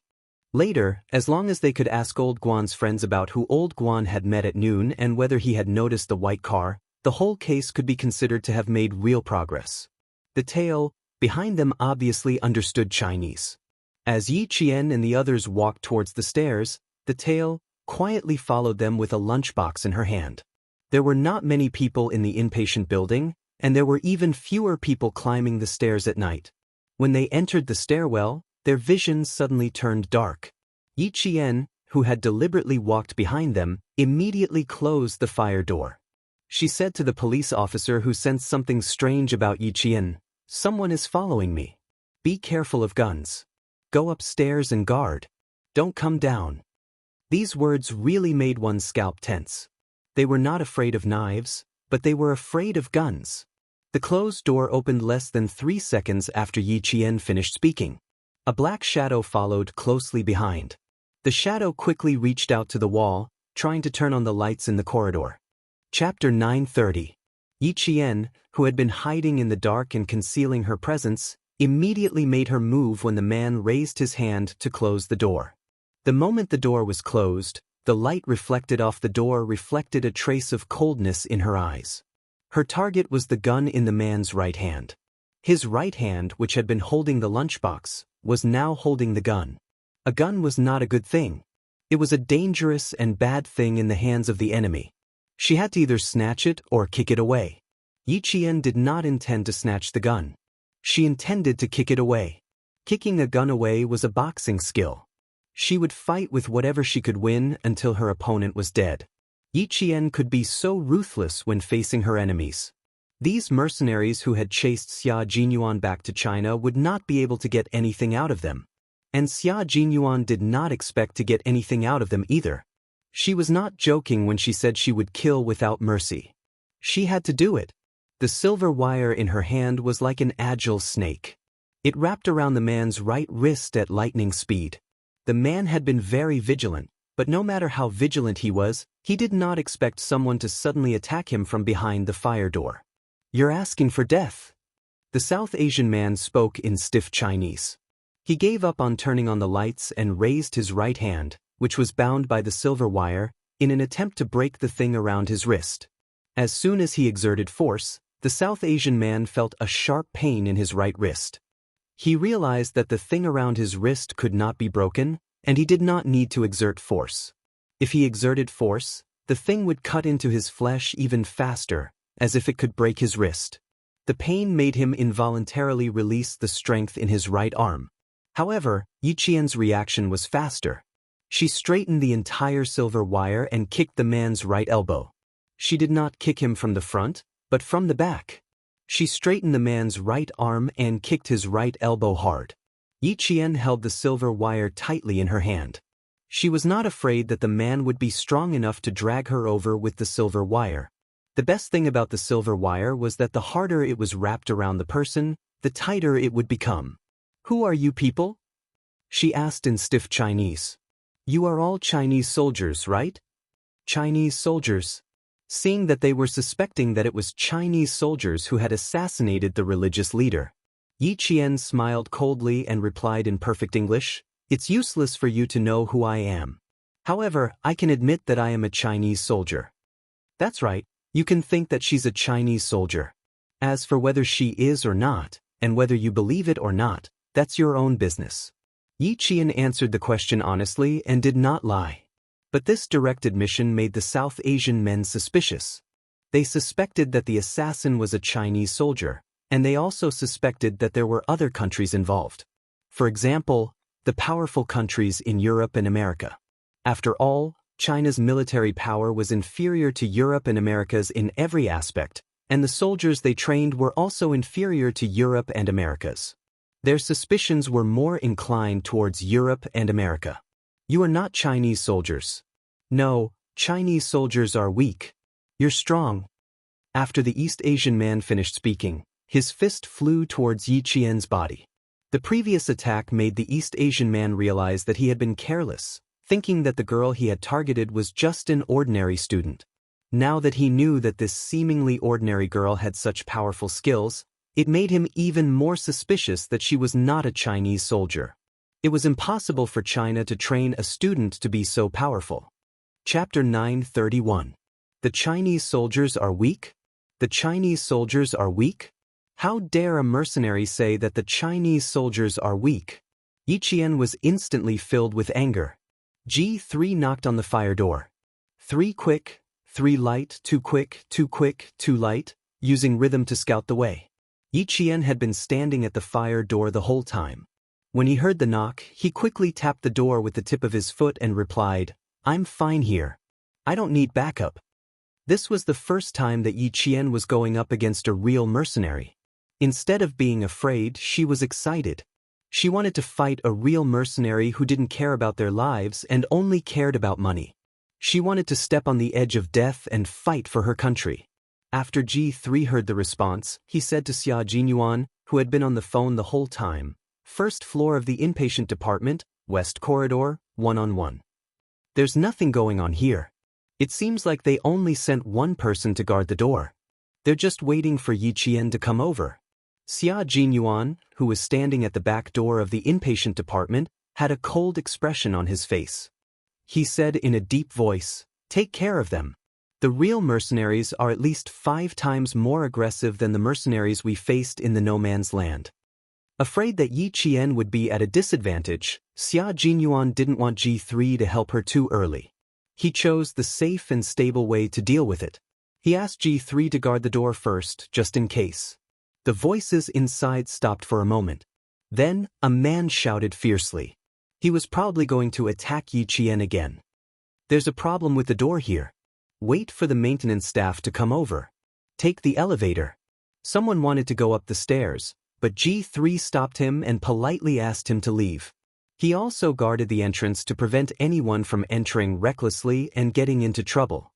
The South Asian man's expression changed drastically after being attacked by Yiqian. The pain from his wrist didn't make him let go of the gun in his hand. Instead, he used his right leg to attack fiercely. His desperate close-range attacks made Yiqian's eyes freeze slightly. She quickly leaned her body outward and bent a little.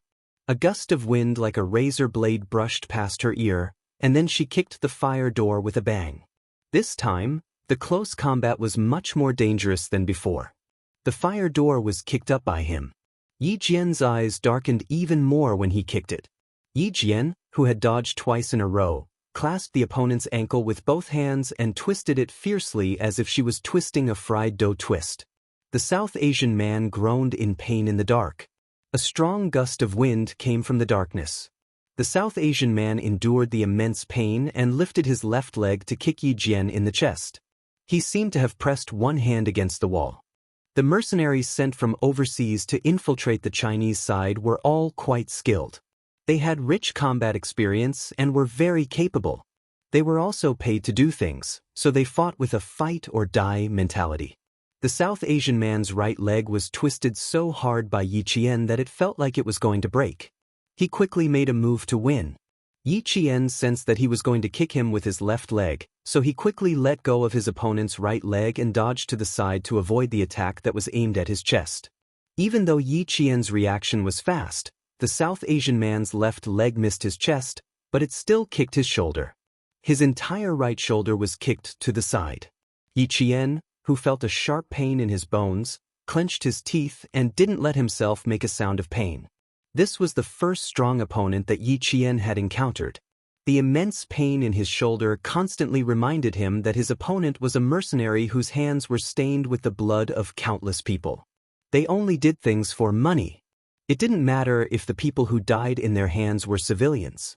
As long as they were a target, as long as they thought they were disadvantageous to them, even if they were civilians, they would still kill them.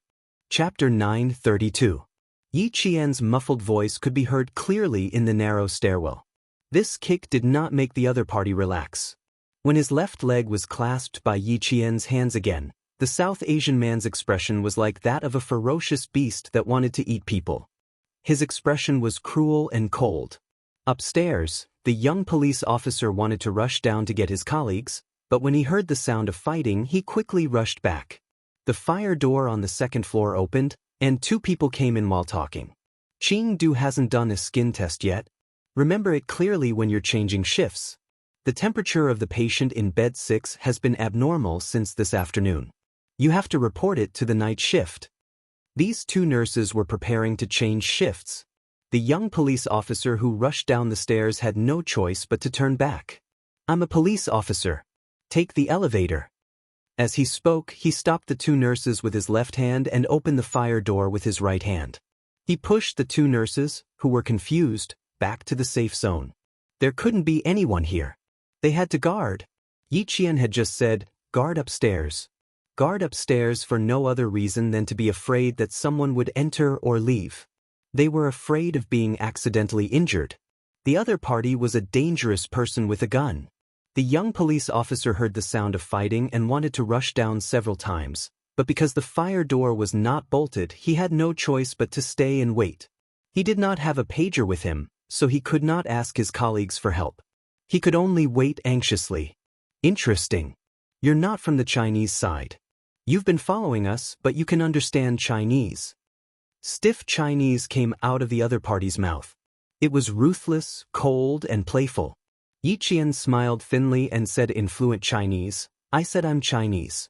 Of course, Chinese citizens can understand what you're saying." Haha, Chinese citizen? The South Asian man wiped away the blood on his face that had been cut by something.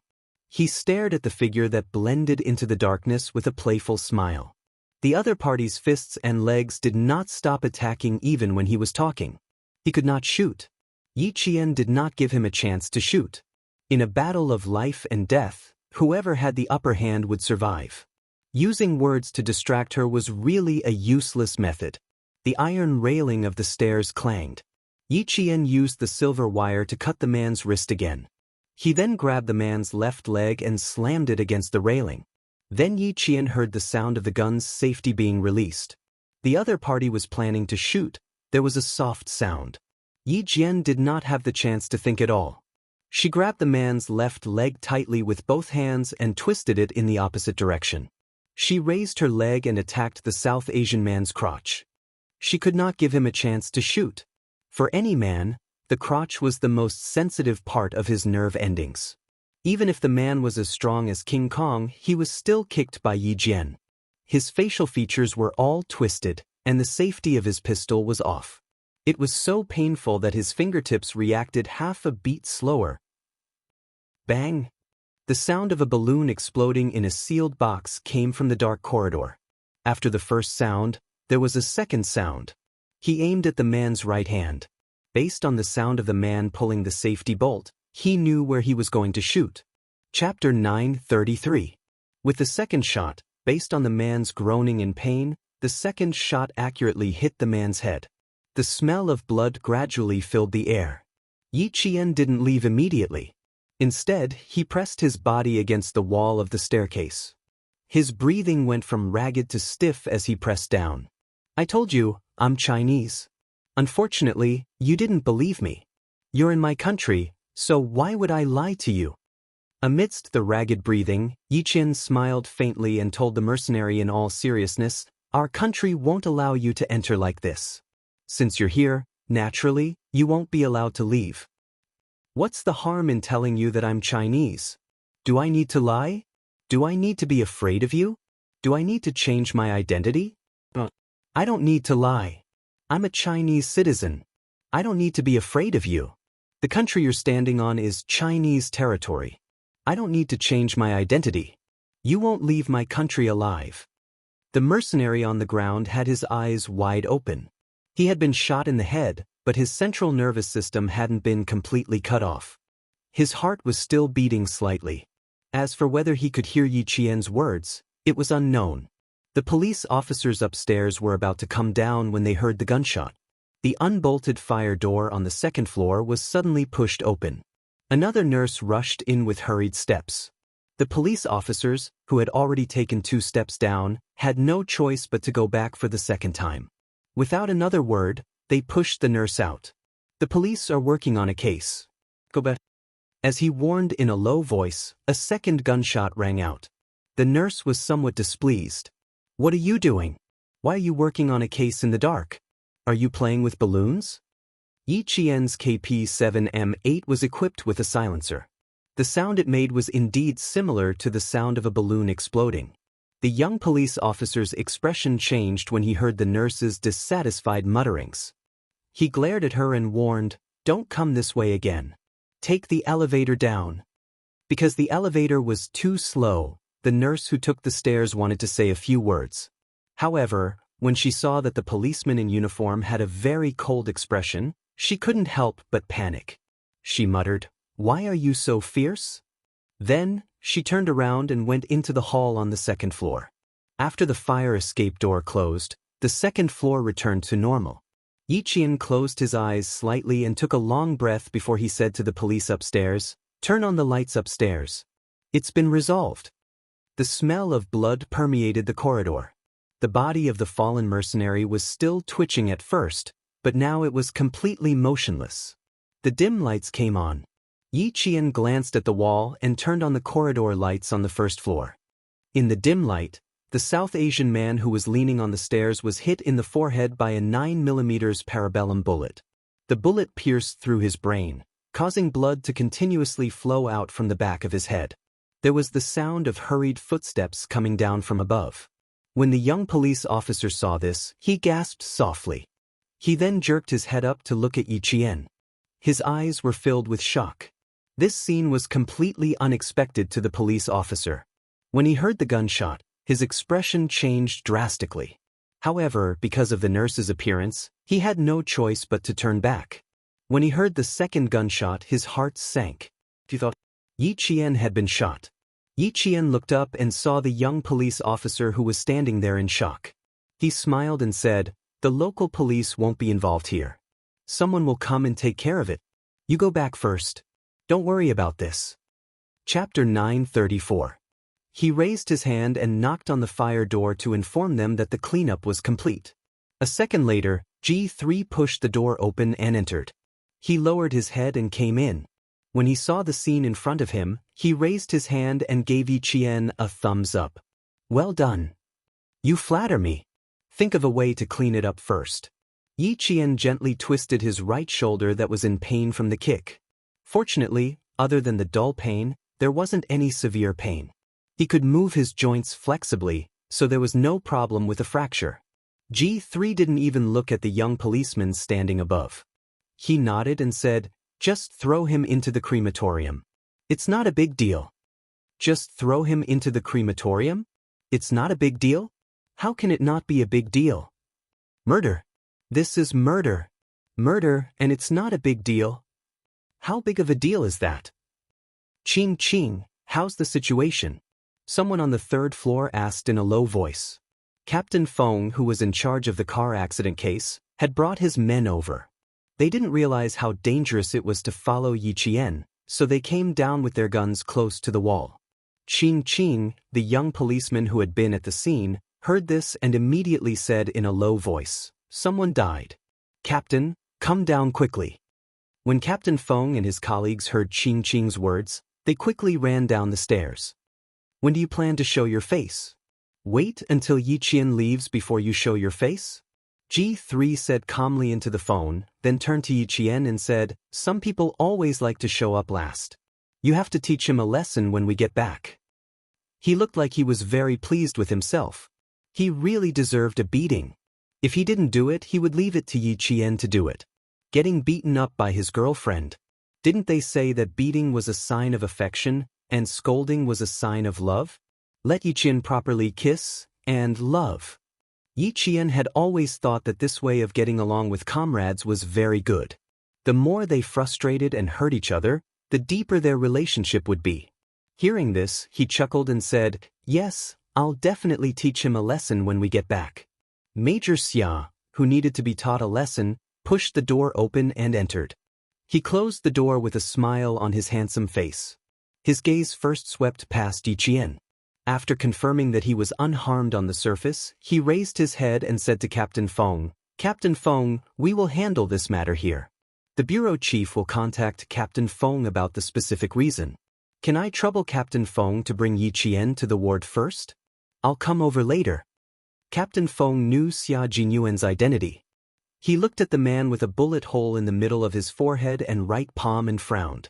"This man is... The people we kill without mercy will not have anything to do with the local public security, nor can they have anything to do with it." Xia Jinyuan interrupted him calmly and added in a firm tone, "Only we can handle this. Please forgive us, Captain Feng." The staircase that was filled with the smell of blood was very quiet. Both sides looked at each other with a hint of not backing down. Yiqian walked out and said, "Captain Feng, can we go up now?" In the end, Captain Feng gave in. He had no choice but to give in. How could he interfere when he couldn't? However, seeing that there was a murder case in front of him, he couldn't just leave because of his professionalism. Captain Feng glanced at the young soldier who was talking to him and asked worriedly, "Is he a citizen of our country?" He didn't look like he was, so it was better to ask for more assurance. "He's a foreigner who will cause trouble in any country he goes to." Xia Jinyuan's eyes flashed with a hint of coldness and murderous intent as he said, "He has been waiting in the hospital for someone." Chapter 935. When his gaze landed on Yiqian, Captain Feng's expression changed. "You mean, the car accident?" "Yes, we still need to ask more questions. So, Captain Feng, please take Yiqian upstairs as soon as possible. We will take care of this." Xia Jinyuan's cold expression told Captain Feng that this matter was not over yet. "These bastards!" Captain Feng gritted his teeth and cursed. He did not question Xia Jinyuan's words and whispered to Yiqian, "Xiao Yi, this way. We won't take up too much of your time." No wonder Xiao Yi appeared with Secretary Xia's cousin from time to time. It turned out that she often helped Secretary Xia's cousin. Secretary Xia's cousin was a border police officer. If he said that the person who was shot was a foreigner, it was highly credible. These bastards who dared to offend our country should be killed without mercy. After taking a few steps, Captain Feng said to his colleagues, "You two stay here and clean up the bloodstains. Don't scare people." They could help clean up the scene, but they could not do anything else. After watching Yiqian leave, Xia Jinyuan opened the fire door and pulled an ambulance cart into the corridor. He said with a faint smile, "Someone always likes to appear at the end? Why does it sound like you're a tattletale?" "You must have heard wrong. I said someone likes to appear at the end." In order to prove his credibility, G3 nodded responsibly and said seriously, "Yiqian will praise you very much." Xia Jinyuan patted his comrade's shoulder and said meaningfully, "I can understand. You're jealous. Don't worry, brother, I've said it before. Once my marriage is settled, none of you will be a problem." He walked up the stairs and grabbed the mercenary's jacket with both hands. He and G3 carried him to the ambulance cart and covered him with a blue cloth. They could be dragged out to solve the problem. The scene was left to two policemen. After they got water and a mop, Xia Jinyuan shook hands with them and thanked them. He then left with G3. Old Guan's wife's ward was on the 5th floor. The call from the director of the Public Security Bureau came quickly. Just as they reached the ward on the 5th floor, Captain Feng received a notice that the local police were not allowed to interfere with border matters in Nan Province. With this notification, Captain Feng was finally relieved. There were two policemen standing guard outside the ward. Yiqian pushed the door open and saw Mr. Guan's wife lying by the bed in tears. Mr. Guan's two friends, who were his drivers, were sitting beside the bed. Seeing Yiqian come in, old Guan's friend was first stunned, then he stood up and said excitedly, sister-in-law, this is your daughter who saved you. Quick, sister-in-law, look, your daughter is here to see you." Old Guan's wife, whose eyes were filled with tears, looked up. When she saw Yiqian, she struggled to get up. She recognized him. The doctor said that if the young lady had not risked her life to climb into the car to give Old Guan an foredrip, she would not have heard Old Guan's last words. Old Guan said that he wanted to thank the young lady who saved them first, and that he would let her live a good life and raise their children. He also said that he could not take care of the family anymore and that she would have to work hard for the rest of her life. He also said that if there was an afterlife, he would be reincarnated to repay her. From when she woke up to when she got into the ambulance. She spoke intermittently until she gradually stopped breathing. A living person was gone just like that. "Auntie, don't move." Yiqian quickly held Old Guan's wife's shoulder and stopped her from getting up. "Don't move. Rest well." Chapter 936. Old Guan's wife held her hands tightly and kept saying, "Thank you." Yiqian's eyes reddened as she thanked him through sobs. The pain of losing a loved one was the most unbearable pain.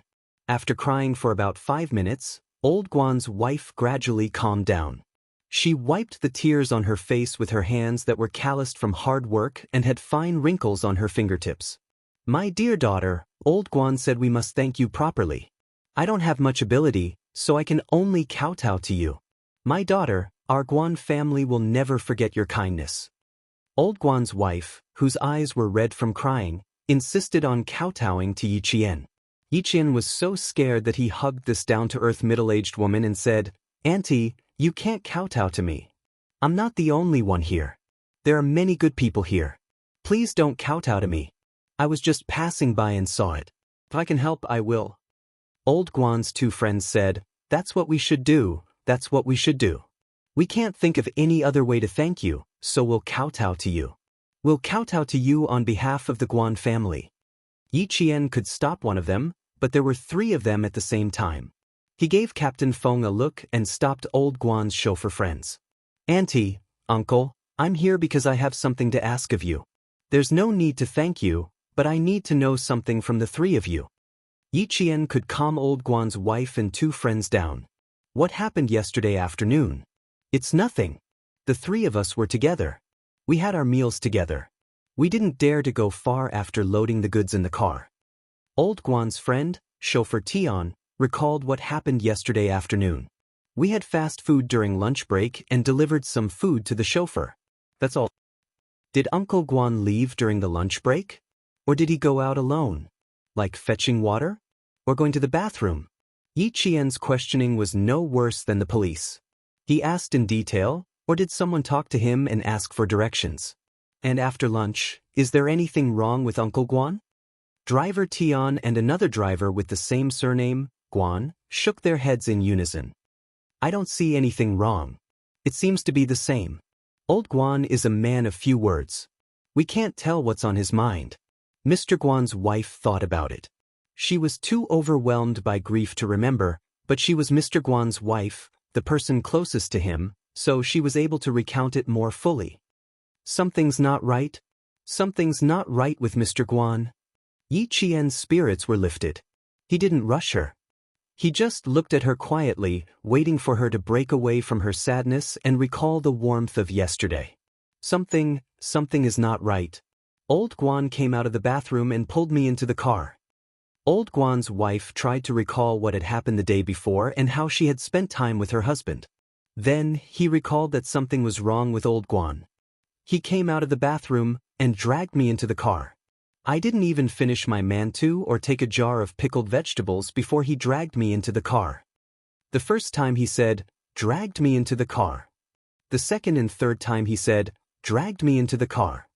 The latter was more urgent, fast, and hurried than the former. It could even be said that he was panicking.